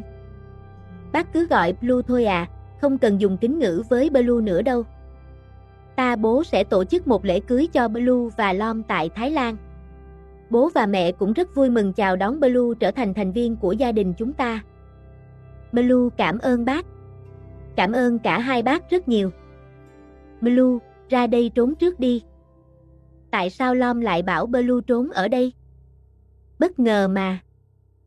Đừng chọc người khác nữa. Nếu Lom bị anh chị em giận, Blue sẽ không giúp đâu.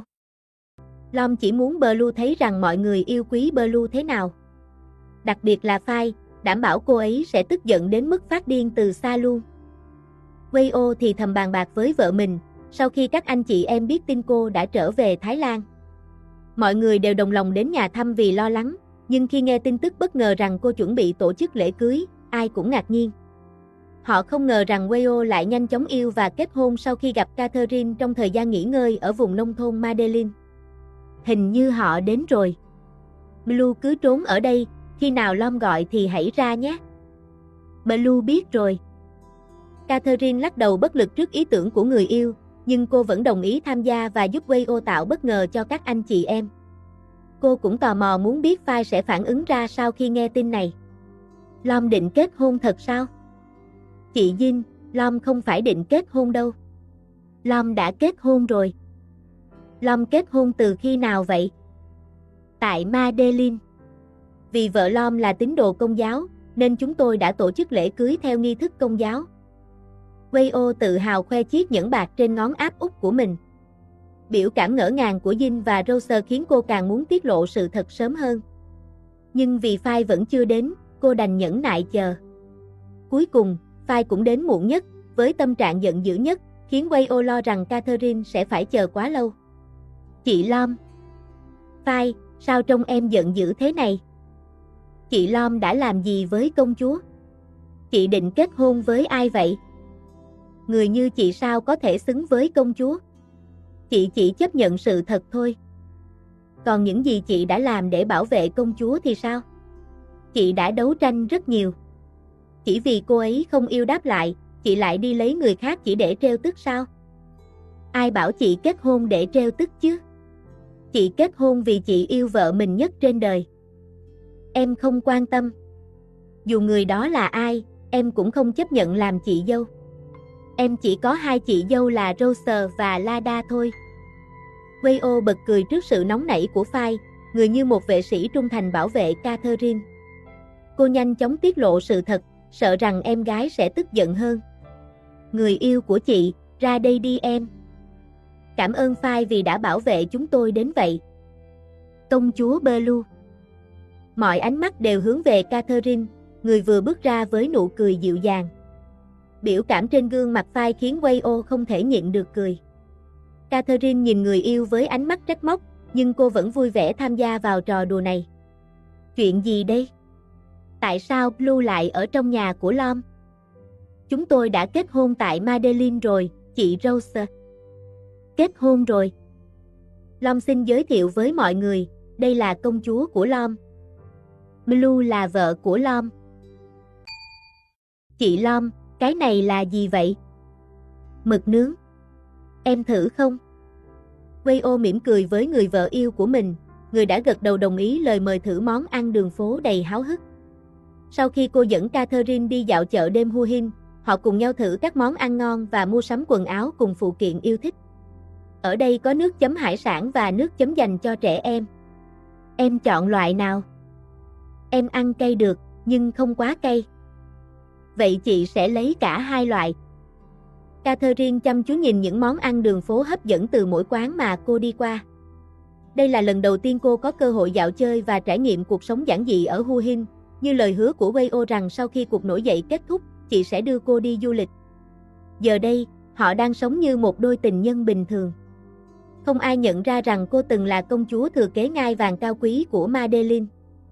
Bây giờ, cô chỉ đơn giản khoác tay người mình yêu và tận hưởng những ngày bình dị, không có gì đặc biệt, nhưng Catherine luôn hạnh phúc vì họ được ở bên nhau.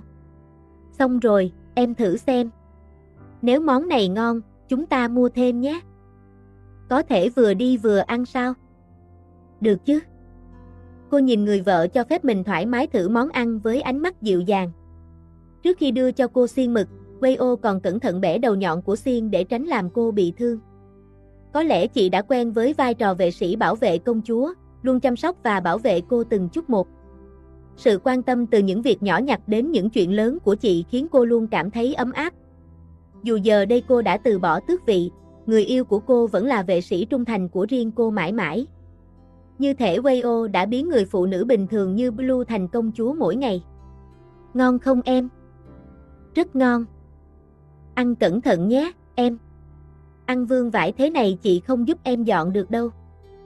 Wei-o nhìn vợ với vẻ mặt tiếc nuối trước khi lấy khăn giấy lau sạch miệng cô. Mặc dù chị muốn dùng cách khác để thể hiện tình yêu nhưng chắc chắn sẽ không làm điều đó giữa chốn đông người. Chị thử xem nào. Ngon thật. Nói điêu, còn chưa kịp nhai mà. Cái gì em đưa chị ăn thì món nào cũng ngon. Vậy thì ăn nhiều vào nhé. Từ từ nào, em đưa miếng lớn quá chị nhai không kịp.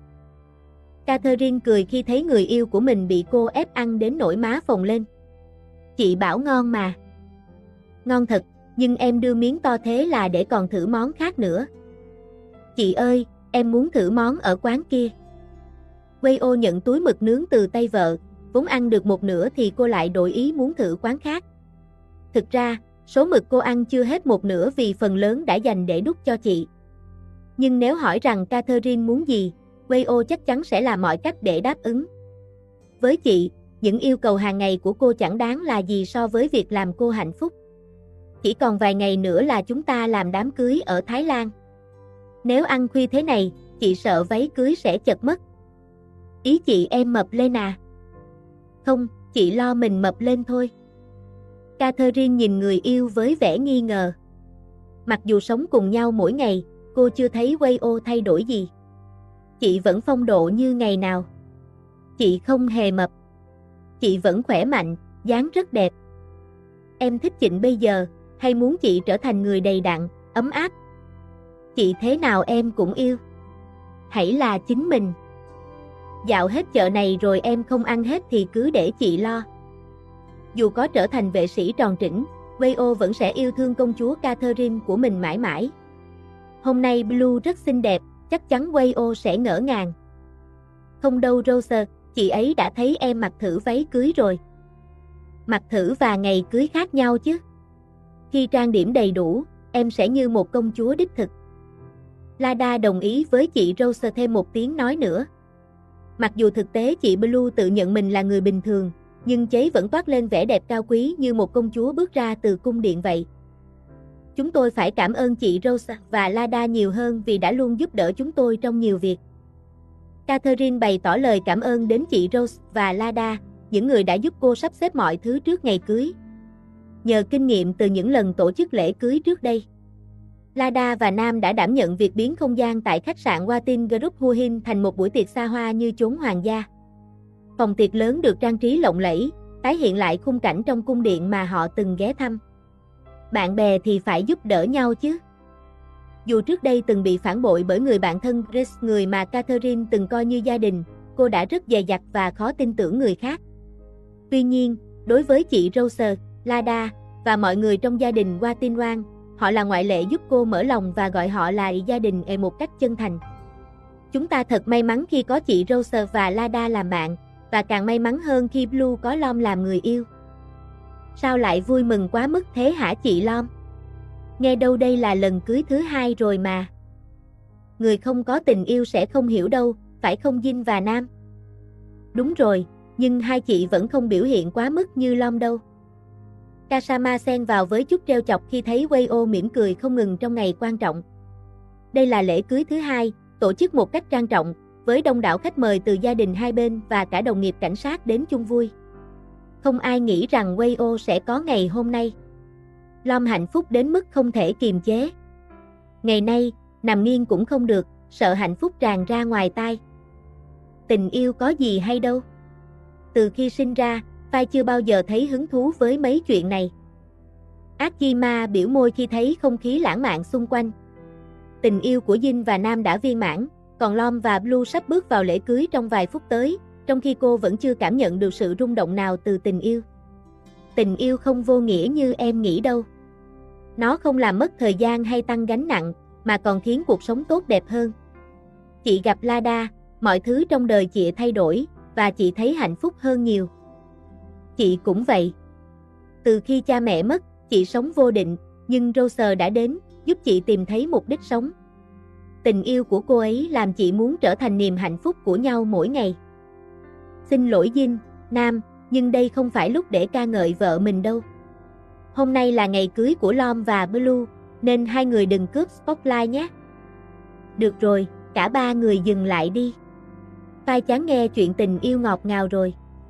Em sẽ sống độc thân đến cuối đời, trở thành người cô cưng chiều các cháu.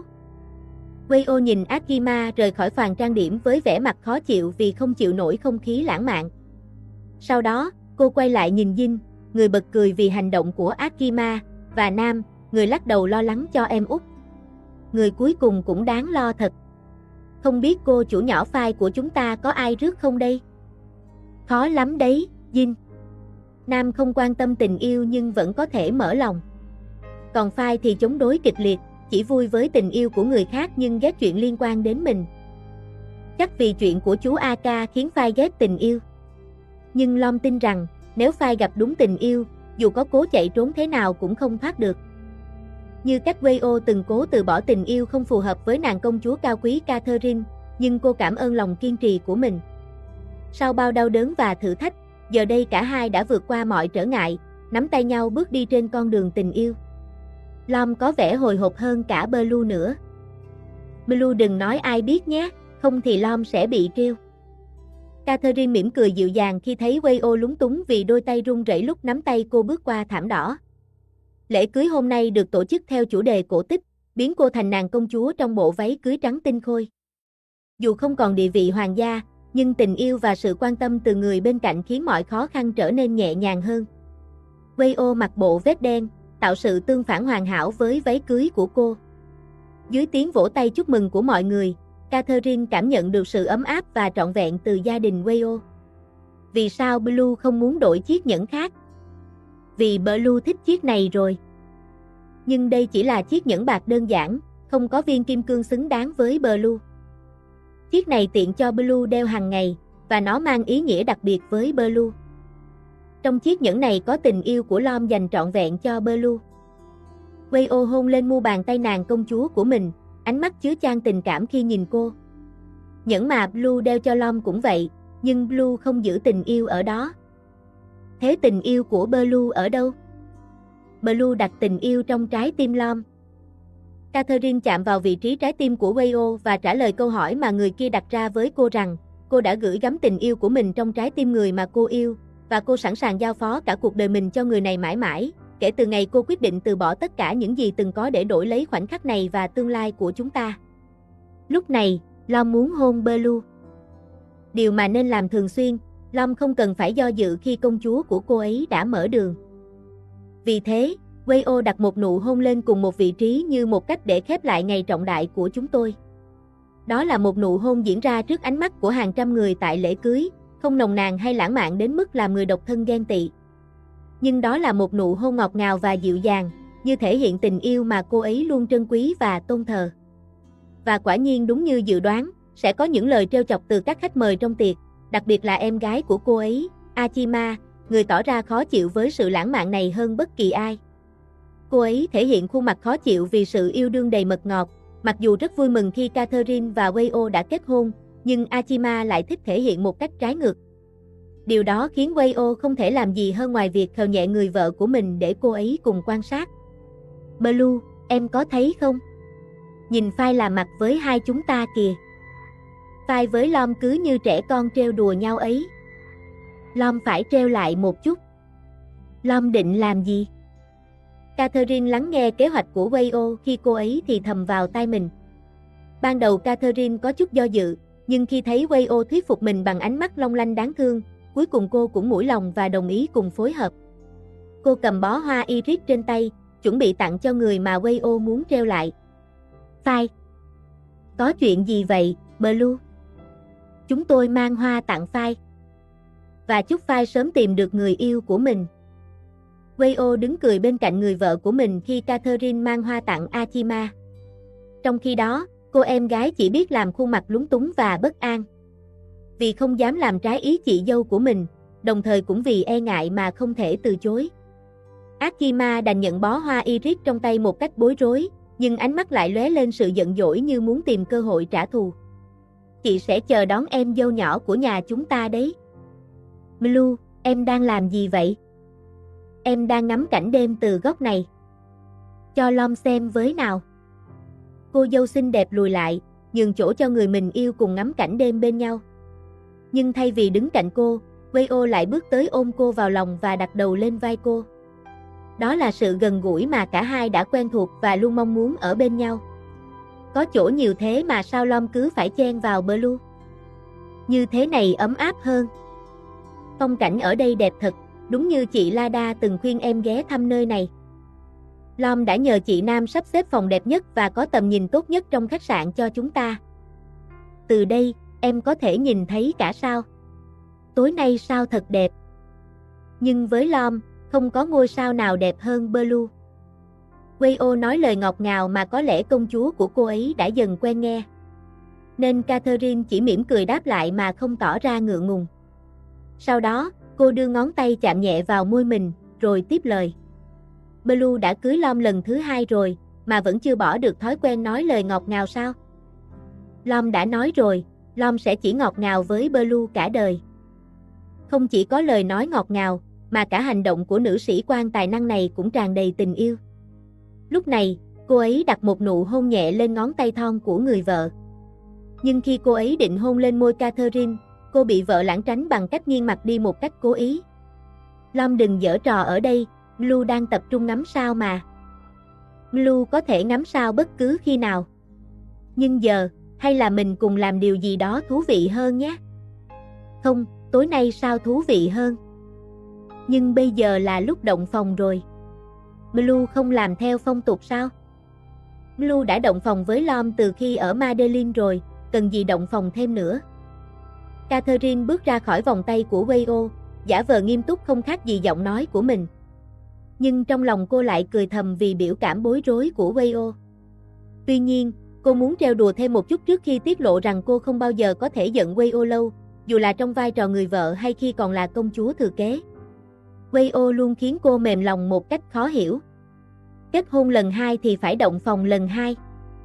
Ở Thái có phong tục này sao? Không ai nói cho Blue biết cả. Giờ thì Lom đang nói cho Blue biết đây. Blue đi tắm đã, không muốn thương lượng với Lom nữa. Vậy Lom đi tắm cùng. Wayo theo sát vợ mình, người đang cố tỏ ra kiên quyết trong buổi tối hôm nay. Nhưng khi Catherine dừng bước và quay lại nhìn, cô chỉ thấy ánh mắt của Wayo đầy ấm áp và yêu thương. Lom định bám theo Blue mọi bước chân luôn sao? Lỡ trong phòng tắm có nguy hiểm, Lom sẽ kịp thời giúp Blue. Sẽ nguy hiểm hơn nếu Blue để Lom vào cùng. Blue không cần người giúp kỳ lưng à. Nhưng Lom hay làm quá hơn nhiệm vụ được giao. Catherine đứng khoanh tay, cân nhắc lời đề nghị của Wayo. Cô chưa chắc mình sẽ lợi hay hại nếu đồng ý, nên cô phải suy nghĩ cẩn thận trước khi đáp lại người vợ đầy mưu mẹo của mình. Cho Lom ngâm nước cùng nhé. Lom đau mỏi cả người, nếu được ngâm nước ấm cùng Blue chắc sẽ đỡ hơn hẳn. Làng Lom phải thư giãn, chắc chắn sẽ hết mệt mỏi. Chỉ tắm nước ấm thì làm sao hết đau mỏi được. Nếu cô ấy giả vờ tàn nhẫn thêm một chút, người yêu của cô ấy có thể sẽ chuyển sang chế độ Wayo yếu đuối ngay, với vẻ mặt buồn bã đến mức nước mắt tự động chảy ra. Chính vì thế, Catherine mới tiết lộ sự thật và ngừng trêu đùa, đồng thời đưa ra một lời đề nghị để đổi lại sự giúp đỡ của người kia, người đã tình nguyện giúp đỡ cô ấy một cách chân thành. Chúng ta cùng tắm với nhau nhé, chỗ nào mỏi thì để Blue xoa bóp cho. Wayo, chị Pha. Thế nào rồi, Bua? Bạn cảm thấy ổn chứ? Không phải đâu, giờ Bua phải gọi là Blue và Wayo đúng không? Gọi theo cách bạn quen thuộc đi, không cần phải thay đổi đâu, Catherine nói một cách thoải mái, và mở đường cho tất cả mọi người trên đảo gọi cô và Wayo theo ý thích của họ. Vì dù là Wayo và Phát hay là Blue và Wayo, những ký ức về ngày xưa của chúng tôi và những ký ức mà chúng tôi muốn tạo dựng cùng nhau sẽ luôn đặc biệt. Nhưng ba kể toàn bộ sự thật về những gì đã xảy ra cho Bua rồi. Mọi người đều rất vui khi bạn Wayo và bạn Blue chọn quay lại tuần trăng mật ở đảo này sau khi kết hôn. Bởi vì nơi này chứa đầy những kỷ niệm của chúng tôi, chị Blue muốn quay lại để nhớ về những ngày tháng cũ. Tôi với tư cách là trưởng làng ngư dân xin chúc mừng lễ cưới của cô Wayo và cô Blue. Cảm ơn rất nhiều, anh Bung Song. Khi chúng tôi biết bạn sẽ trở lại đảo, chúng tôi đã chuẩn bị một buổi lễ chào đón nhỏ.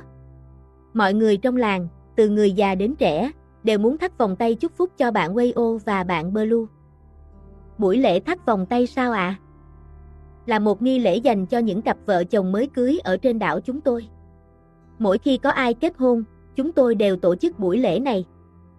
Blue muốn kết hôn lần thứ 3 với Wayo không? Người sở hữu gương mặt xinh đẹp bật cười cùng với người mời gọi, vì không nghĩ rằng cô và Wayo lại tổ chức lễ cưới lần thứ 3 trên hòn đảo này. Nhưng thấy sự chân thành của mọi người trên đảo, họ đều muốn đón tiếp và làm chứng cho tình yêu của chúng tôi, một tình yêu đã bắt đầu rõ ràng từ nơi này, cả tôi và người yêu đều không thể từ chối tấm lòng tốt đẹp của mọi người. Được rồi, Blue sẽ tham gia lễ cưới lần cuối cùng với Wayo ở đây. Lễ cưới lần đầu tiên ở nhà thờ nông thôn Madeline. Lễ cưới lần thứ 2 ở khách sạn Vatin Group Huhin, và lễ cưới lần cuối cùng ở hòn đảo riêng biệt này.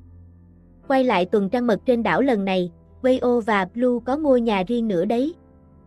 Mọi người ở đây đều rất dễ thương và tốt bụng với chúng ta. Mọi người ở đây coi Wayo và Blue là một phần của gia đình trên đảo. Mặc dù chúng ta chỉ ở đây trong một thời gian ngắn, nhưng có thể nói đây là ngôi nhà thứ 2 của chúng ta.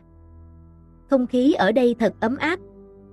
Catherine nói với người yêu sau khi đã qua buổi lễ cưới lần thứ 3 đơn giản, với việc những người già trong làng đến thắt vòng tay cho cô và Wayo để chúc mừng và đón nhận sự trở lại, đồng thời cầu nguyện cho chúng tôi sống hạnh phúc bên nhau suốt đời. Giờ đây, cổ tay của cả hai đầy những sợi chỉ đỏ được thắt lại, trong khi hai bàn tay chúng tôi vẫn nắm chặt nhau, tiến về ngôi nhà nghỉ của chúng tôi, hiện giờ đã trở thành ngôi nhà ấm áp chờ đón hai chúng tôi trong kỳ trăng mật này, hoặc khi chúng tôi muốn ghé thăm, mọi người ở đây đều sẵn sàng chào đón. Blue có còn nhớ nơi này không? Nhớ chứ. Chính gốc cây này đã làm cho công chúa của Wayo bị trẹo chân và đau đớn. Đây, Wayo đã trả thù rồi. Wayo giả vờ là một tay anh hùng và đá vào rễ cây nơi trước đây đã làm cho công chúa của cô bị thương đến nỗi không thể đi lại trong vài ngày, trước khi người vợ xinh đẹp của cô cười lên vì hành động ngây ngô của chị ta. Dù sự thật là chúng tôi mới biết sau này rằng cô ấy lớn tuổi hơn Blue khoảng 1 tuổi, nhưng chúng tôi đã quen gọi nhau bằng tên thân mật, và Blue cũng không chịu gọi cô ấy là chị Wayo. Người gì mà lại cãi nhau với rễ cây chứ? Đương nhiên rồi, Wayo không bao giờ để ai làm hại Blue. Người duy nhất thích làm hại Blue chỉ có một thôi. Hả, ai vậy? Chắc là người đáng ghen tị nhất thế giới. Wayo, đứng ở đây và cúi xuống một chút đi. Sao thế? Blue định trêu. Cô nàng cảnh sát giỏi thốt lên một tiếng nhỏ vì bất ngờ, khi đột nhiên công chúa của cô nhảy lên lưng và yêu cầu cô cõng như ngày trước khi Catherine bị ngã vì rễ cây. Ngày đó, cô phải thuyết phục rất lâu mới được phép giúp đỡ người yêu, nhưng hôm nay dù không bị thương, Blue vẫn sẵn sàng ở gần cô với tất cả sự yêu thương. Đừng kêu mệt nha. Mệt gì đâu, Blue nhẹ nhàng nhất mà. Blue mỏi rồi, lười không muốn đi về nhà nữa, Wayo cõng Blue về nhé. Dạ, công chúa của tôi, để tôi làm ngựa cho công chúa. Sao dừng lại rồi, Wayo mệt rồi à?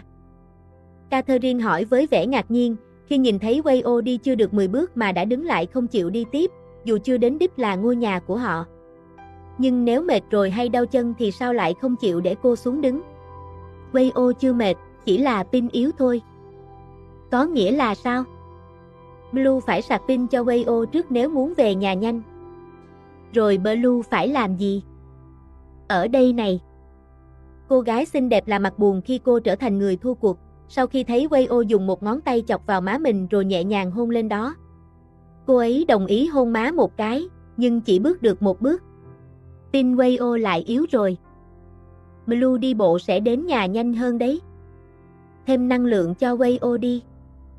Wayo đúng là xảo quyệt nhất. Thích quá đi. Đi nhanh lên nhé. Nếu muốn về nhà nhanh, Blue phải nạp đầy pin cho Wayo. Đây này, đừng có mà lười nữa, nếu không tối nay Blue sẽ bắt Wayo ngủ ngoài nhà đấy. Vâng, em chịu rồi thưa công chúa của Wayo. Cuối cùng, khi đến được ngôi nhà, không biết là má của cô hay má của Wayo sẽ đau hơn vì cô ấy đã hôn mạnh lên má của chị ta, chỉ vì muốn thử thách bản thân. Nhưng lúc này, chỉ còn lại tiếng cười vui vẻ của cả hai. Đây là niềm hạnh phúc trong những khoảnh khắc bình thường của chúng tôi, giống như kim đồng hồ quay theo nhiệm vụ, nhưng điều làm cho thời gian này trở nên đặc biệt chính là tình yêu của chúng tôi. Nếu đây là kết thúc của một câu chuyện cổ tích giữa một công chúa cao quý và một người lính trung thành, thì câu cuối cùng của câu chuyện tình yêu qua bao nhiêu thăng trầm, vui buồn, cô đơn, cảm động và những giọt nước mắt, hẳn sẽ là. Cuối cùng, công chúa Catherine và người lính Wayo đã sống hạnh phúc bên nhau.